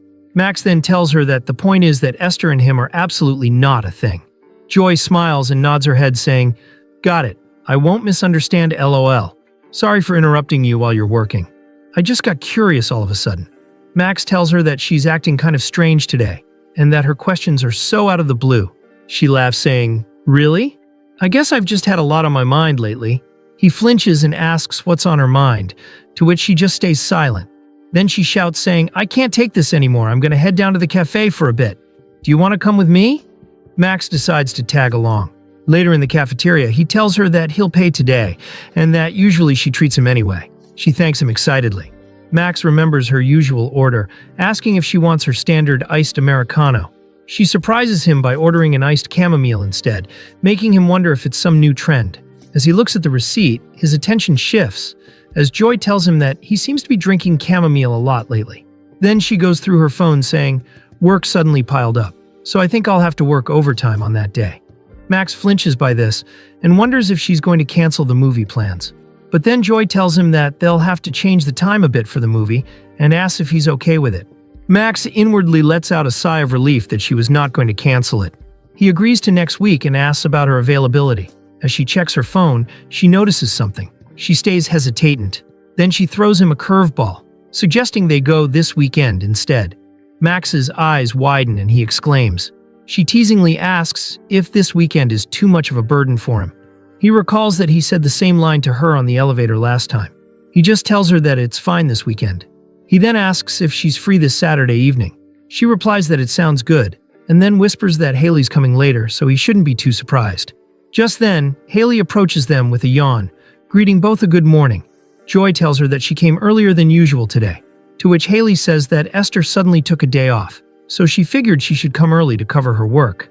This catches their attention, and Haley explains saying, "Esther's got flu symptoms, and I heard her feverish at 39 degrees. Joy worriedly asks whether Esther went to the hospital. Haley rubs her sleepy eyes, saying, "I'm not sure. She lives alone too, so there's probably no one to look after her. She's never done something like this before, so I can't help but worry." Max worriedly mutters that 39 degrees is pretty serious. Joy notices his worry, and the scene shifts to 2 days later. Saturday has already arrived. We see Donggu in front of a mirror, stating that today is the long-awaited movie day. He checks his clothes and gets frustrated that he has only a few clothes to wear, and that everything's all dark and plain. So boring. He then checks his phone, hoping whether Esther had replied to the message he sent, but she hadn't. He hopes she's not dead. He then turns the screen off saying, "Forget it, Kang Donggu. Why are you even worrying like that? She's not a kid. She can take care of herself. It's just a cold. She'll get better once she takes her medicine." Just then he gets a call from her. He answers it and asks, "Is she alive?" Meanwhile, he inwardly says that sudden call scared him. In a zombie voice, she says she's alive. Hearing this, he thinks that her voice is super hoarse. He asks if she went to the hospital, to which she says, "I was sick the day before yesterday and yesterday, so I ended up missing the timing to go, and since it's the weekend today, there's nowhere nearby that's open." Max says, "Ah, I see." Then he wonders why she called him. She hesitantly says, "By any chance, can the Max coupon be used on weekends too?" Hearing this, he gets startled, asking if she wants to use it right now. She replies saying, "Maybe not right this moment, but preferably today." Max inwardly says, "Absolutely not. I have plans today." He then says to her, "Is there anything I can do to help? It's the weekend, and I'm at home right now." Meanwhile, he inwardly says, "Let's just tell her sorry, but I don't think I can." Esther tells him that her fever just won't go down, and asks if he could maybe buy her some medicine. Max inwardly says that he'll have to turn her down firmly, but he says okay to her, and then our boy realizes he fumbled it. Later, the scene shifts, and we see Max in front of a tall apartment. In the end, he ended up coming after all. He reads the address she sent and thinks, well, it's still daytime, and the movie's not until the evening anyway. If it's just a quick visit, time-wise it should be fine. Still, isn't this a bit much? Why me, of all people? It's not like I'm her errand boy or anything. No, wait. Kang Donggu, think about all the help you have received. For someone like Esther, this much is the least you can do. She probably asked because she actually trusts me. I'm just helping out as a coworker with good intentions. Yeah, let's think positively. Today's supposed to be a good day after all. He then taps on her door, but the other side remains quiet. He inwardly says, I guess I can just leave it at the door? Should I at least ring the doorbell? Why am I getting nervous over this? What if she's asleep and I wake her up for nothing? What should I do? Just then the door opens and Esther calls out his name wearily. She's all sweaty and feverish, and Max stares at her. Later inside, we see a vacuum robot cleaning her house. Max is seated on the couch while thinking, so, this is the house of someone who lives alone? It's really spacious. Feels like a few people could live here comfortably. As Esther drinks water, he says to her, next time something like this comes up, I'd recommend asking a friend or family member instead. You do realize a third party seeing this situation couldn't easily misunderstand, right? Esther complains, saying, ugh, such a nag. I don't have many friends, unlike how I seem. And I don't want to comment about my family. She then sits next to him saying, Max was the only person who came to mind. She smiles and apologizes for it. Max sees this and looks away thinking, I feel awkward. Let's change the topic. He asks her whether she's using the diffuser he gave her last time. She affirms, saying that it's right next to her bed. She asks if he wants to go see it. Donggu declines it. She cheekily asks if he's embarrassed, and if he was thinking something naughty. Max grits his teeth in frustration and inwardly says that she's still got the energy to tease him even while she's sick. He then decides to get up. But just then, he hears Esther muttering, Max really seems like a genuinely good person. You are definitely going to be a great boyfriend. I need to before it's too late. Someone like Max. She then falls asleep on his shoulder, and our boy wonders what to do. The scene now shifts to some time later. Max finally gets up and rubs his shoulder while thinking, should I at least order her some porridge before I go? It seemed like she took her medicine on an empty stomach earlier. Esther then starts to groan and call her father in her sleep. Max sees this and notes that she's breathing heavily, and she really doesn't look well. Just then his phone buzzes, and he sees that Che-Rin had sent a text stating that she'll be heading out now. She sends another text asking whether they grab dinner after the movie tonight. Max is caught up in a dilemma. He stares at her, wondering what he should do. The scene then shifts to later. The sun starts to set, and its rays hits on Esther. She wakes up and calls out to Max in confusion. We see that he's making a porridge for her, and he looks back at her. Later he reads the message he had sent to Che-Rin, apologizing that something unexpected came up, so he asks if they can postpone their plans to another day. She had replied that it can't be helped, and that it's okay since she haven't left yet anyway. Max stares at the messages in worry. Esther wears a jacket and approaches him. She looks at the porridge and asks if he made it himself. He replies saying, I just used some ingredients in the fridge that were about to expire. I can't promise it'll taste good though. As Max slips his phone into his pocket, she says, I honestly thought you'd just drop off the medicine and leave. I'm seriously touched. Max remains silent and she teases him saying, you were really worried about me, huh? There was that check-in message on Friday too. Max realizes that she's trying to tease him, so he cleverly claps back saying, if the design work gets delayed, it could affect the release schedule. Hearing this, Esther pouts. Max smirks that victory is his. Later we see that he had completed preparing the dishes. Esther whispers to him saying, you know what? You're actually the first guy to ever come over to my place. Startled, Max shouts saying, what? Where did that come from? And I didn't come here to hang out. Max grits his teeth as she laughs that he's embarrassed. Then she says, anyway, you had plans, right? You didn't stay here because of me, did you? Max responds, saying, I planned to watch a movie tonight, but I went ahead and canceled it. Esther stutters, saying, wait, don't tell me, with joy. Max replies, saying, unfortunately, yeah, I was really looking forward to it. Then he realizes his mistake and inwardly says, hold on, does this make things awkward for Esther now? Crap, that was a slip-up. He quickly tells her, no, I just postponed it to another day. Really, it's nothing you need to worry about. But she becomes even more guilty, and our boy panics, inwardly telling her not to make that face. She starts crying, saying, what am I doing? Am I seriously an idiot? Seeing this, Donggu fidgets, thinking, damn it, I actually made a sick person feel guilty. What do I do? How do I even fix this? She sobs, saying, why did I have to call Max of all people? I'm really sorry. Max stares at her in worry and then says, a movie date with someone you like is important, sure, but a promise with a coworker is also important, right? She gets confused and asks what he's saying, to which he clarifies, the Max coupon, you know, the I'll do anything you ask kind of thing. You only have 3 left now, and besides, you're sick and couldn't even go to the hospital. I couldn't just leave you alone and go. When you're sick and all alone, there's nothing more dangerous or lonelier than that. Esther then clenches her fist and asks whether he really postponed the date instead of canceling it forever or anything like that. He stays silent for a bit and then says, yes, of course. Meanwhile, he inwardly says, let's just say yes for now. The scene now shifts to later. He prepares to leave saying, you seem a bit better now, so I'll get going. Make sure to heat up the porridge and don't take your medicine on an empty stomach. Go to the hospital on Monday, okay? And open the windows now and then to get some air. Just then she calls out his name. As he looks back, she warmly says, thank you. Max smiles, saying, see you on Monday. Then as he left, Esther remains there standing still. She holds her arms, while saying that he really does have a lovely smile. Then she covers her face in embarrassment and stutters, saying, what? What did I just say? Why am I feeling wet because of him? The scene now transitions to the elevator. As Max walks off the building exit, he thinks, I have definitely gotten a lot closer to Esther. Maybe a little too close. I might need to start keeping some distance. He recalls Joy saying that he and Esther seem to have gotten closer, and that it feels professional but also kind of personal. Max thinks that it's not good to be misunderstood like that. Just then, he gets a call from Jang Chai-rin. He answers it and thinks it would be best to apologize properly while he can. He goes on to speak, but she cuts him off saying, I like late-night movies too. His eyes widen by this, and the scene shifts to the theater. Chae-rin is dressed well for her date, and she checks her hair one last time. Just then she hears someone calling her name. Seeing Dong-gu, she stands up saying, Did you run here? There's still some time left before the commercials end. Max assures her that he just walked fast. Max stares at her beautiful figure and inwardly says, meeting privately like this on a weekend, it feels so weird, watching a movie alone with this person. Chae-rin notices him staring at her, and she laughs that his face is incredibly red.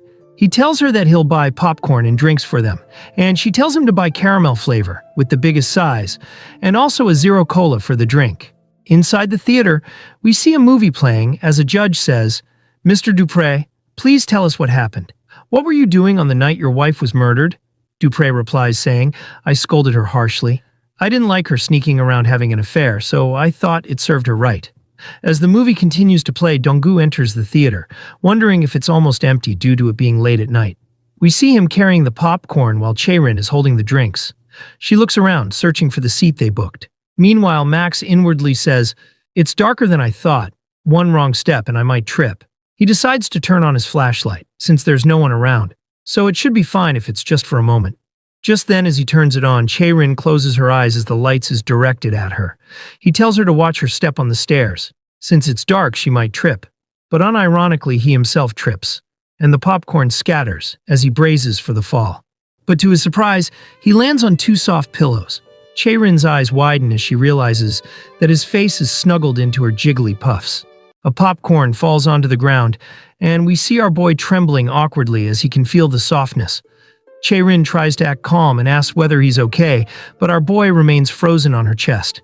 Then finally he steps back and apologizes. He stutters, saying that it was dark and he wanted to turn on his phone's flashlight, but ended up tripping by accident. Chae-rin, intrigued, says that he's kinda clumsy. Meanwhile, Dong-gu inwardly says that he's going to go crazy at how nothing is going well today. Anyway, both of them take their seats, and Chae-rin thanks him saying, You turned on the flashlight for me, didn't you? As Dong-gu picks up the fallen popcorn, he awkwardly affirms. He inwardly laments, It's because of me that the date had to be postponed. I can't help but want to make a better impression. But instead, I got even more nervous. Chae-rin looks at him thoughtful, as he's being nervous. Then as the movie continues, they watch it silently. Dong-gu stays awkward, and Chae-rin glances at him. Then she whispers to him, asking if today was really fine, since he said something came up. He replies that it's fine, and that it's already been resolved. Chae-rin apologized for calling him out, even though he was clearly busy. He then responds saying, No, I was the one who canceled out of the blue. I should be the one thanking you for calling me out. Chae-rin laughs, saying, That's good. Come to think of it, we're the only ones in the cinema. It feels kind of magical. It's my first time watching a movie at this hour. What about you, Dong-gu? He replies that he had watched movies at this hour a few times with some classmates, but then he realizes something. Chae-rin just now said that she haven't watched any movies at this late night, so he questions her about that, saying, Didn't you say that you liked late-night movies on the phone earlier? Hearing this, she freezes. She stutters, saying, I thought you were just clumsy, Dong-gu. Turns out your memory isn't that great either. She tries to laugh and play it off, but Dong-gu insists that she definitely said it. She then quickly changes the subject and asks if he wants some popcorn. He thanks her but says she could eat it alone. The scene now shifts to sometime later. Chae-rin lets out a laugh as a joke plays out in the movie, and Dong-gu looks at her reaction. He inwardly says, When a funny scene appeared on the screen, when a sad scene appeared, when a thrilling scene appeared, her expression was different every single time. Her facial expressions are really expressive. Dong-gu keeps staring at her face. Just then she glances at him, and he quickly turns away. They both stay silent, and Dong-gu inwardly says, If my life were to be compared to a movie, I had the thought of wishing this moment would last forever. The scene now shifts to later, as the movie comes to an end, and the credits roll. Dong-gu wonders whether they are going home now. He inwardly laments, It's already over. We finally got to meet on the weekend, but we spent the whole time just watching the movie and barely talked. He then notices that she's fallen asleep. He looks at the screen and thinks, is it because she'll never hear what's in my heart? Or is it that I'm just lost in the warmth of this moment, the air and the atmosphere? I want to pour out how I feel as if I'm confessing them. Then he boldly mutters, I like you. Just then the lights turn on, and our boy blushes a bit in embarrassment. He doesn't really understand what he's even doing right now. He had confessed his feelings aloud. He then turns to look at her, while thinking that it's getting late, and that he should wake her up, and also he notes that she looked tired. But then he freezes as he sees the shocked look on Chae-rin's face. Our boy starts to sweat bullets, and quickly comes up with the excuse saying, that monologue at the end. I like that kind of narration that gives you that feeling. Chae-rin also just plays it off saying that she also liked it really. The scene now shifts to later. As they head out, Donggu checks his watch, which warns of his heart rate, and he inwardly says, that was way too close. My heart still hasn't calmed down yet. He then tells Chae-rin that the last bus had left, so they'll have to take a taxi. She replies saying, since we're going the same direction, let's go together. On the way to Gyeonggi Station, I can just get off at Tingzi Station. Donggu then asks if he should call the taxi now. Chae-rin hesitates, and then asks whether he wants to take a little walk before catching a taxi. Also, it would help digest the popcorn. Donggu thinks for a bit, and then agrees to it. The scene now shifts to later. As they walk, Chae-rin informs that there's some good news. Donggu curiously asks about it, and she replies that she had finally found a job posting that she likes, and she's planning to apply next week. Max then says that it's perfect timing, and that the demo version of the side project is almost finished, so she can add it to her portfolio. Chae-rin agrees to it, and then states that, just like she said earlier, this time she'll have to succeed in one go. Meanwhile, Donggu follows her, while inwardly saying, this would be the first resume submission since the job change group got going. If either of us successfully switched jobs, we'd lose the connection we have through the job change group, which would probably make developing a relationship even harder. Just then, Chae-rin gets in front of his face and cheerfully says that she hasn't eaten dinner yet, and that he had said he'd treat her. Donggu then bluntly asks which day would she like to go. This takes her by surprise. Donggu in confusion asks the date. Then he realizes his mistake and inwardly panics. Wait, did I just pressure her? Now it sounds like I'm casually asking her out again. But then she laughs saying, oh, sorry, I just thought of that gift voucher you gave me before. Donggu recalls it and asks whether it's the one he gave in the first day of the job change group. She affirms saying, back then, I just assumed we'd go have a meal together after the study group ended. Meanwhile, Donggu wonders whether the gift voucher was really that strange and why she suddenly brought it up. Just then his attention is grabbed by her as she points out that they both have become a lot closer. The streetlight flickers on her face as she has a warmth smile, and Donggu notices it. Then with a blush he looks away, stating that it's time to call a taxi. The scene now shifts to later. They have already gotten a taxi, and our boy thinks entering a variable that isn't accounted for in the program will cause an error. And the more Jang Chae-rin's presence crept in, the clumsier I became. Donggu recalls the moment he said aloud that he loves her, and he inwardly says, can I really look her in the eyes and says something like that? Even though I'm anxious and scared, I want to do better. He then drifts off to sleep as he says that one day I'll definitely do it. As the taxi drives through empty road, Chae-rin looks lost in thought. She fiddles her fingers hesitantly and says that in front of her place, there's a 24-hour convenience store. If he doesn't mind, they could go there. But then she stops mid-sentence as she sees him fallen asleep already. She smiles and lets out a sigh, saying that she'll see him on Monday. The scene now shifts to Monday. The day starts off with Max heating up chamomile tea, and the employees preparing to work. Haley remarks that Esther would have been alone all weekend and must have been really tough. But Esther assures her that it was fine since her parents came to look after her. Folks, it appears that Esther is lying about her weekend. We then see Jaden nagging Joy by asking if she saw the new movie which came out, and that it's super popular. Joy just replies that she's not really a fan of watching movies. It appears that Joy is also saying lies, especially to avoid Jaden's nagging. Just then Joy turns towards Max as Patrick walks towards him, remarking that he looks a lot brighter than usual. He guesses that Max got some rest over the weekend. Max affirms that he didn't even take a single step outside the house all weekend. Damn, folks. It appears that everyone in this company are a bunch of liars. Patrick notices that Max is making chamomile tea again, and jokes that he's the only person in this company who drinks grass-flavored stuff. Max just lets out an awkward laugh, and inwardly says that it's another week that begins with lies. Then as he walks around with his tea, he notices Andy and thinks that a few days ago Andy, a developer from their team, announced he was leaving. We then see his colleagues saying that the company Andy is moving on to just got a massive investment recently. Another colleague adds in that his salary is going up as well, and they feel jealous of him. Max notes that this is Andy's last week working here. Just then Esther asks what Max is doing here, just standing and blocking the way. Max apologizes and states that he spaced out for a second. Esther teases him by asking if he's feeling sentimental because Andy is leaving. Max replies saying, "We worked together for a long time, but since he's going to a good place, it's something to celebrate." Hearing this, Esther stares him thoughtful. The scene now shifts to some time later. At his desk, Esther approaches him and bluntly asks if he's planning to change jobs. Bro chokes on his tea, and Esther is surprised by his reaction. She hesitates for a second, probably fearing that he'll leave her alone and move on to a different company, but then quickly regains her composure and teases him by asking why he's so startled. Max stutters that she caught him off guard, that's all. Then he asks why she's curious about that. She playfully shakes her head saying, "I'm just asking. Since we were talking about Andy, I just wondered, wait, are you seriously considering a job change?"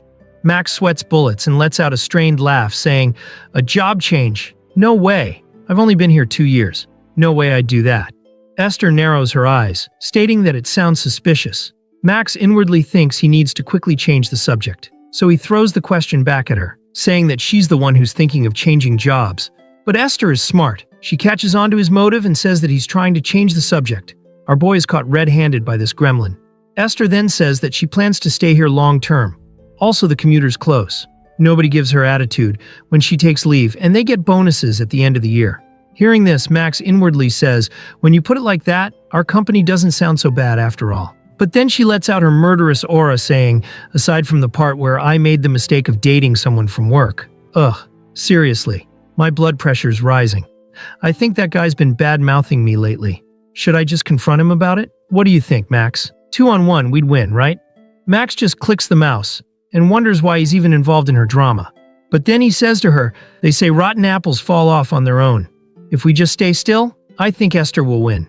Esther shadowboxes, saying that there's only so much she can put up with this. Max tells Esther to call him when it happens, and that he'll be in her side. Then he grumbles on why this code isn't working. Esther blushes that he said he'll support her. Seeing her red face, Max says, "Your face looks a bit red. I guess your fever's not down yet. You're taking your medicine, right?" Esther stays silent for a second, and states that it's because of him. Confused, Max asks why. She scolds him, saying, "You have to eat before taking medicine. But thanks to you, I haven't eaten yet. You were supposed to dump that data chunk over there." Max apologizes and asks if she wants to grab lunch first, and that they can continue after eating. Esther sighs, saying, "But if we go now, all the restaurants will be full or have lines." Max asks what she wants him to do then.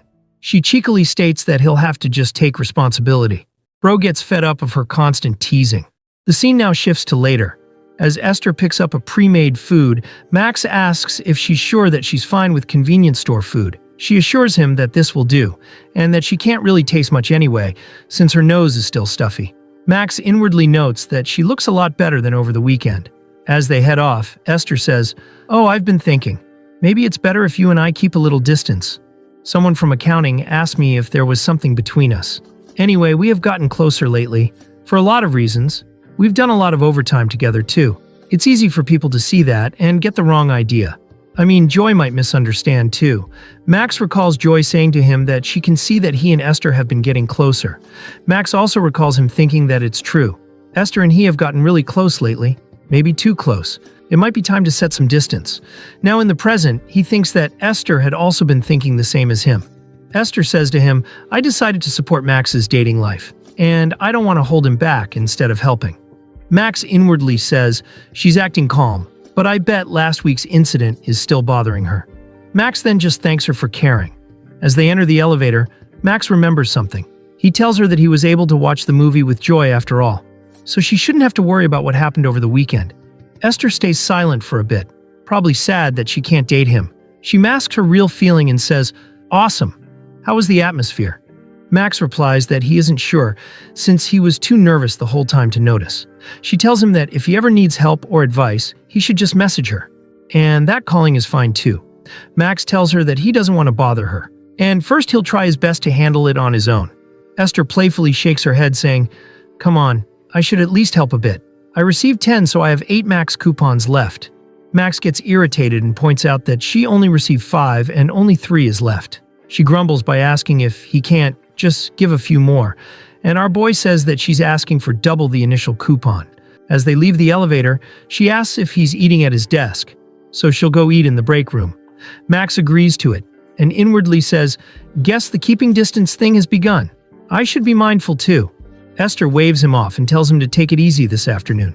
He waves back at her, saying the same to her also. Just then he receives a notification. He sees that Andy had sent a message, asking to have a cup of tea with him when he's free today. Max thinks about it, and the scene shifts to later.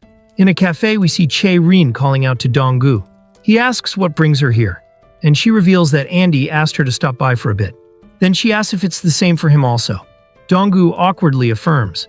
Then he gets scared as Andy suddenly appears behind him saying, "Sorry for being late. I had to sign some handover documents." He tells them that he has already ordered drinks through the app and tells Max to sit next to Joy. Later, as the drinks arrived, Andy says, "Since both of you need to prepare to leave soon, I should get straight to the point. I'd like to offer both of you a job change opportunity. The company I'm moving to has put me in charge of a new dev team. There are 2 developer vacant seats, and I'd really like you both to join." Max inwardly says that thought hit him. If he goes to the same company, he could stay by Joy's side like right now. Andy stirs the tea saying, "Hiring unvetted people always carries risk. So I figured, reaching out to former teammates is the best option. With Joy and Max, I can trust their skills and character. I've sent the company deck to your DMs." Max checks it and inwardly notes that they even pay overtime with solid benefits. But he knows the truth. Her goal is much farther, much higher. Joy, with a smile, says to Andy, "I really appreciate the offer, but I don't think I can. I've got a different goal in mind right now." Andy says that it's a shame. Then Joy asks about Max. He hesitates a bit and then says that he'll think about it. Max remains thoughtful, thinking that the package looked good to him because, unlike her, he haven't really figured out his goal yet. The scene now shifts to nighttime. It's almost 9 p.m. and Max is still thinking about it at home. He says that he's proud to be wanted as a teammate. Then he recalls Joy saying that she's applying to a new job which she just found, and that she's got a different goal in mind right now. Max inwardly says, "The thought of drifting apart from her made me anxious. Things were moving fast. Do I keep building stable experience at my current job, or take on a new challenge?" I wanted advice from someone. Just then he sees his hot sister come home from work, while grumbling that she's so tired. Our boy then stares at her, as she has more experience in job change, since she had already changed 4 times. The scene now shifts to a mart. Max is having a drink with his sister, who calls him Maximus, and states that he's busier than he looks, and that he's getting job offers already. Dong-gu tells her that it's Max, not Maximus. She clanks her drink on the table, saying, "First, list your priorities as employee Kang Dong-gu." Dong-gu gets confused by the term priorities, and she explains saying, like commute, work-life balance, company size, culture, etc. Whatever matters the most to you. Then compare reviews and ratings on job sites. Dong-gu agrees, stating that nothing beats reviews from actual employees. His sister then proudly says, "Ever heard better the devil you know?" Our boy then jokes if she's talking about her ex, and she gets pissed by this, asking if he wants to die. Then she sighs, saying everyone dreams of big things when they plan a job change. But once they jump ship, a lot of them end up thinking, my old place was actually great. So are you ready for that? Ready to risk regret, ready to prove your worth from scratch. Dong-gu remains thoughtful, and she says, "Think hard. You haven't even had 2 full years yet. Career isn't about speed, it's about depth and direction. Job change is reality, so think very carefully. If you get cut during probation, no one's taking responsibility." Max tells her that he'll keep it in mind and think it over. Then she shouts, saying, "Enough with the boring discussion. So, how's it going with work wife? Did you find out her age? Older or younger?" Max replies that he still has no clue. His sister drinks her beer, saying, "Right, as if you'd date anyone." But then the next moment she spits out her drink as he reveals that he watched a movie last weekend with her. His sister, with a disgusted look, says, "The night you came home in a dawn taxi? You bastard. Don't tell me you already banged her." Our boy is flabbergasted and tells her that it's nothing like she thinks, and that they only watched a movie. But his sister keeps teasing him that he had finally grown up to boldly make a move on his crush in the theater, instead of a motel. Donggu face palms him, saying, "It's not like that, we just ended up at a late showing movie." His sister then moves on, saying, "Just remember this one thing.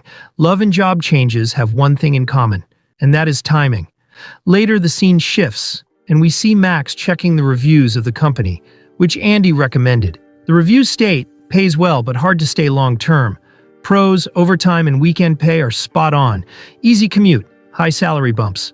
Cons, vacation requires side-eye, heavy workload, burnout risk, strict hierarchy, top-down culture. Frequent weekend shifts. CEO's verbal abuse tanks morale. Wish list. Stop the CEO from smoking indoors. Legally and morally wrong. Just because the staff stays silent doesn't make it okay. Fix basic working conditions first." Seeing this, Max mutters, "The CEO smokes in the office, but they pay a lot, I guess. So why do I feel the downsides outweigh it?" Just then he gets a notification. He sees that Chaerin sent a message saying, "How about we grab dinner tomorrow? Donggu's buying, right?"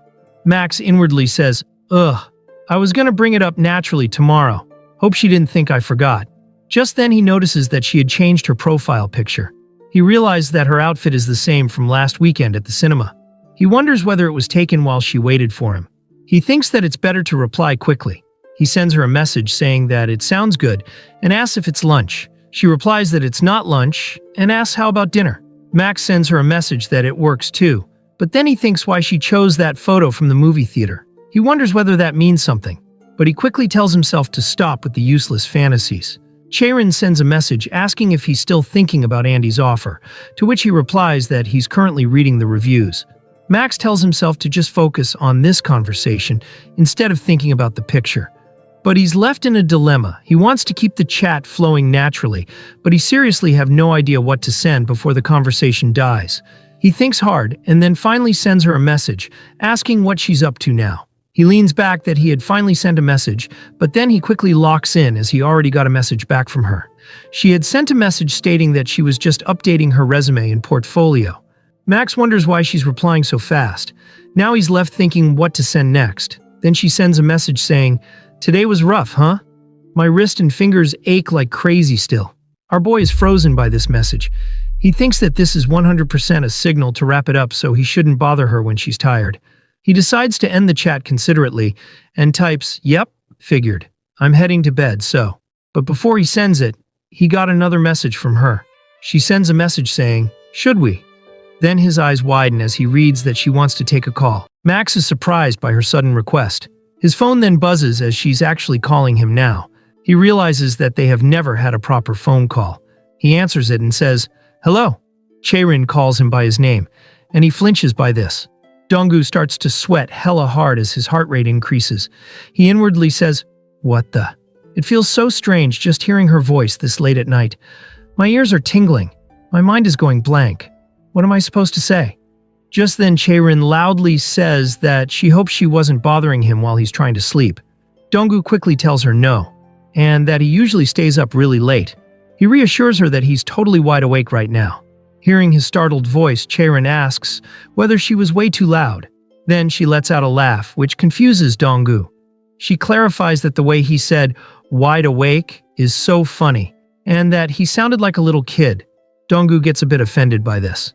Then she finally reveals the reason she called him. Max stands up from his chair as she says, "You know that company Andy recommended? I looked into it and it turns out a friend from college worked there 2 years ago. My friend said that the salary increase rate is high, but the CEO is kind of a weirdo. I just wanted to tell you that, in case it helps you make a decision." Donggu then sits on the bed and thinks that the reviews online weren't wrong about the CEO. Donggu then thanks her, saying that there's nothing more helpful than an actual employee's experience. But he inwardly says that they could have talked about this casually at the office tomorrow, but she ended up calling him. Anyway, he doesn't mind hearing her voice. He switches to speaker mode and goes through Google. He asks Chaerin whether she's using the birthday present well. She's caught off guard by the random question and asks why. He responds that he's just suddenly curious, that's all. Meanwhile, we see that he's reading about how to keep a conversation going. Donggu inwardly says that this is a chance to get a bit closer outside of work. so he needs to keep her on the line somehow. Just then, Chaerin asks whether he wants proof. Donggu's eyes widen as he sees that Chaerin had sent pictures of the used bottle along with a selfie. Donggu clicks on the selfie and stares at her beauty. But soon, the message got deleted. Donggu is startled by this. She sends the pictures again, but this time only the bottle. She tells him that deleted message was a personal photo which she accidentally sent, so he should just ignore it. Max quickly replies that he didn't see anything. Chaerin sighs that it's a relief, but Donggu inwardly says that he lied again. He is then lost in thought, thinking that at the end of the day, part of him wishes time would slow down, and the other part wants tomorrow morning to come quickly. It was a night where contradictions quietly coexisted. The scene now shifts to the next day. We see Max typing on his phone. Joy had asked about having malatang for dinner, and he had agreed to it. She had sent a message stating that her meeting is almost over, so they should head out at 5. Just then, Esther asks whether he's slacking off during work hours, and states that she didn't think Max was that kind of a person. Startled, Max apologizes quickly. Esther cheekily suggests that if he's really sorry, then they could go over some work together at her desk for a bit.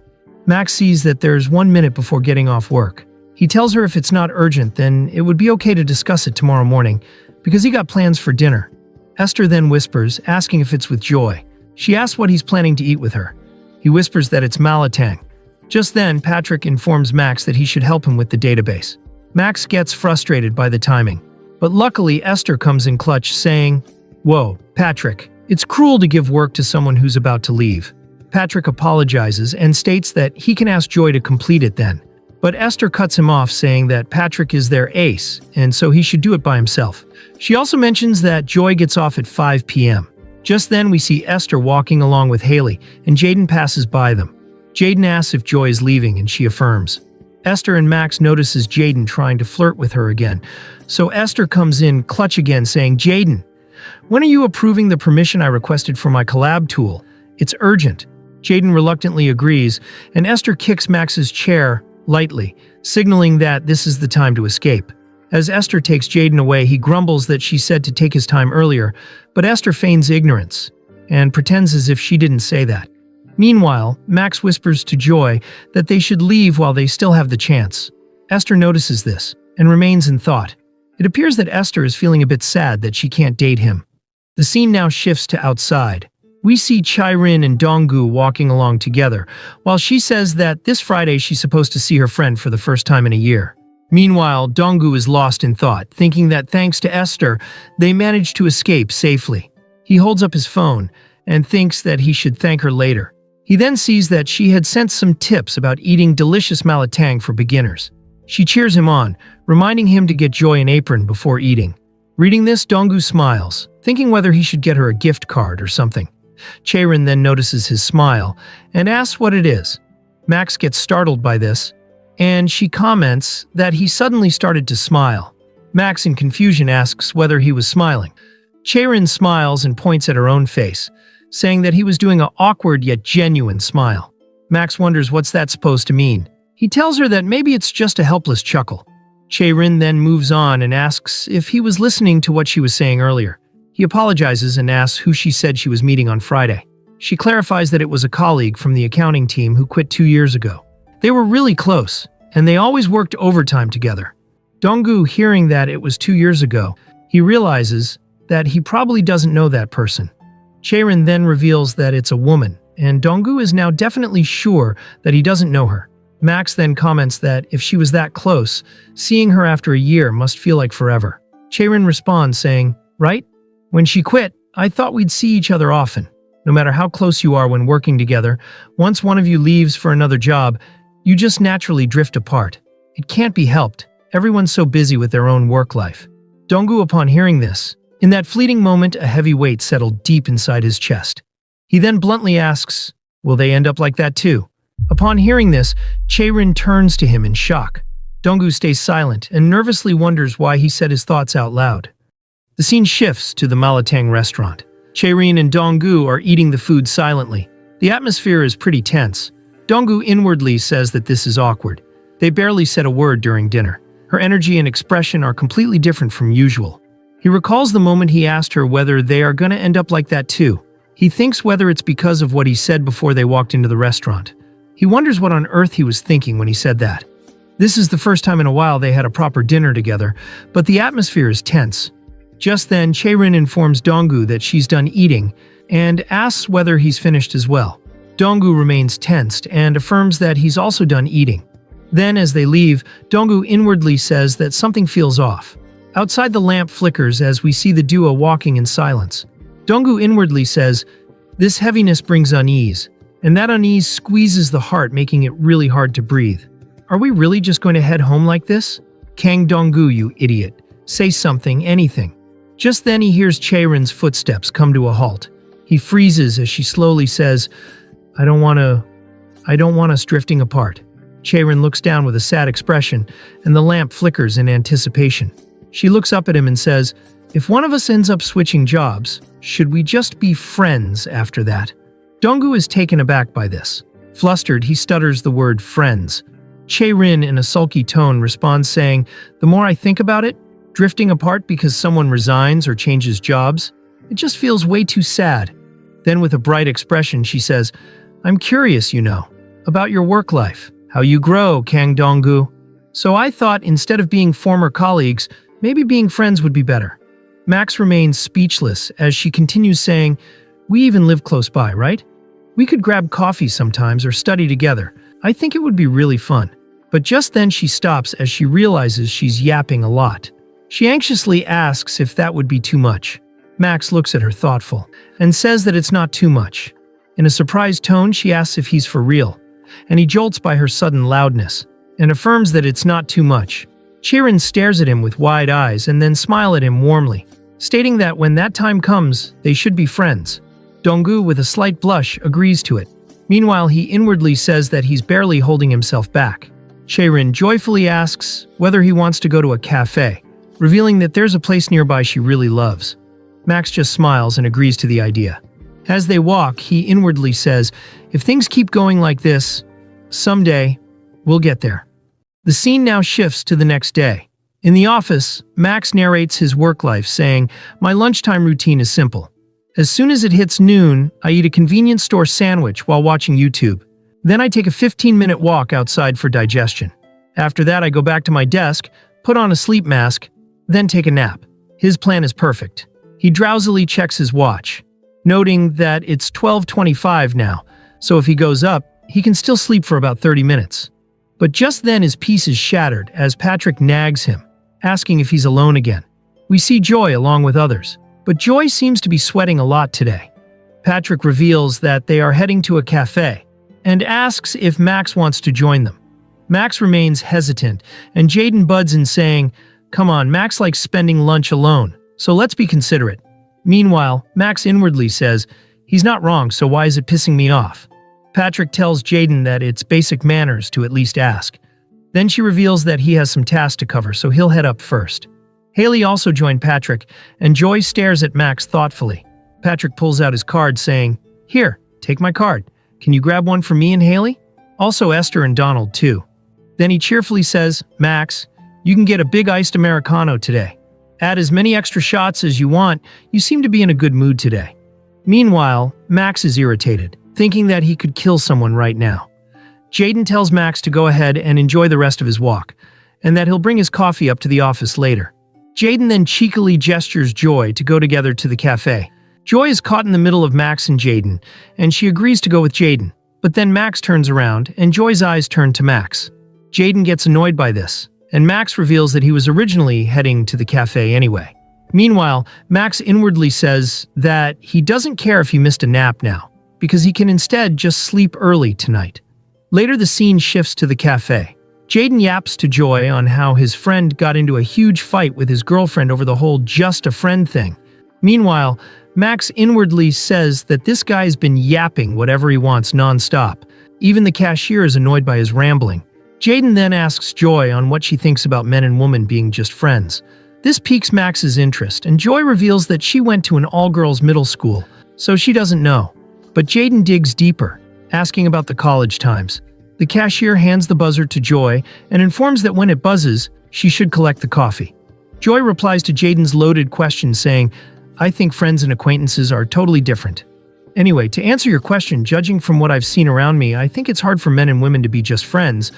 But then she quickly stops her words as she notices Max, and she hurriedly states that they can be friends.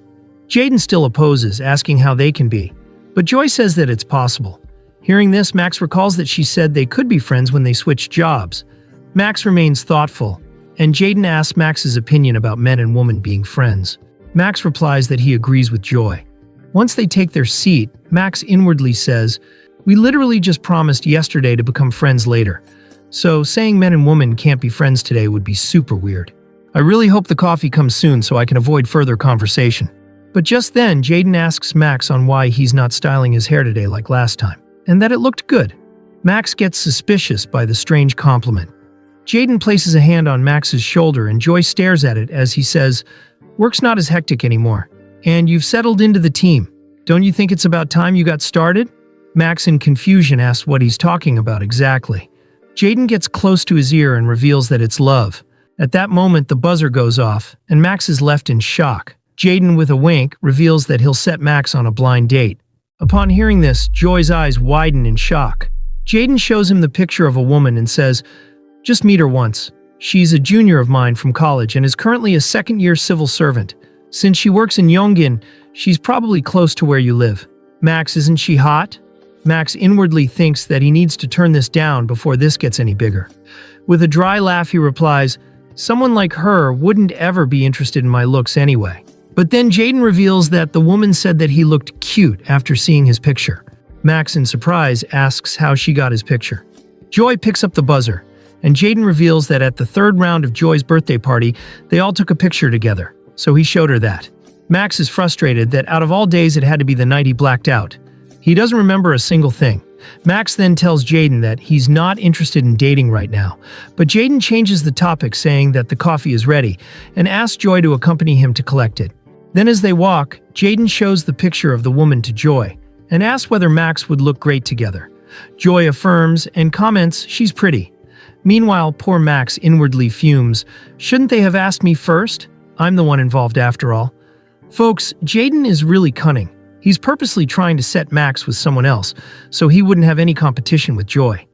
Later, the scene shifts to the office. Max had sent a message to Jaden, stating that he's not going to date right now, so he'll pass on the blind date. Jaden then asks if that means he isn't interested in anyone, to which Max affirms. Jaden tells him to not change his mind later then. Max just stares at his computer, and then glances to the side. He observes Joy while inwardly saying, "Should I tell her I turned down the blind date? But she never asked in the first place. I might just look like I'm overreacting. She seemed totally fine earlier too." Max then tells Joy that he's heading home now, and asks about her. She responds that she was also about to leave. Max then gets close to her desk and notes that it's been a while since she worked late. Joy doesn't realize that he's close to her, and she just says that tomorrow is Memorial Day, so working late today is actually good. But then she finally notices that Max is staring at her computer. It appears she had been searching for best restaurants nearby. Max is shocked by this, while Joy has got busted pretending to work. She quickly gives an excuse that she was starving, so she was thinking of ordering some takeout. Max closes his eyes and thinks that it did not seem like she had that much work. He wonders if she was waiting for him, but he tells himself to stop overthinking. The scene now shifts to later. As they both walk to the bus stop, Max reveals that the job Andy offered would be difficult for him. Hearing this, Chaerin asks if he had decided to stay. He responds saying yes. Between what that acquaintance said on the phone the other day and the reviews online too, indoor smoking by the CEO is legal. Donggu thinks that he has some bad memories with cigarettes. He tells Chaerin that salary is important, but the people he works with matter more. More than anything, he doesn't think he's mentally prepared yet. Chaerin is confused by the term prepared.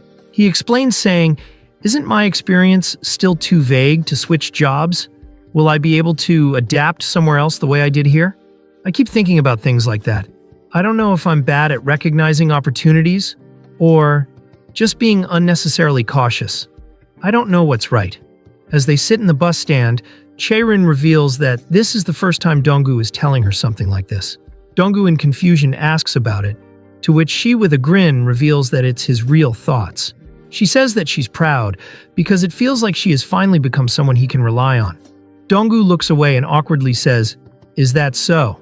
Then Chae-rin remarks that she feels like she could give advice to other co-workers, but then tells Donggu that she doesn't want to do that with him. Donggu is confused by this and asks why, to which she reveals that instead of giving advice, she wants to cheer him on.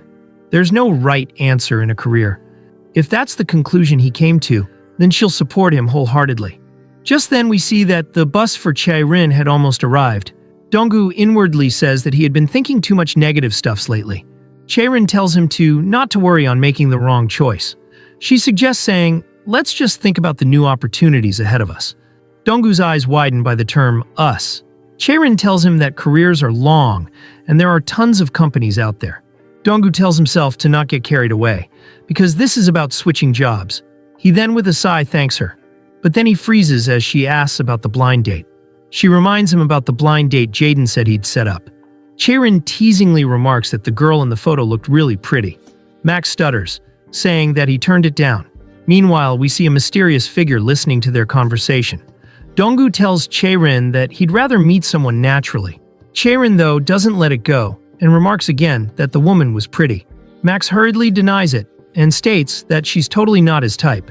Then Chae-rin, with a serious expression, asks what his type is then. Donggu sweats bullets, wondering what her intentions of asking this is, and that he can't read her expression. Max stays silent for a moment, and then states that it's a secret.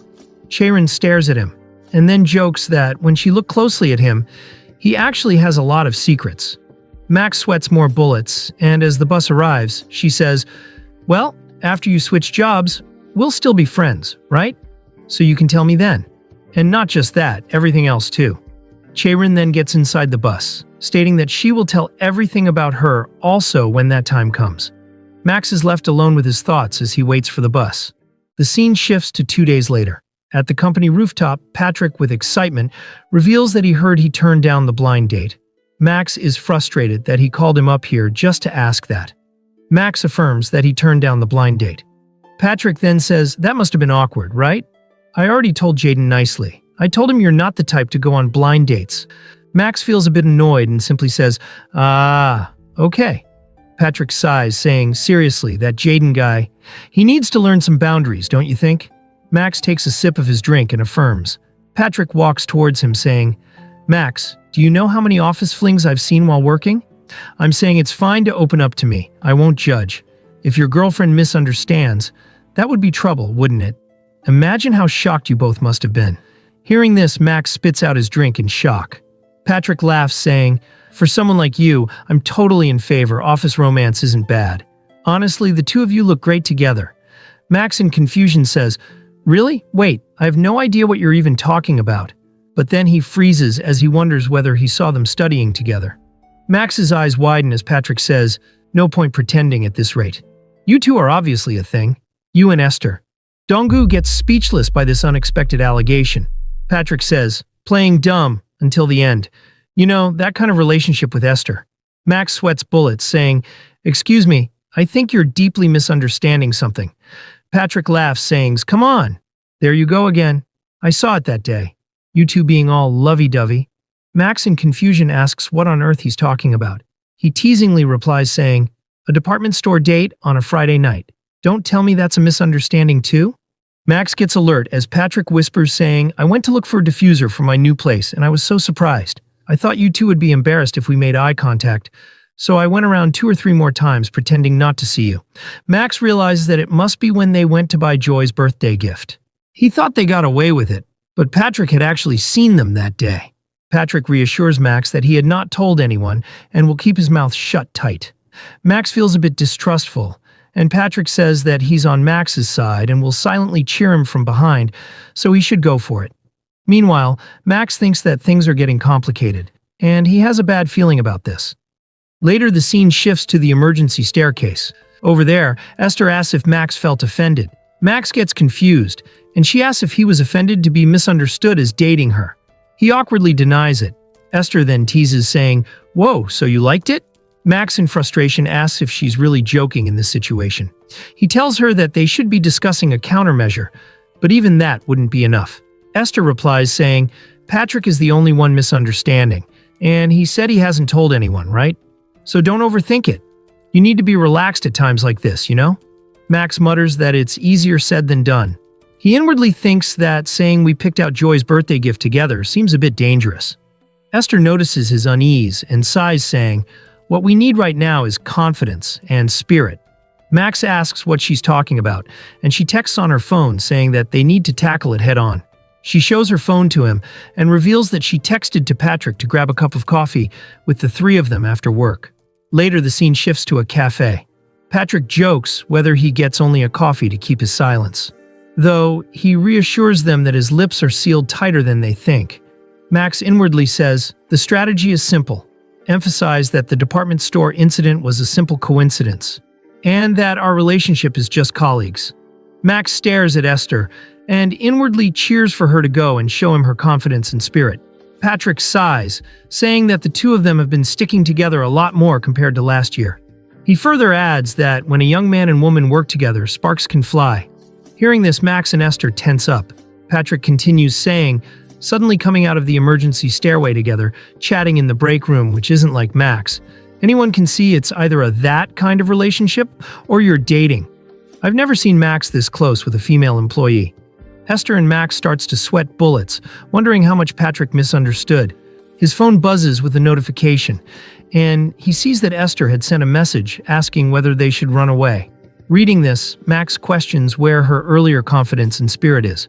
Patrick remarks that for the past few weeks, the look in Esther's eyes when she looks at Max hasn't been ordinary. Unlike before, it's strangely dripping with honey. Hearing this, Esther in embarrassment asks what kind of nonsense he's spouting. Max then takes the lead and tells Patrick that he'll explain the whole situation properly. The scene now shifts to a few moments later. Max had explained the whole situation, and Patrick confirms whether Max went to buy a gift for his older sister's new job, and Esther ran into him while shopping. Max affirms and reveals that since they bumped into each other, Esther helped him pick out the gift. Esther adds in saying, from a third party's perspective, it's a situation that could be easily misunderstood, but since this is the fact, I hope you stop misunderstanding any further. Patrick, though, states that for a coincidence, it felt too artificial. Max realizes that this isn't enough, and he needs something powerful to convince him. Just then, Esther adds in that she's already seeing someone.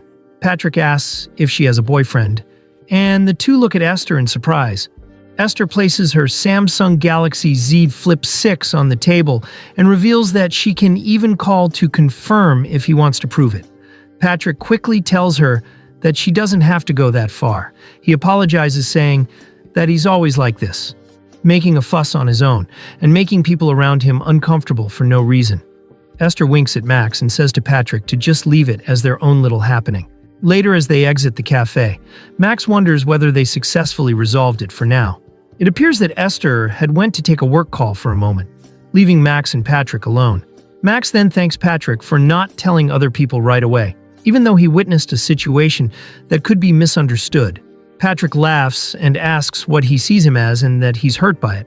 Max quickly clarifies that he didn't mean it that way. He explains, saying, there are a lot of them at the company. People who see only a fragment, exaggerate it however they want, and whisper behind your back. Patrick sighs, saying, yeah, there are. It's not just at the office. It's like that everywhere you go. However, Max, if this senior dare give you just one piece of nosy advice, the best thing is not to create situations that can be misunderstood in the first place.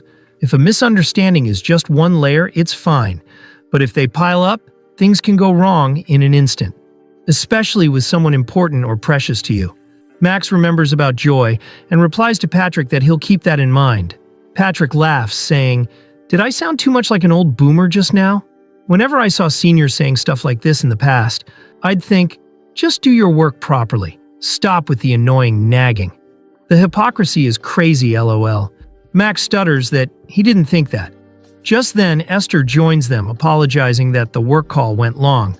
Patrick waves off and says that he'll meet them next week, and the duo is left alone as they stare at each other awkwardly. Esther says that since they are taking the bus, they are heading the same way, so they can go together. As they walk, Max asks if it's true. Esther asks what he's talking about, and he reminds her what she said to Patrick earlier, about seeing someone right now. Esther asks whether it bothers him, and she gets alert as he asks again, saying that if she met another weird guy and it affects her work, It's a loss in many ways. Hearing this, Esther elbows his shoulder and scolds him, saying, "You're suddenly getting cheeky. If I had a boyfriend, would I have asked you to deliver medicine on the weekend?" She starts to hit Max, and in pain, he tells her to stop hitting him. She stops and says that she told him clearly last time that she's going to focus on work for a while. Max rubs his shoulder, saying, "Anyway, since you went through a lot of trouble and because of me today, I'll buy you coffee tomorrow." Esther comments that tomorrow is the weekend, though. She teases whether he wants to see her on Saturday, too. Max replies that he didn't realize it and goes to suggest next Monday. But he remembers Patrick's advice. The best thing is not to create situations that can be misunderstood in the first place. Max quickly says to Esther that instead of that, a gift coupon would be better. Esther holds her head and says that it's not tomorrow, and she wants it today. This catches Max's attention, and she stays silent for a moment. And then she states that she wants soju instead of coffee. Later, we see Max following Esther. He asks, weren't they supposed to keep their distance for a while? She replies saying, "Oh, come on. Why are you rigid? Today's a special situation." Max, in a sulky tone, asks what that special situation is. She replies that this is her secret hideout. She has never run into anyone from work here, so Max can relax. Max replies saying, "Esther, instead of this, let's just head home separately today. I'll buy you 10 cups of coffee next week. How about that?" But Esther, in a serious tone, reveals that she has something she wanted to ask Donggu personally, and that it will only take 30 minutes. The scene now shifts to some time later. In one of the stalls, Esther and Max sit together. He looks around, wondering what on earth she wanted to talk about since her expression looks serious. Esther asks why he's looking around so much, and that it's not the first time he's in a street stall. He stutters that he came here a few times in college, with his college friends, and asks if they are leaving in exactly 30 minutes. Esther then teasingly says, "I said I get it, but who was the college friend? Don't tell me it's a girl." Max clarifies that they were guys, and she pouts saying, "So prickly." "Fine, let's say that's true for now." Then she orders 2 servings of tteokbokki and 1 bottle of soju. Max tells her that he'll just have water, and Esther pouts that she didn't say she'd give him, and that she's going to drink it by herself. Max drinks the plain water and asks, what is it she wanted to ask? She stays silent for a moment, collecting her thoughts, and then asks Max since when did he realize that he liked Zhang Che-rin. Max pauses and questions whether that's all she wanted to ask. Esther nods her head, and he asks whether there's any particular reason. She cheekily says that it's personal, so she won't tell him. Max replies saying, "Then I can't accept that. If that's the case, then mine's personal too, so I won't tell you either." Esther pretends to cry while commenting, saying it like that seems unfair. "I even took a risk today and made up a fake boyfriend in front of Patrick." Max then asks what that does to do with this. Esther asks whether he's really not going to tell her. He closes his eyes and thinks that this is driving him insane. Then he finally caves in and says that he'll tell her. Esther smugly states that he should have just said that from the start. Max inwardly thinks that she's not the type to go around telling people, so he can trust her. He then finally reveals to her saying, "At first, I genuinely thought, I really hoped things would turn out well for her. Then I started thinking I wanted to be of help to her. And in the end, I realized I didn't mind losing out or sacrificing for her. That's when I knew." Hearing this, Esther looks at him thoughtful. After the food arrives, she pours the drink while asking if Joy was currently in love with someone else. What kind of choice would he think he'd make? Max replies saying, "Then what can I do? I'd have to give up." While telling myself, "Get it together, Kang Donggu." Esther then asks what if he fails to leave. He replies saying, "Then it will be one of those 2 options. Either distance yourself for their sake, or confess, even knowing you'll be rejected." This makes Esther pause, and she says that either way he will end up drifting apart. Max replies saying, "At the very least you can let them know that in this world there exists someone who truly and sincerely cherishes them. That there's at least one person like that." Hearing this, Esther collects her thoughts and places the cup upside down while saying, "You are a very serious and cautious person by nature. Even if you hear something like that, you probably wouldn't think it's a confession attack." Max stares at the upside-down cup and states that she should stop drinking now. She holds her head saying that her stomach is churning and that alcohol doesn't sit well with her. Max then asks whether she wants him to get her something like chocolate milk. She ponders for a bit and silently mutters that she hates chocolate milk. The scene now shifts to later. On a bench, Esther and Max are seated together eating chocolate. Max tells Esther that she could have just asked this question at the office. She responds saying, "I wanted to ask while drinking. Because with a little alcohol, I can confront my fuzzy feelings more honestly. Without a bunch of excuses or half-baked relationships. You get what I'm saying, right?" Max responds that he doesn't get what she's saying at all. He then states that she's kind of acting weird today. She huddles her feet together and says, "Am I?" Then she changes the subject saying, "Anyway, thanks for earlier. For lying for me in front of Patrick. If rumors spread at work that I have a boyfriend and I don't, things could have gotten messy. And Haley would totally pry asking who I met and where. And my ex would probably say, 'We just broke up and you're already dating?' Acting all dramatic about it. Still, I said I'd help, so this much of a sacrifice is nothing." Max then sighs, saying, "So from now on, I'm going to try doing it on my own, without your help." This causes Esther to freeze. She hesitantly says, "Don't tell me that's because of what I just said." Max looks up at the sky and replies saying, "Not only that, but lately I think I've started to understand. To reach that person, in what direction and at what pace I need to move forward. So I'm grateful to you, Esther. If it weren't for you, I wouldn't have been able to start." Esther twirls her hair, saying that it's not like she did that much. But Max insists, saying, "You did plenty. You helped pick out her birthday gifts, gave Joy movie tickets too. Oh, and you even switched seats for me at the drinking parties." Esther then laughs, saying that every time Jaden tried to butt in, she blocked him. Then she says, "Anyway, if things go well with Joy, know that about 10% of it is thanks to me. Oh, and those 3 Max coupons are still valid, right? I'm definitely using all of them." Max agrees to it, but he says that they should go on weekdays and in a public setting to avoid people misunderstanding them. Then Esther remarks that moments like this make it kind of disappointing. She reveals that if Max was a woman, or if she were a man, they would be really close friends. Max affirms with a bitter smile. Just then, he remembers that the bus arrives in 10 minutes, so he tells her that he should head towards the bus halt now, and asks about her. She tells him to go on, since she wants to stay here a bit longer and cool her head. Max runs off saying that he'll see her next week, and she shouldn't go getting distracted by anything else. Hearing this, Esther sighs that he's such a nag. The scene now shifts to some time later. In a red light, the bus Max is traveling has halted. He reads the messages sent from Che-rin. She is excited because she had passed the document screening, and her first interview is next week. Max stares at his phone thoughtfully, and the scene returns to Esther. She's deep in thought with her head facing downward. She's holding the chocolate in a bitter way, as if she had given up. The chocolate drips on her shoe, and we see her eyes filled with hollow sadness. In a raspy tone, she says to herself, "Get a grip, Seo Yeon." Folks, it appears she had given up on confessing her feelings to Donggu. The scene now shifts to some other day. We see a man flexing his muscles while telling Donggu to feel his chest. Our boy is disgusted by this. It appears even for someone like Donggu with a small social, there's a get-together he attends once a quarter. The man flexes his biceps and boasts about his muscle mass, and asks Donggu to feel it once.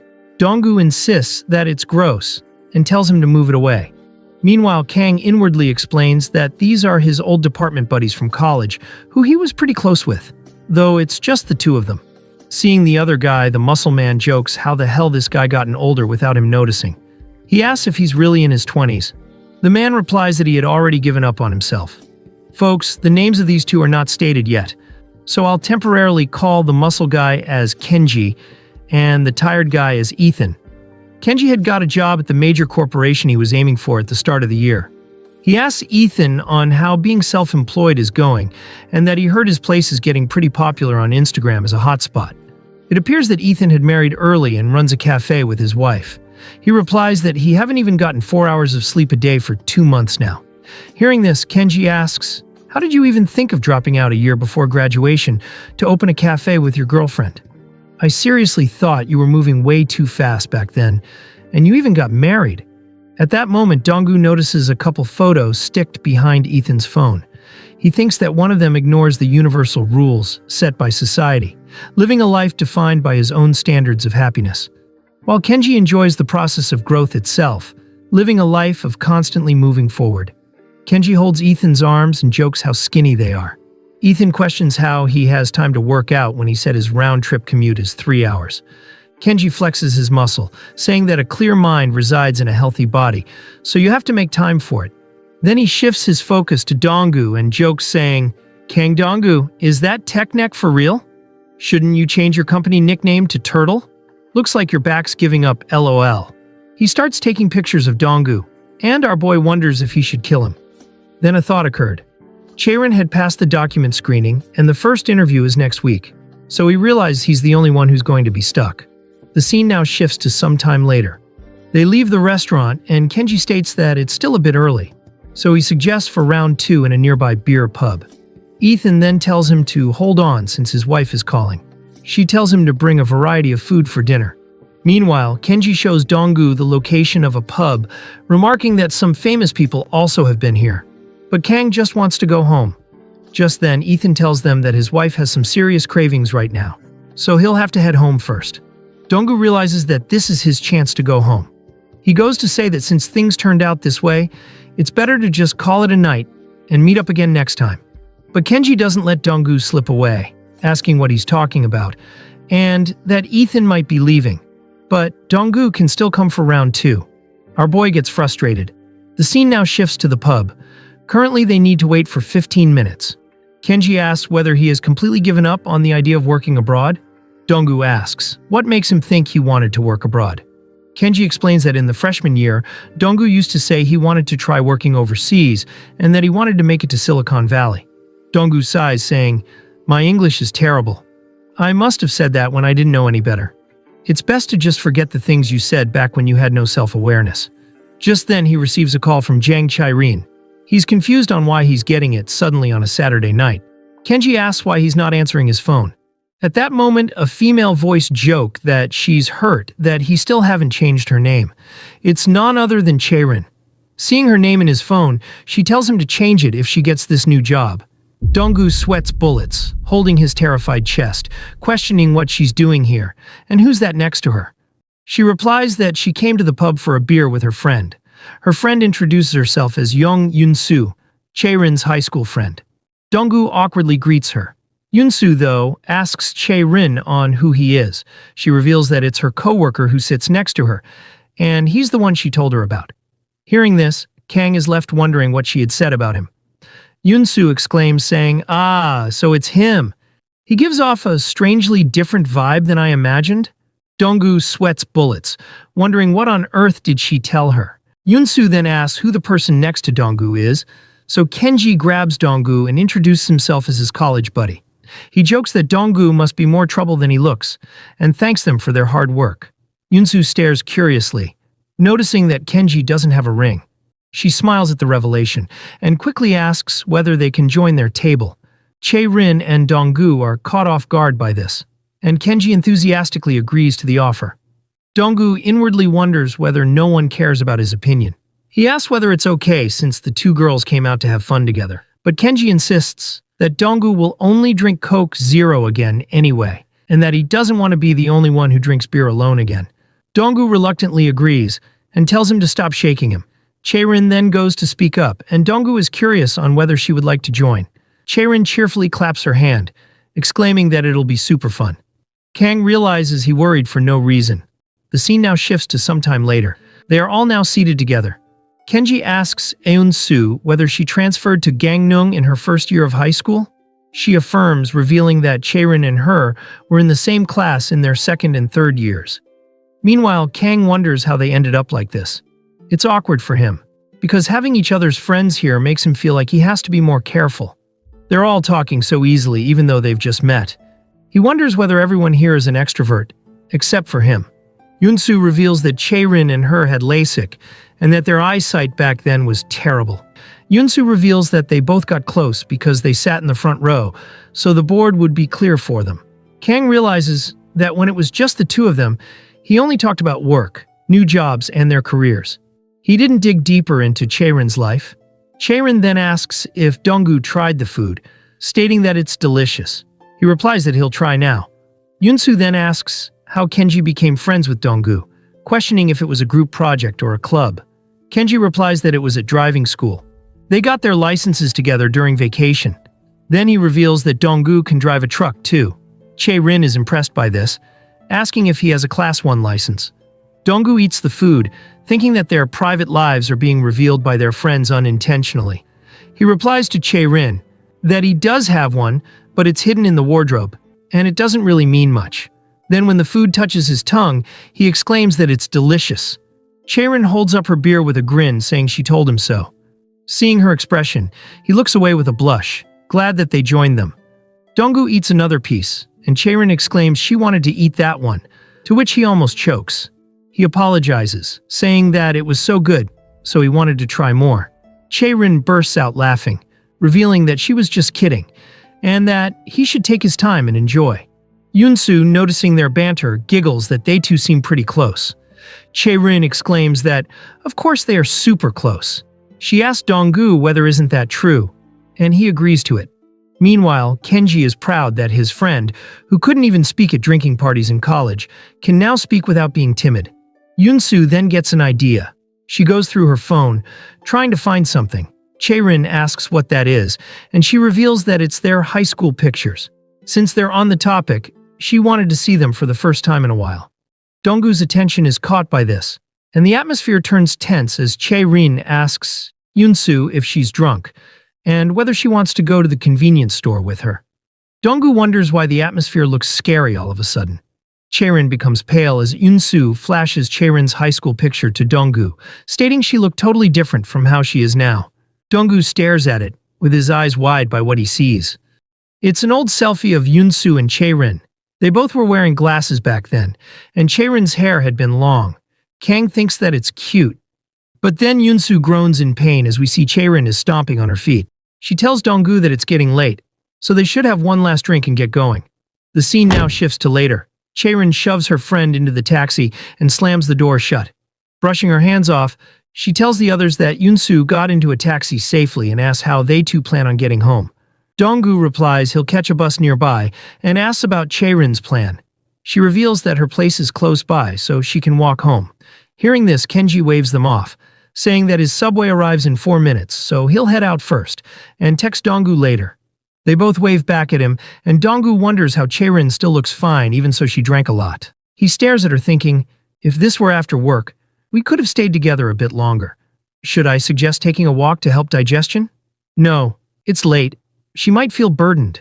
Kang then tells her that he'll see her on Monday, but she calls Donggu by his nickname, Seongnam Local. She asks if he wants her to buy chocolate milk. The scene now shifts to later. Chae-rin buys 2 chocolate milk for 3,000 won and pays using Apple Pay. Donggu then realizes that he didn't even drink alcohol, so he doesn't really need chocolate milk. But anyway, he's happy to spend a little more time together. Though, at the same time, his stomach feels tight, like he has indigestion. He wonders why. As they leave the store, he remarks that stopping by the convenience store put her further from her place. She reveals that that's the reason she'll be taking the bus right now. She states that they both can go in the same bus. She smiles that it feels nice to walk after drinking. Seeing this, Donggu thinks that she's smiling casually while saying it, and wonder what's in her mind. Just then, she calls out to him and asks if it's weird ending the night like this. Donggu wonders why he's constantly worried that he might be a burden to her. Chae-rin then pouts that Donggu had done something wrong to her. Donggu, in confusion, asks what she's talking about. She reminds the earlier situation in the pub where he saw her photo. Donggu inwardly kicks himself that he knew she'd bring this up. He apologizes, saying Yoon-soo suddenly shoved her screen at him. Chae-rin huffs like an angry kid, though Donggu inwardly thinks the photo wasn't bad. Anyway, Chae-rin tells him to hard delete it from his head, and that rollback is strictly forbidden. Donggu laughs, asking if it was really that bad, and that he thought it looked fresh and cute. Seeing this, she looks away quickly, and Donggu is left confused. She changes the subject, saying that the bus is here, so they should get going. So they both get in, and somehow Donggu ends up sitting together naturally, while there are plenty of seats nearby. Then Chae-rin grins mischievously, saying that he should show his high school photos too. Donggu hesitates, but she insists that it should be for fairness' sake. Kang then goes through his gallery, as finds a photo from elementary school with her older sister. Chae-rin gets curious and leans closer to see it. Donggu trembles, she's so close to him. She exclaims that it's cute, as she sees little Donggu reading a book. Our boy is embarrassed by her remark, but he inwardly says, "Don't get carried away, Kang Donggu. She might have meant it about your sister." Chaerin giggles, commenting he looks exactly like his sister. Kang inwardly thinks this feeling is embarrassing, yet not entirely bad. It's so unfamiliar. Chaerin then says, seeing this photo made me curious. What was your dream or future goal when you were little, Donggu? He asks if she's talking about elementary school. She affirms, and he reveals that he wanted to be an astronaut, and his dream was traveling the world and living in the Arctic for a month. Chaerin comments that it really feels different from the Donggu she knows now. Donggu thinks that since she asked first, he also can ask her, so he asks about her goal when she was young. She replies that her goals and dreams changed almost every day, so there's nothing she can say definitely. Then she remembers and states she really liked going to amusement parks. Donggu thinks she's surprisingly modest, though she laughs, revealing that it's a secret that she can't ride the rides. In confusion, he asks what she's saying. She can't ride rides but likes amusement parks. She replies, I like the unique atmosphere. When you look around, everyone's smiling. You can't help but feel excited and happy too. I love that feeling. Hearing this, Donggu inwardly says that for a moment he thought he wanted to go together with Chaerin, but as always, he couldn't bring himself to say anything. Chaerin continues, saying that during vacations she often went with friends. They'd take an early bus at dawn, then a late train back home. She chuckles that her stamina was insane back then. Donggu looks down, thinking once again, I hid behind the excuse that she might feel burdened, pretending it was a consideration, but really hiding my weakness. But this time, I couldn't deceive myself anymore. Chaerin then says, after graduating high school and starting to live on my own, I thought maybe I'd go alone sometimes. But you know what's surprising? I never went even once. I just never found the time. Donggu stares at her, thinking that without others' help, without alcohol, he can't do anything. He's such a useless guy. He then gives a fake smile to her conversation and inwardly thinks he's a pathetic guy. He inwardly reminds himself that he said he'll move forward, yet what has he actually done on his own? Fear, longing, and hesitation coexisted. But one thing he was certain of, if he doesn't say it today, he won't say it tomorrow, or the day after either. He then says to Chaerin that if she passed the interview and end up quitting, she will at least gain a little more free time. Kang inwardly wonders whether he can empty his thoughts and be honest with his heart. Chaerin, to his comment, replies that she really hopes it happens.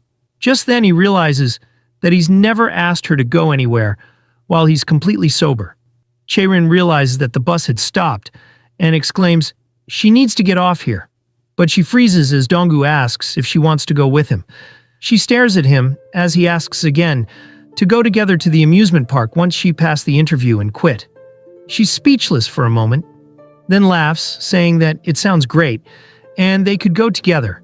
Donggu thinks that, from her perspective, it was probably just a casual remark. He stares at her blankly, asking if she really meant it. She affirms, remarking that it sounds fun. She asks if it's then a promise. And Donggu inwardly thinks he feels endlessly happy, and at the same time, scared. Chaerin laughs, saying there's no backing out later or changing his mind, and Donggu just stares at her, wondering what feeling this is. The scene now shifts to next day at office. Max drinks a cup of chamomile tea while thinking that it's nothing more than a vague promise without even a date set. It's Monday today, but still the lingering feelings hasn't faded away. He tells himself to stay calm. Once she passes the interview, he'll be just friends, and friends can go to an amusement park together. Though, Max hadn't still gone to an amusement park with a friend in his life. Just then his shoe kicks something, and as he glances downward, he notices a purse. He wonders what to do, and the scene shifts to a few hours later. It's already 5:46 p.m. Donggu is typing while still being distracted about the purse. Even though it's almost time to get off word, no one's come to look for it yet. He had sent a message in the company group, notifying everyone that if they had lost a purse, they should come and collect it. But no one had replied, and he's starting to feel awkward by the silence. Just then, Joy tells him that she'll head out first to prepare for her interview. Max bids her off, but he inwardly laments he wanted to leave together with her naturally. Then he wonders if it's really okay for him to keep holding on to this. He starts sweating bullets, wondering if this might turn into a dangerous situation, where he might get accused of stealing cash, even though he did not. So, Max decides to check the identity card of the owner, before things get complicated. He then freezes as he reads who it belongs to. The scene now shifts to the elevator. Esther sighs in exhaustion as she prepares to leave. Just then, someone calls out to her, saying that if she left like that, she might not be able to take the subway. It's none other than Max, holding out the lost purse. There is a moment of silence, and then in shock, Esther accuses him of being a thief. Max is flabbergasted, asking if isn't it more normal to think he found her lost item. He questions if she didn't see the message in the company chat. She apologizes, stating she had back-to-back meetings today, so she doesn't always check the group chat. Max comments she seems pretty busy these days, to which she laughs, saying, a bit more than usual. But honestly, I kind of like it. No time for stray thoughts, and it feels like I'm living diligently. Max then holds up his phone, saying that he's been curious. She perks up, and he reveals that it was her birthday last week, so why didn't she tell anyone? He didn't even see a birthday notification on Messenger. Esther lets out a strained laugh, revealing she usually doesn't celebrate her birthday. Max is intrigued by this, and she reveals she got some personal reasons, and asks if he wants her to tell him since he's curious.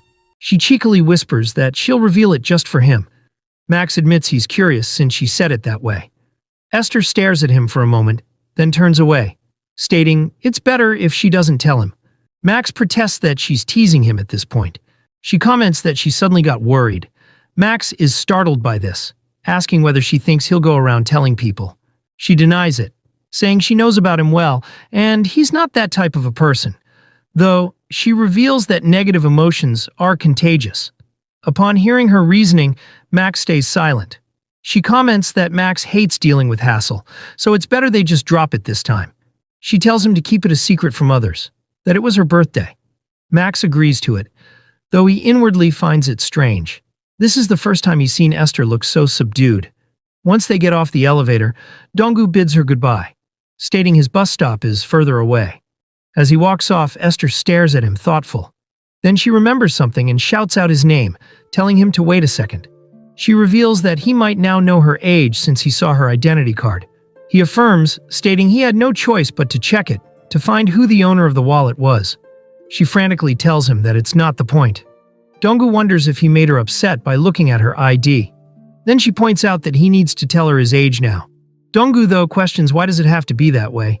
She complains that it's unfair, but Donggu sulks, still insisting. Esther gets frustrated, asking if he's really going to be like this, and that she's seriously about to feel hurt by this. Hearing this, he comments that this is not something to feel hurt over. But then he finally gives in, revealing he's 27. Esther walks together, muttering his age. He questions why she's following him and that the subway station is the other way.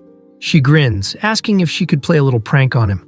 Donggu wonders why she suddenly wants to do a prank and that he has a bad feeling about this. He tells her that he doesn't want to, but she insists that it's her birthday.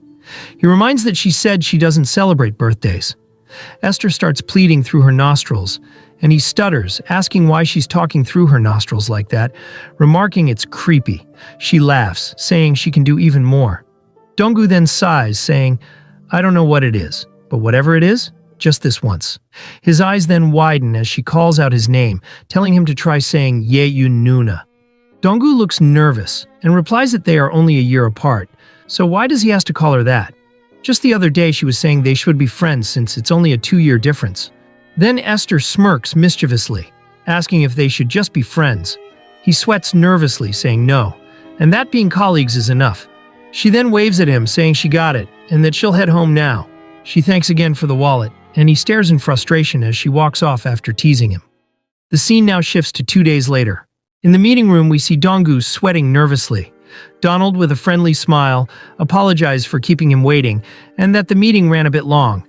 He offers Max some tea, stating he must be thirsty. Max cautiously thanks him, while wondering why Donald called him out of the blue, saying he had to say something. Kang nervously wonders whether he did something wrong. Donald, with a serious expression, reveals that he called him here because he has something more to say regarding the salary negotiation they discussed before. Max becomes tensed, and Donald gives a suspicious smirk before revealing that they'll proceed with the negotiation itself for now, and that he'd like to apply the raise starting next month, which is the beginning of the 3rd quarter. He asks what Max thinks about it. Max is surprised, asking if it's true. Donald reveals that since Andy left, he has determined that Donggu's workload has increased significantly. Upon hearing this, Max is touched, thinking maybe he's actually working for a really great company.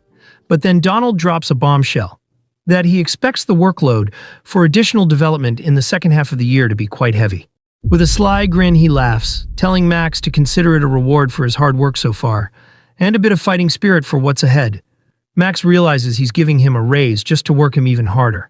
Donald continues saying, at this rate, for the second half of the year, Max, Patrick, Joy, I'm going to need all the developers on our team to set it up.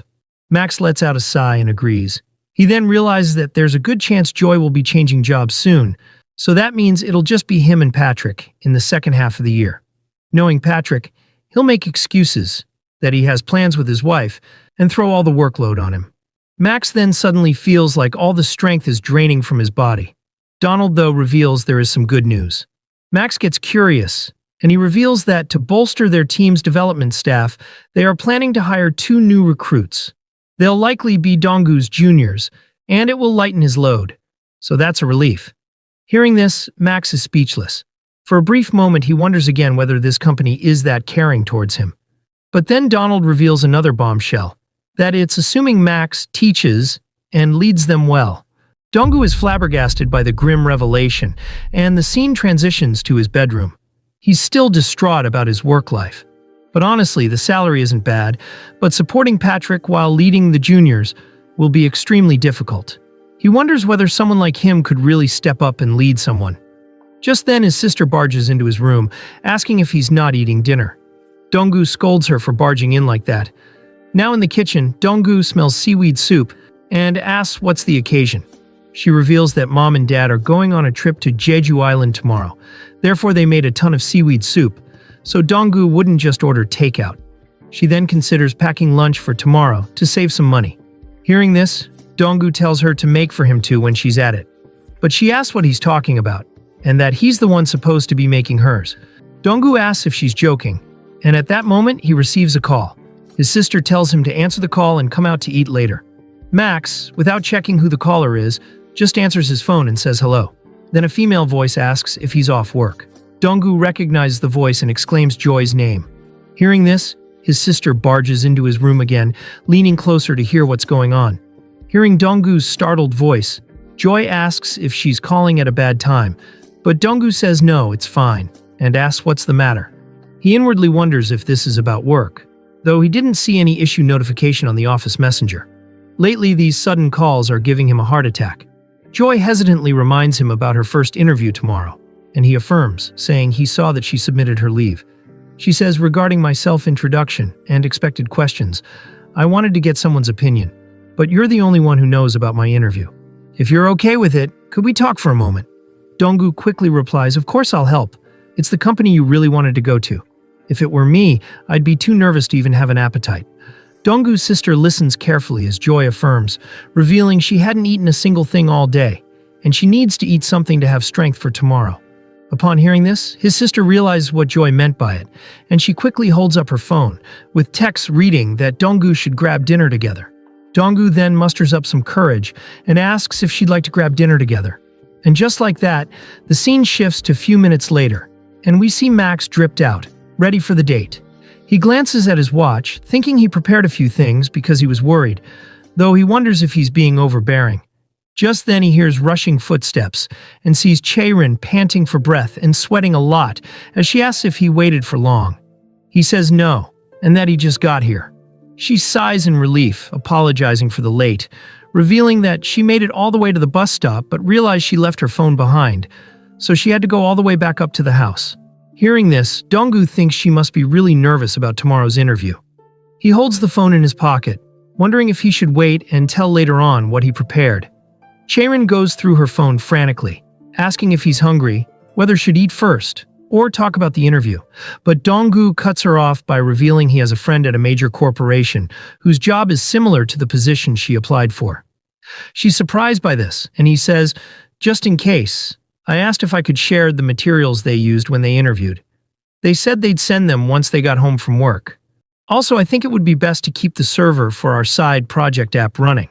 They might suddenly ask to see the actual app during the interview. Plus, I asked my friend to share the questions they were asked. And also, then he stops talking as he sees her staring at him blankly.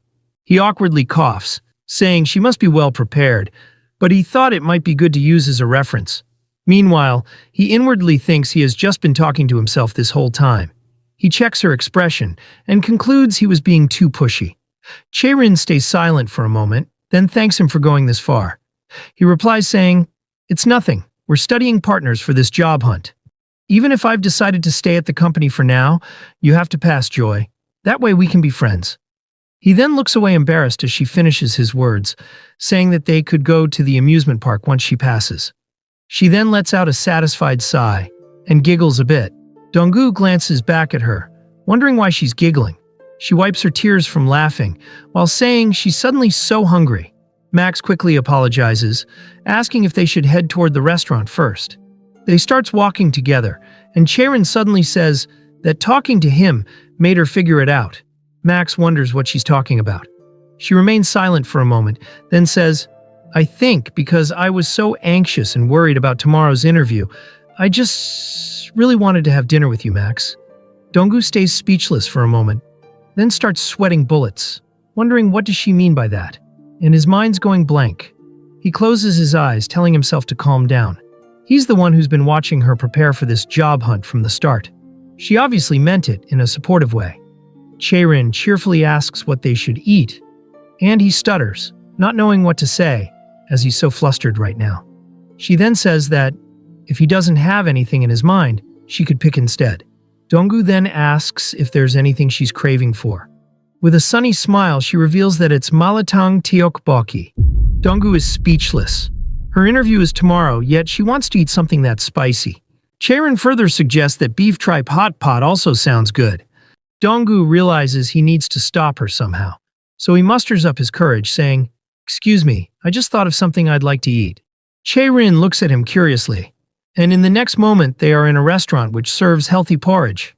They both are seated inside, and she chuckles that she didn't know he liked porridge. Donggu lets out a nervous laugh, stating he just suddenly felt like having something light. Chae-rin checks the menu, commenting that the fire chicken porridge looks interesting. Donggu quickly states that the beef and vegetable porridge here is actually really good, and that he highly recommends it. With a disappointed look, she asks if they should eat that then. Seeing her expression, Donggu hopes she doesn't go home and order late-night delivery. He then pours a glass of water, while saying that after her interview is over, they can eat whatever she wants together. He slides the cup to her, and she cheekily questions if he's asking her out to eat after her interview. Then she shrugs it off, saying she was kidding, and that she actually likes porridge, so he shouldn't worry about it much. Seeing her joke around, Donggu thinks she definitely seems more relaxed. Just then, she remembers that tomorrow is an important day, and all the foods she wanted to order were spicy foods. She realizes it's probably better to avoid those. She then silently drinks the cup of water while Donggu pours for himself too. He then takes out a herbal medicine from his bag, saying he brought this just in case, and if she feels nervous tomorrow, she might want to take this. She exclaims that this is the first time she's received something like this. He hands it over, saying that the expiration date is far off, so she doesn't have to worry. She thanks him, saying she'll definitely take it if she gets nervous. Donggu feels relieved that she doesn't seem burdened by it. Meanwhile, Chae-rin checks the ingredients of it. Then she calls out his name and catches his attention. She tells him that if there ever comes a time when he needs her help, or just feel like he needs someone to lean on, he shouldn't hesitate to call her, just like she did with him today. Donggu stares blankly, and she laughs that she'll keep calling him in the future too. Donggu drinks his water while agreeing to it. Her face lights up with a bright smile, and she reveals that this is the first time she's gotten this close to a male colleague. She goes through her phone saying, "I mentioned this before, but even if I leave the company, I want to stay in touch. I think you're the only person I've felt that way about." Hearing this, Donggu questions when she said something like that. She chuckles that she said they should be friends once she gets the job. Max agrees to it and inwardly thinks he's losing his mind. He calls to the waiter, ready to give their order. Meanwhile, Chae-rin stares at him with a thoughtful smile. The scene now shifts to later. In the bus stop, we see both are seated there while a car passes by. She thanks him for helping her prepare for her interview at the cafe. She reveals that when she home alone, she was so worried and anxious, but now she feels completely calm, all thanks to him. Donggu reassures her that everything will go well. Chae-rin looks thoughtful. She clenches her fist and then asks if they will still use formal speech even after they become friends. Donggu looks at her confused and she explains she hadn't ever seen friends use formal speech with each other. Donggu then agrees it's true, so he freely calls out her name without any formalities, simply saying, Cherin. Upon hearing that, her eyes widen and he asks if she should call her like that when the time comes. The scene turns silent and Donggu realizes what he just now did. He quickly says that they should talk about that slowly after she gets the final job offer. She awkwardly affirms, apologizing for suddenly bringing it up. Donggu clutches his beating heart, wondering why he said that out loud. He only dropped the formal title, but it feels completely different. Plus, he doesn't even know her age yet. Just then, her bus arrives and she runs off, saying she'll text him after the interview tomorrow. Donggu awkwardly waves goodbye, as she tells the driver to wait a second. Once she gets in, he starts sweating bullets, calling himself an idiot, and asking why he had to say that. Meanwhile, inside the bus, we see Cherin sweating a lot and being out of breath. She thinks about the moment in the bus stop, when he called her name without any formalities, and stating he'll call her that when the time comes. She looks away, clutching her bag closer to her with a sigh, and closes her eyes. Her heart starts pounding again and again. Her body starts to sweat, and she feels wet. She wonders whether it is because she ran for the first time in a while. The scene now shifts to the next day. In the office, Max was staring at Cherin's message. Her interview was at 1:30 p.m., so he wanted to send a good luck text. Then he gets startled as Cherin sends a message, implying that he's thinking of what he should write. She asks if there's no words of encouragement. Max thinks that he should have sent something even briefly. Then he just sends the word fighting, thinking that this is enough for now. Folks, in Korea, the word fighting is meant as stay strong or good luck. Anyway, moving on. Once Kang sends it, he's startled by a woman calling his name. She asks whether Patrick hasn't come yet. Max replies that he took a day off today for his wedding suit fitting. We are now introduced to Vicky. She's part of the operations support team. Vicky checks her tablet while muttering on what she should do about it, since she has an urgent request regarding the datasheet. Max becomes uneasy, wondering why he has such a bad feeling about this. He decides to avoid eye contact for now. Vicky, though, glances at Max and cheekily say, "This is bad. Who should I ask?" Kang inwardly says to himself that no matter what she says to him, he'll just brush it off. But in the end, he failed and decided to help. The scene now shifts to later. Kang is working grumpily, thinking he even brought a lunchbox after so long. And now he's working without lunch. The seaweed soup's going to get cold. Just then he hears someone wishing Jenna a happy birthday. Max is confused on who it is, but then Jenna pops out asking if he wants some cake, and he remembers that she's Jenna. Max thinks that he's starving already because he hadn't eaten anything, though he hesitantly tells her that he didn't prepare a separate gift, but asks if it's okay to have some cake. Jaden, though, butts in and sarcastically says, "You don't know, Max hates sweet things. That's why he always drinks bland stuff like chamomile tea." Max becomes fed up by this guy, and inwardly wants to kill this fellow. Just then Esther passes by, and Jenna thanks her for the gift, though she asks when Esther's birthday is. Esther panics by this, and Jaden also digs in further, that he doesn't ever remember celebrating her birthday. Kang, observing this, recalls the memory when he confronted Esther about why she didn't celebrate her birthday. Her birthday had been last week, but she had told him to keep it a secret from everyone at work. Now Max closes his eyes, wondering what to do. Esther stutters, trying to come up with something. But then Max suddenly barges between them and exclaims to Jenna that he likes carrot cake. She asks if he wants a slice, and he affirms, asking if he could have 2 slices since he didn't get to eat lunch. Esther realized he changed the subject just to save her. Jaden nags Max again, sarcastically saying, "Whoa, were you that hungry? Trying to save lunch money or what?"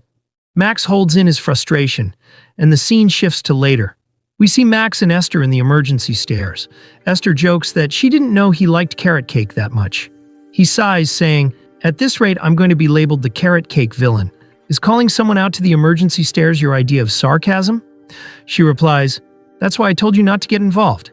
You should have pretended not to see it." Max sighs again, saying, "You said it was a personal reason you couldn't tell others." Hearing this, Esther whispers that he's too kind for no reason. Max doesn't hear that well, and she shouts that she's just thanking him. Seeing her screaming, he wonders why she is getting angry. Esther then hesitantly says, "From your point of view, without knowing the full story, you just stepped in after hearing there's a personal reason. That's why I'm conflicted. I'm wondering if I should at least tell you, Max." Max crosses his arms and replies, "No. If it makes you uncomfortable, you don't have to." But Esther cuts him off, saying she's not uncomfortable. She stays silent for a moment and reveals that word doesn't exist when it comes to Max. Max recalls her saying that negative emotions are contagious.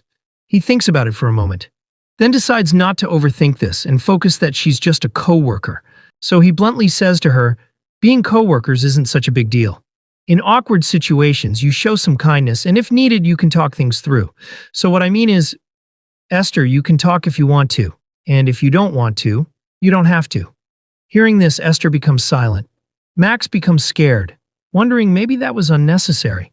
He tries to run off by saying that if she doesn't have anything else to say, he has to get back to work. But then she cuts him off, saying, "Because of my dad's job, he was often dispatched.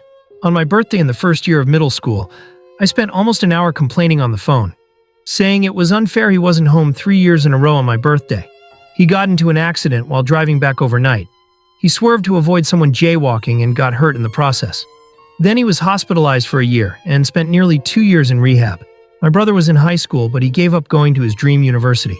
Because of the hospital bills, he had to apply to a lower-tier school with scholarships. Everyone says it wasn't my fault, that it was because of the jaywalker. But honestly, I don't know, even now."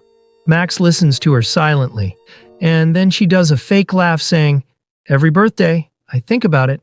How could I celebrate? So I don't celebrate my birthday." Max hesitantly goes to ask about her family situation now, but she quickly tells him to not worry because everything's fine now. Everyone's healthy and living well.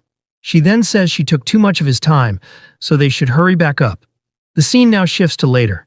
It's already 8:35 p.m. Max had finished his work, though he's lost in thought. He tells himself to let it go and that listening to her was all he needed to do. He decides to clock out now. Then he notices something. It's the carrot cake. He hadn't eaten it yet. It appears he lied that he liked carrot cake. He then goes to check on Esther, asking if she's not going home. She types on the keyboard, while saying there's a lot of work left. Max then places a toffee on her table and she curiously asks what it is. He replies, "Earlier you said, everything's fine now. Everyone's healthy and living well. It just means you need to shift the focus. After getting through a hard time, you celebrate the fact that things are fine now. That's one way to give meaning to it. On your birthday." Esther's eyes widen by this. Then she becomes lost in thought. Max then reveals that the red ginseng-flavored toffee he gave is her birthday present. She bursts out laughing, saying this is insane, and accuses him of being lazy and giving the same toffee she gave him before. Max clarifies that he ate the one she gave last time, and this one is newly bought. She sighs, asking who gives this as a birthday present. He could have at least given cake or seaweed soup. Max replies that he's the type who avoids creating room for misunderstandings. She wipes the tear from laughing and asks what misunderstanding comes from cake and seaweed soup. He replies that if she really want, he could chip in with Patrick and Haley. She just tells him to forget it and that he's such an impenetrable man. She opens the candy while saying it's too sweet for her taste, but she'll eat it specially. Max is shocked by this, asking whether the last time she gave him the red ginseng candy was just to get rid of leftovers. She cheekily replies, "Haven't you heard the saying, ignorance is bliss?" She then waves him off to get going already. Once he left, Esther stares at the candy for a while and finally eats it. As she chews, she's lost in thought. She holds up the wrapper, wondering whether the aftertaste was always this bitter. Folks, the last line is a poetic allusion to something. But what? Could she be referring to her dashed hopes of developing a relationship with Max?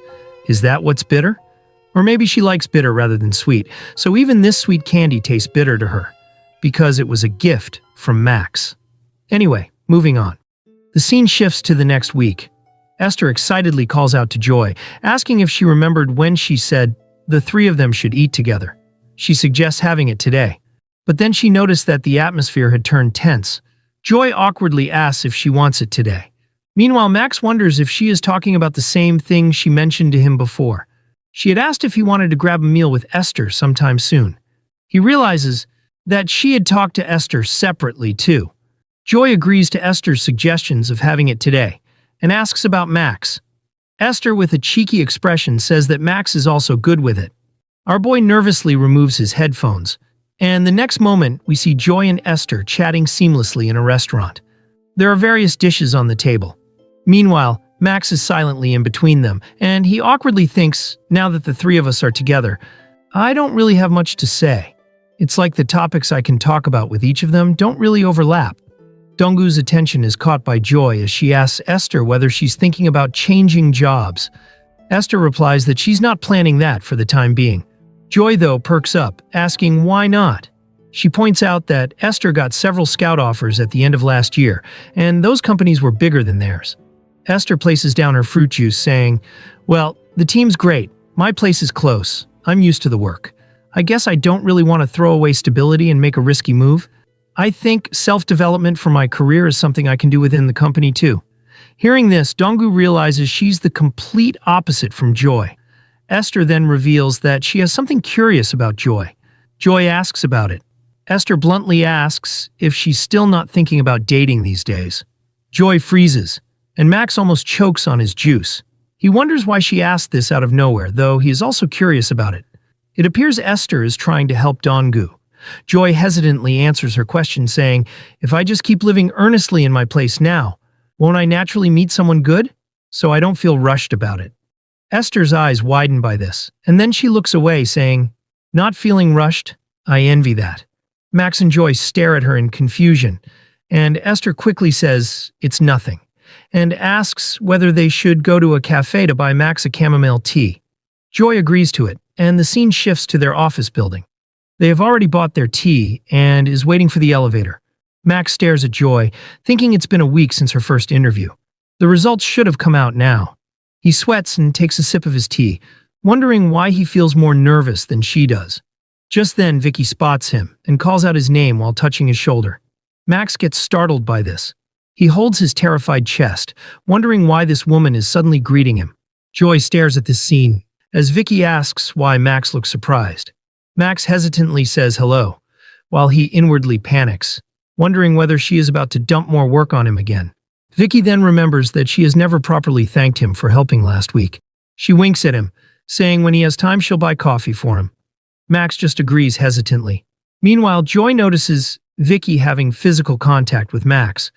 Her eyes widen as Vicky tells him that she'll message him. Folks, it appears Joy is jealous. The scene now shifts to their desk. Joy didn't go to work last week, so Max had explained about what happened that day. Joy grumbles, saying, isn't it too much to dump work on someone right before lunch? And why you of all people? It's not like there's only one developer in the company. You have been super busy these days. Lots of overtime too. Max reveals that all the relevant people were out, so he had no choice. Meanwhile, Max wonders why she suddenly looks upset. Joy tells him that he should firmly refuse in times like that. Hearing this, his eyes widen. He misunderstands that she thinks he was just being used like a pushover. He imagines Joy saying that, as a team leader now, he should know how to shut down requests. Joy continues grumbling, you didn't even eat, right? Then shouldn't she have bought you a meal instead of coffee? If she's going to make you work, she should properly repay you. Max then reveals that she did say through Messenger that she'd buy him a meal. Joy becomes dead silent by this. She questions about what he just said. Max, in confusion, says she said just a drink wasn't enough. Joy hesitantly asks if he agreed to eat with her. Max says no, and that a meal feels a bit much. So he had told Vicky that a drink gift card is enough. Joy feels relieved and then calls out his name. She stares at him, saying, next time, tell me the conclusion first. Max agrees to it, though inwardly wonders whether he did something wrong. Just then, she gets a notification. Her eyes widen by what she read. She calls out to Donggu and asks if he's busy right now. He replies no, and Joy quickly pulls him by the hand, not giving him a chance to say anything as she runs with him to the meeting room. Once inside alone, Donggu asks why she suddenly took him into the meeting room. She holds her phone to his face, exclaiming that she passed the first interview. She reveals that the side project they made during study sessions came in clutch, since they thought it was really impressive. And the interview prep materials from his friend that he gave her helped a lot too. She says that it's all thanks to Donggu she passed. Meanwhile, she's still holding his hand, and Donggu starts to sweat as his heart races. He calls out her name, and with a blush states that she's a little too close. Realization hits her as she starts blushing. She quickly pulls away and fans her face with her hand as she's feeling sweaty. He congratulates her, saying that he knew she'd pass, and she thanks him. She then chuckles that she got a feeling she'll do well in the second round too. Donggu looks away, feeling relieved. He hasn't ever felt this happy about someone else's success before. Meanwhile, Chaerin becomes thoughtful, and then asks if she passed the final round, should they settle how they address each other. Donggu mutters in confusion, and she explains that it's like what she said before at the bus halt. It's weird to speak formally when they are friends. Then she sits on a chair, and with a smirk she says to him, "If you're older, I'll call you Appa. If I'm older, you'll call me Nuna. If we're the same age, how about casually calling each other Chaerin and Donggu?" The scene now shifts to the next day. We see Max had dozed off. He dreams of Chaerin's same-age version calling him by his name, saying, "Donggu, I'm working on the API design doc. Can you take a quick look with me?" Then her younger version cheerfully says to him, "In return, I'll buy you dinner. With your favorite menu, Appa." Then her older version holds him by the shoulder and chuckles, saying, "Or would you like the two of us to go on a cozy drive?" Max starts to feel good as he can actually feel a warm, gentle touch. But then he wakes back to reality as Patrick asks if he's sleeping. Bro feels betrayed that Patrick was the one touching his shoulders. Max apologizes, saying he was tired. Patrick remarks that it happens when you're working hard, and that Max nod off sometimes. Meanwhile, Max wonders whether he got that dream due to the conversation they had last night. He then hopes that he didn't talk in his sleep. Patrick, though, asks if he wants to go up to the roof and get some air. Max agrees to it, and the scene shifts to the rooftop. Patrick asks if Max heard that Joy took another day off next Tuesday. Max, though, knows that she took a day off on Tuesday for her second interview, but he wonders why Patrick is interested in someone's days off. Patrick warns that her time off pattern looks suspicious. Maybe it's time to brace themselves. Max questions why he needs to do that, and Patrick explains, saying, "You get a distinct vibe when someone's about to change jobs or quit. They complain less about the company. Suddenly, they take half days and full days off more often. And little by little, they start looking brighter." He then chuckles, saying, "Give it a few more years at work and you'll recognize it too." Max is impressed that Patrick is surprisingly sharp, though he suddenly feels uneasy. Can he really perform at the same level as the previous seniors? And can he really hold the team together with Patrick only? Max says to Patrick, "If Andy already left, and Joy leaves too, then only the two of us will be the experienced developers left. I'm a little worried about that." But then Donggu's eyes widen as Patrick says, "I'll handle it, so what's there to worry about? Wedding prep is done. Now I can focus on work. Max, you just focus on your tasks. If Joy resigns, I'll cover until we get a replacement. So don't worry." Max listens silently. Patrick throws away the trash and asks how his salary negotiation went. Max answers that it went well than expected. But then he freezes. He quickly asks how he knew about that. Patrick replies, "Didn't Donald tell you? I was the one who requested it from above. You worked hard from last year till this year. The raise rate for a first year is predictable anyway. You should be rewarded for how much and how well you work. Be objective about your abilities, but don't become arrogant." Max feels touched by his help, and Patrick just gives a warm smile. Then he grins that they should go recharge with some caffeine and that he'll buy it for free. Later, the scene shifts to the bus halt. Donggu is lost in thought. He inwardly says, "When I chose to stay instead of leaving, the reason was simple. A frozen job market and too few years of experience to push for a move. I decided I needed to build experience and refine my portfolio first. I thought everything else was fine. Things like work attitude and productivity. Since joining, I never refused overtime or caused trouble. I always thought I had no problem. Arrogant so." Just then, his sister spanks him, calling him a punk. She scolds that if he sees his sister on the way home, he should greet her.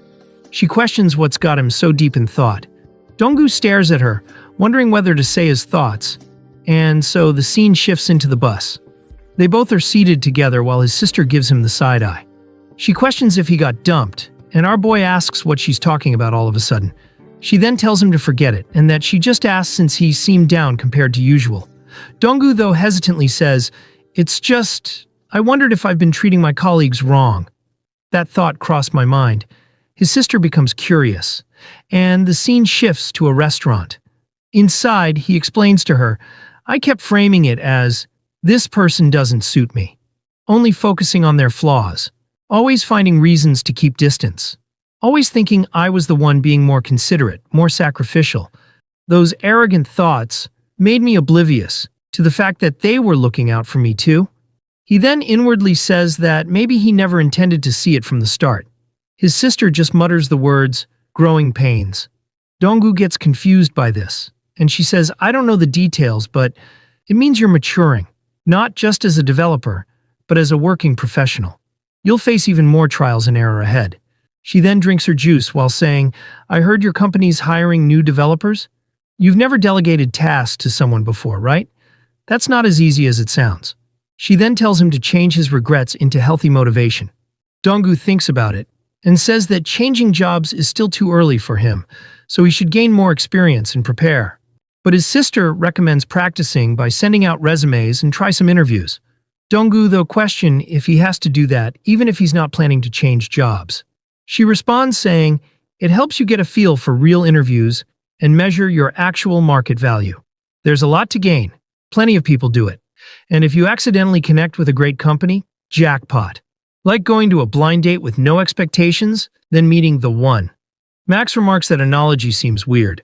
He comments that, from the company's perspective, they're hiring seriously. So it's rude to waste their time. His sister then sighs, saying, Kid, you still don't get it? Forget it. What's the point of talking about changing jobs? Just stay there forever. The scene now shifts to later. As they walk back home, his sister asks if he got anyone good at his company. He asks why, whether her company is hiring or something. She sighs, calling him a dummy. He freezes as she chuckles, saying she needs a fresh start, too. She asks him to set her up on a blind date. Donggu becomes uninterested, telling her to forget about a blind date and try her third round of office romance this time. She laughs, asking if he's insane. She already made 2 mistakes, so why would she do it again? Donggu enters the house, telling her to go ask her friend to set her up and not ruin her little brother's work life. She reveals that she did get introduced to someone, but it didn't work out. Now she feels depressed. Donggu says it's not that he don't want to, but it's just that his social circle at work is super small. The only guys he even talked to are his 2 teammates. His sister then asks what are they like, and at least tell her something.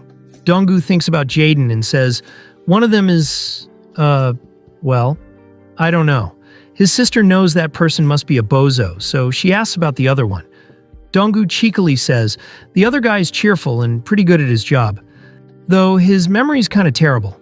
I heard he just got a new apartment, and he's in his early 30s, maybe mid-30s. His sister gets interested and asks for a picture of the man. Then Donggu drops the bombshell that Patrick is getting married in 2 weeks. Upon hearing this, she gets angry and asks if he wants to die. Donggu just tells her they should just survive on their own, and no more leaning on each other. Then as he turns on the light, he says he knows one more guy she might like. She quickly perks up, asking who it is. He reveals that it's someone called Leo. She gets excited, commenting that it's a cool name. Donggu, though, says he's way out of her league. She gets pouty, asking what's wrong with her. He places his bag in his room, saying he doesn't have the energy to meddle in someone else's love life right now, so they should save this talk for later. His sister, though, sarcastically says, forget it, okay? What am I supposed to do with someone who doesn't even know their crush's age? I'd rather just download a dating app. Max, though, thinks about something else. Lately, all his attention has been focused on one thing, whether Chae-rin passed the second interview or not. He wonders if she fails, does that mean their promise to be friends is no more? He closes his eyes, pleading for her to pass. The scene then shifts to a few days later. In the office, Jaden nags Joy, saying that he heard she took some day off and asks if she went on a trip. Joy gives an awkward laugh and lies that she had something to take care of back home. Max stares at the situation as Joy is feeling uncomfortable. Jaden asks where her hometown is, and maybe his is also nearby. Joy quickly says no, and that it's probably far. Jaden in surprise says he didn't even say where his is yet. Meanwhile, Max calmly drinks his chamomile tea, thinking that time flew by. Joy had completed her second interview safely, and the nerve-wracking wait for the final result continued. Later, Joy excitedly calls him Donggu and asks if he is busy. He replies, no, and the employee who was passing by was confused, wondering who Donggu is, since they only use nicknames in the office. Joy chuckles, reminding about the second interview she had. She reveals that the results will be out soon. Max notices the employee who just walked by, and he quickly silences her with his finger on her mouth. He warns her to lower her voice a bit. She becomes silent, and Max looks around, wondering if no one overheard. Joy's expression, though, becomes dull. The scene now shifts to an isolated lounge in the office. Joy is seated with her head down, while Max sighs of relief that this lounge is far from the office and hardly anyone comes here, so she can speak freely. Joy then, in a guilty tone, says, "I guess since we meet outside work so often, I forgot for a moment that we were still in the office. I'm such an idiot, right? And I'm casually supposed to call you by your nickname at work, but your real name just slipped out. Sorry." Max, though, says that the nickname doesn't really matter, but there are people right by the pantry. If they overhear talk about interviews, it could get messy. Joy chuckles weakly that just like on her first day after switching teams, he saved her again. Max, though, bluntly says, leaving the job site open on your screen too. And how nervous you were before the first interview. You're surprisingly clumsy behind the scenes. Joy then becomes stiff. She fidgets her legs, saying, "The closer I get to you, Donggu, the more my real self slips out from behind my social mask." Max blushes and quickly changes the topic, asking what was she about to say earlier. She reveals that the results for the second interview will be out on Friday or Saturday. Max finally has the exact date to expect now. Joy then says to him, "Let's meet on the weekend. If I don't pass, we'll call it a consolation hangout. If I pass, we'll celebrate. How's that?" Max realizes he needs to ready 2 sets of lines, one for comfort and the other for congratulations. He then sighs, saying it sounds good, and asks when's the best time for her. She, with a smile, suggests having lunch this Saturday. Max agrees to it. He then thinks for a moment and calls out to her, saying if she pass, can he bring that poetry book, the one she gave him? He wants to exchange poems that left an impression. He reminds that they both originally said they'd swap after both of them succeeded in changing jobs, but it looks like he'll be staying here longer. Joy then thinks about it, and with a chuckle agrees to it. She then quickly tells him they should head back now, and as they leave the lounge, she whispers, "Thank goodness. That promise. I thought I was the only one who remembered, but guess not." Max looks away with a slight blush, and it appears they both are flustered together, embarrassed to meet each other's gaze. The scene now shifts to later. Max had finally arrived to his unit. He seems tired, as he inwardly says, "Damn, why am I the one who's so nervous?" The person involved is calm as ever.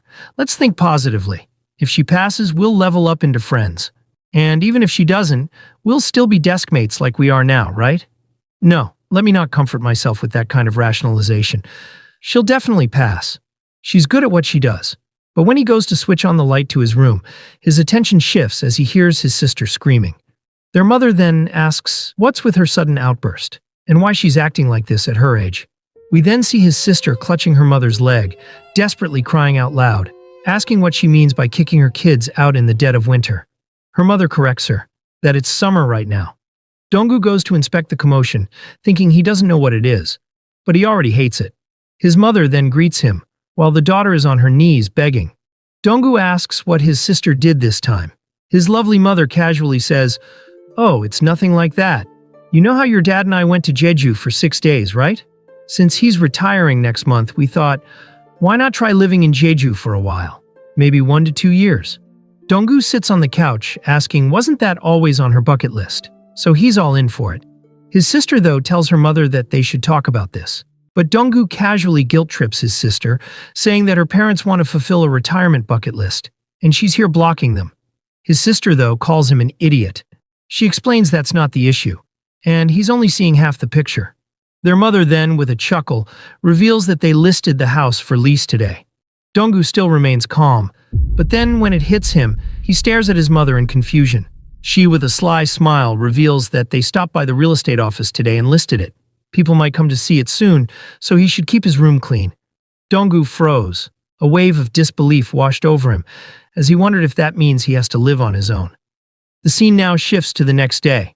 In the office, we see Max searching through the internet to find an apartment unit for rent. The reason he hasn't lived alone until now was simple, because they are all expensive. But now, with about a month's grace period, he has to find a place fast. The closer it is to the office, the more expensive it gets. He knows there are lots of rental scams these days, but ponders that monthly rent should be safe. Max then fumes in frustration that he can't even focus on work. Just then, Jaden and Patrick approached his desk, and Patrick asks Max on why he's suddenly searching for real estate. Jaden sarcastically laughs that it's not even a lease, but monthly rent. Max gets annoyed by this weirdo and realizes he's going to get scolded for slacking off during work hours. Joy glances at Max as he reveals that due to some family circumstances, he'll have to start living alone soon. Patrick suggests it would be best to get a cheaper place, even if it's a bit far away, because once he starts living alone, saving money will become harder. Jaden butts in, saying, "Nah, living close to the office is the best. Do you know how much commute time affects your quality of life?" He then asks Joy on what she thinks about his suggestion, and she awkwardly agrees. Patrick then remembers that Joy commutes from around Jongja Station, so he asks, "How's that area?" Upon hearing this, Max perks up. Joy totally recommends it, and even tells Max that she can introduce him to a real estate agent she knows. Jaden and Max are taken back by it. Joy reveals she found her current place through that agent. Jaden, being the cunning fellow, changes his opinion on living close to the office and tells Max that Patrick's idea of living far is better. Patrick then places his hand on Max's chair and tells him to choose. Max glances at Joy and her expression is undeniable to reject. He decides there's no harm in getting introduced. The scene now shifts to the next day. Donggu's sister is wearing a rather depressing t-shirt, signaling the viewers that she's lonely and ready to mingle. Donggu asks her about her situation, and she reveals she's checking in Suwon this weekend for apartments, since it's closer to her workplace. She questions about him, and as he brushes his teeth, he replies that a colleague gave a realtor's contact near Jongja Station, so he's planning to reach out next week. Meanwhile, he inwardly thinks it's better not to say it was Chae-rin. His sister perks up that Jongja is great, since lots of good restaurants and cafes with amazing desserts are there. Donggu points out that she's always about food. Just then she freezes, asking, "Didn't he say the girl he likes lives near Jongja too?" Donggu gulps, affirming her suspicion. She points out that it's creepy to move near her place. But Donggu claps back that her face looks the creepiest right now. His sister becomes furious, shouting that he still doesn't know the age of his crush, and Donggu tells her to stop with it already. Then he stares at his reflection in the mirror, thinking if he's lucky, today might be the day. His sister then questions what's up with him waking up early on a weekend. Donggu was so lost in thought that he accidentally swallowed the nasty toothpaste. Anyway, moving on. He decides to style his hair by the help of a YouTube tutorial. Donggu inwardly says, "A person's heart can't be defined by a single word. Winter of senior year, when my seatmate got into his first choice college, I congratulated him. But at the same time, I felt inferiority, envy, and anxiety. The feeling of congratulations was definitely stronger, but shamefully I lost my appetite for about 3 days. When a college friend landed a job at a big company, I felt similar. Should I have prepared more and aimed higher? That thought lingered all day. No, for an entire week. Behind the words, cheering someone's challenge, growth, and success, there were always awkward shadows of hidden feelings. I lived like that all along, and naturally assumed I always would." But then he remembers Chae-rin's excitement about passing the first round. It was the first time he felt that he wholeheartedly congratulated someone's achievements with a single word, a single feeling. And the two emotions that followed were, "I really do like her a lot," and "I want to become a better person by her side." Donggu then packs the poetry book which Chae-rin gave him. As he's about to leave, his sister calls him Maximus and informs that his hair is sticking up in the back. He fixes it, while thinking that by Chae-rin's side, he discovered a new version of himself. She led him to new horizons. The scene now shifts to a cafe. Donggu had gotten so nervous that he came 30 minutes early. But he thinks it's better this way than making her wait like last time at the theater. He decides to place a new order 10 minutes before the meeting time, so it looks like he just arrived. Just then his phone rings. It was Chae-rin. He answered it, wondering if something happened. She asks at what time does he think he'll arrive. Donggu thinks that if he says he's already here, it might pressure her. So he tells her that he just left, and that he'll arrive right on time. She then says okay, and asks about his age. Donggu is stunned. He questions why she's asking so suddenly. She tells him to hurry. He inwardly wonders what's going on, and that she sounds really urgent. He's the one who's been curious about her age, but now she's the one asking.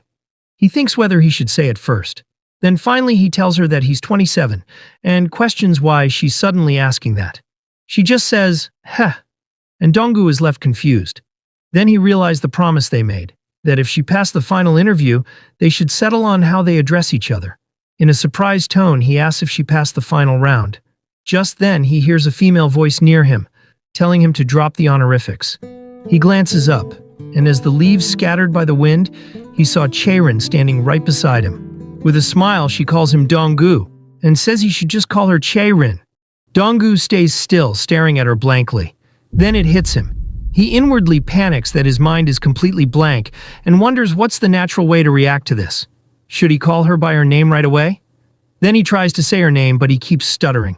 She chuckles, saying, "I guess speaking casually all at once is hard, right? Maybe we should just stick to what we're used to. If it's too awkward, we can just pretend the whole speaking casually thing never happened." But Donggu cuts her off, saying, "No, I'll take it slow. One step at a time." Hearing this, she smiles and lets a muffled laugh. Donggu feels embarrassed and she apologizes, revealing that his reaction was just too funny. Donggu then coughs, saying, "Anyway, the bottom line is, you passed the final round, Chaerin, and we're the same age." She replies, "Now that I've passed the final round, I'll submit my resignation next week." Also, yes, we're the same age. The scene now shifts to an Italian bistro. Donggu and Chaerin are having a meal together.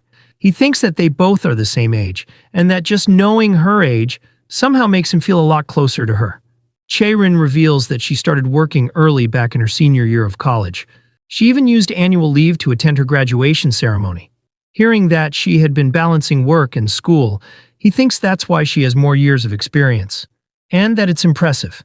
Chaerin then questions why he lied earlier. He becomes confused, and she explains that on the phone, he said he just left home, but in reality he was already at the cafe. Donggu panics, saying that he miscalculated the time and ended up coming early. She smiles cheekily and he feels embarrassed. He reveals to her that he didn't want to pressure her by saying he was already waiting. Then he quickly questions about her being early. She, with a chuckle, simply responds that she wanted to read a book while having some coffee.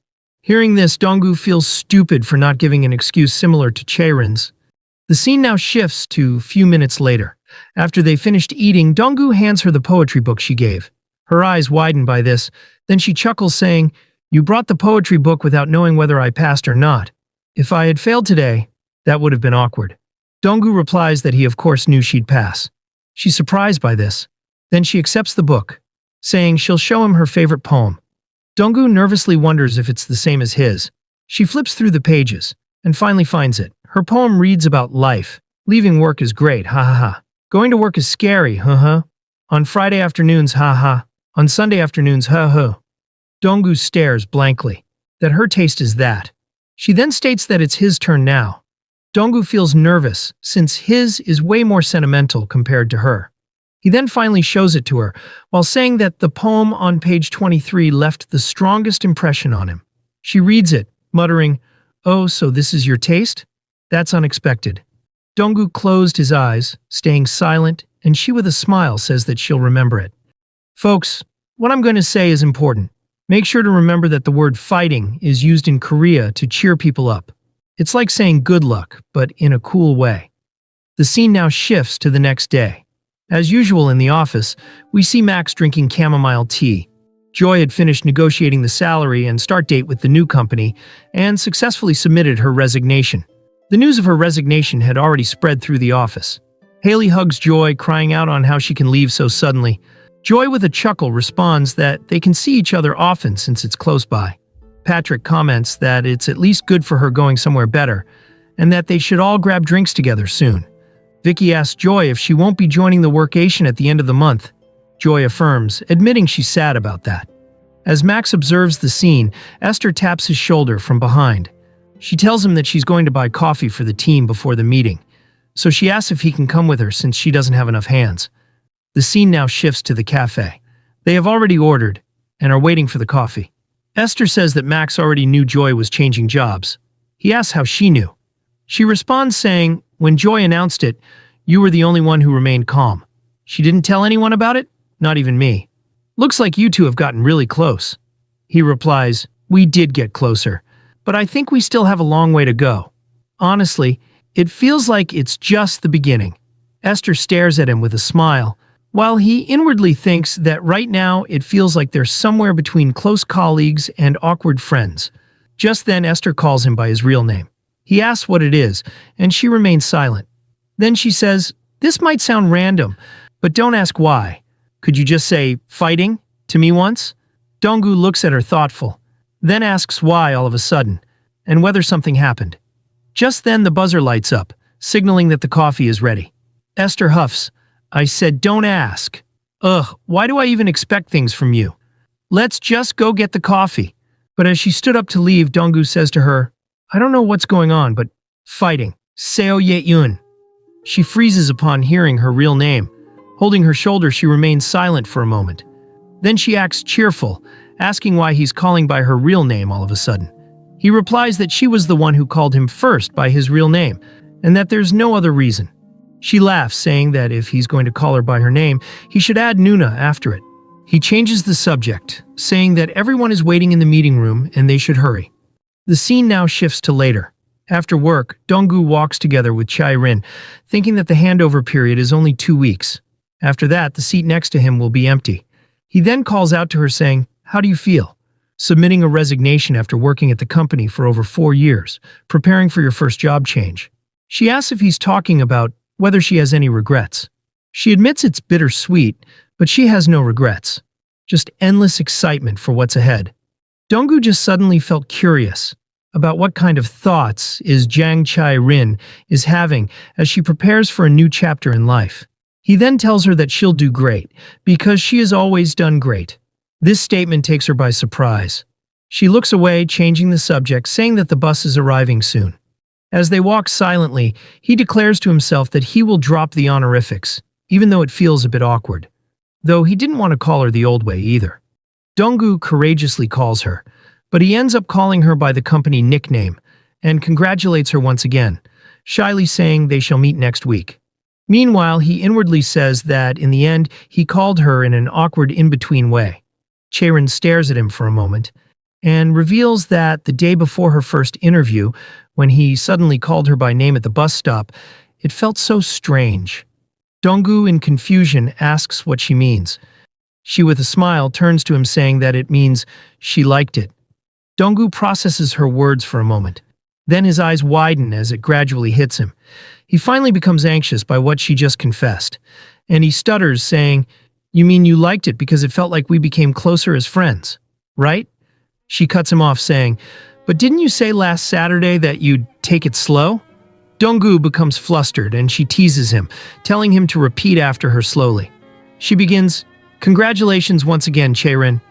Donggu stares nervously, and as she awaits his response, he gives in, repeating her words. She then tells him to say, "See you next week, Chairin." He repeats her words, and she chuckles that it's good. He holds his face, muttering that it's so embarrassing, while inwardly admitting that his face won't stop heating up. Chairin chuckles, joking if they should start speaking formally again. She then, with a smile, waves him, saying, "See you next week, Donggu." Meanwhile, he inwardly says, "Sometimes her words are playful, sometimes unclear, and each one breaks me down inside." After she left, he sits in the bus stand. With closed eyes, he grumbles on why it is so hot, wondering if this is a tropical night. Then he opens his eyes, takes the poetry book out of the bag, and flips through the pages. Once he's in page 23, he inwardly reads the poem, which made a significant impression on him. Come to me like a spring day, holding cherry blossoms, and give me a midsummer tropical night. Before the fox rain of autumn wets the maple leaves, make me forget how to face this wistful scenery alone. Please become my weakness. So the coming winter won't be cold, I offer you my heart. I offer you my heart. It feels different reading it now than the first time. You know, I'm really curious about what lies ahead. But at the same time, this everyday life right now is so enjoyable and precious. As time passes, my greed grows, but instead of rushing, I want to enjoy these moments that can only exist right now. I want to focus on the present instead of rushing.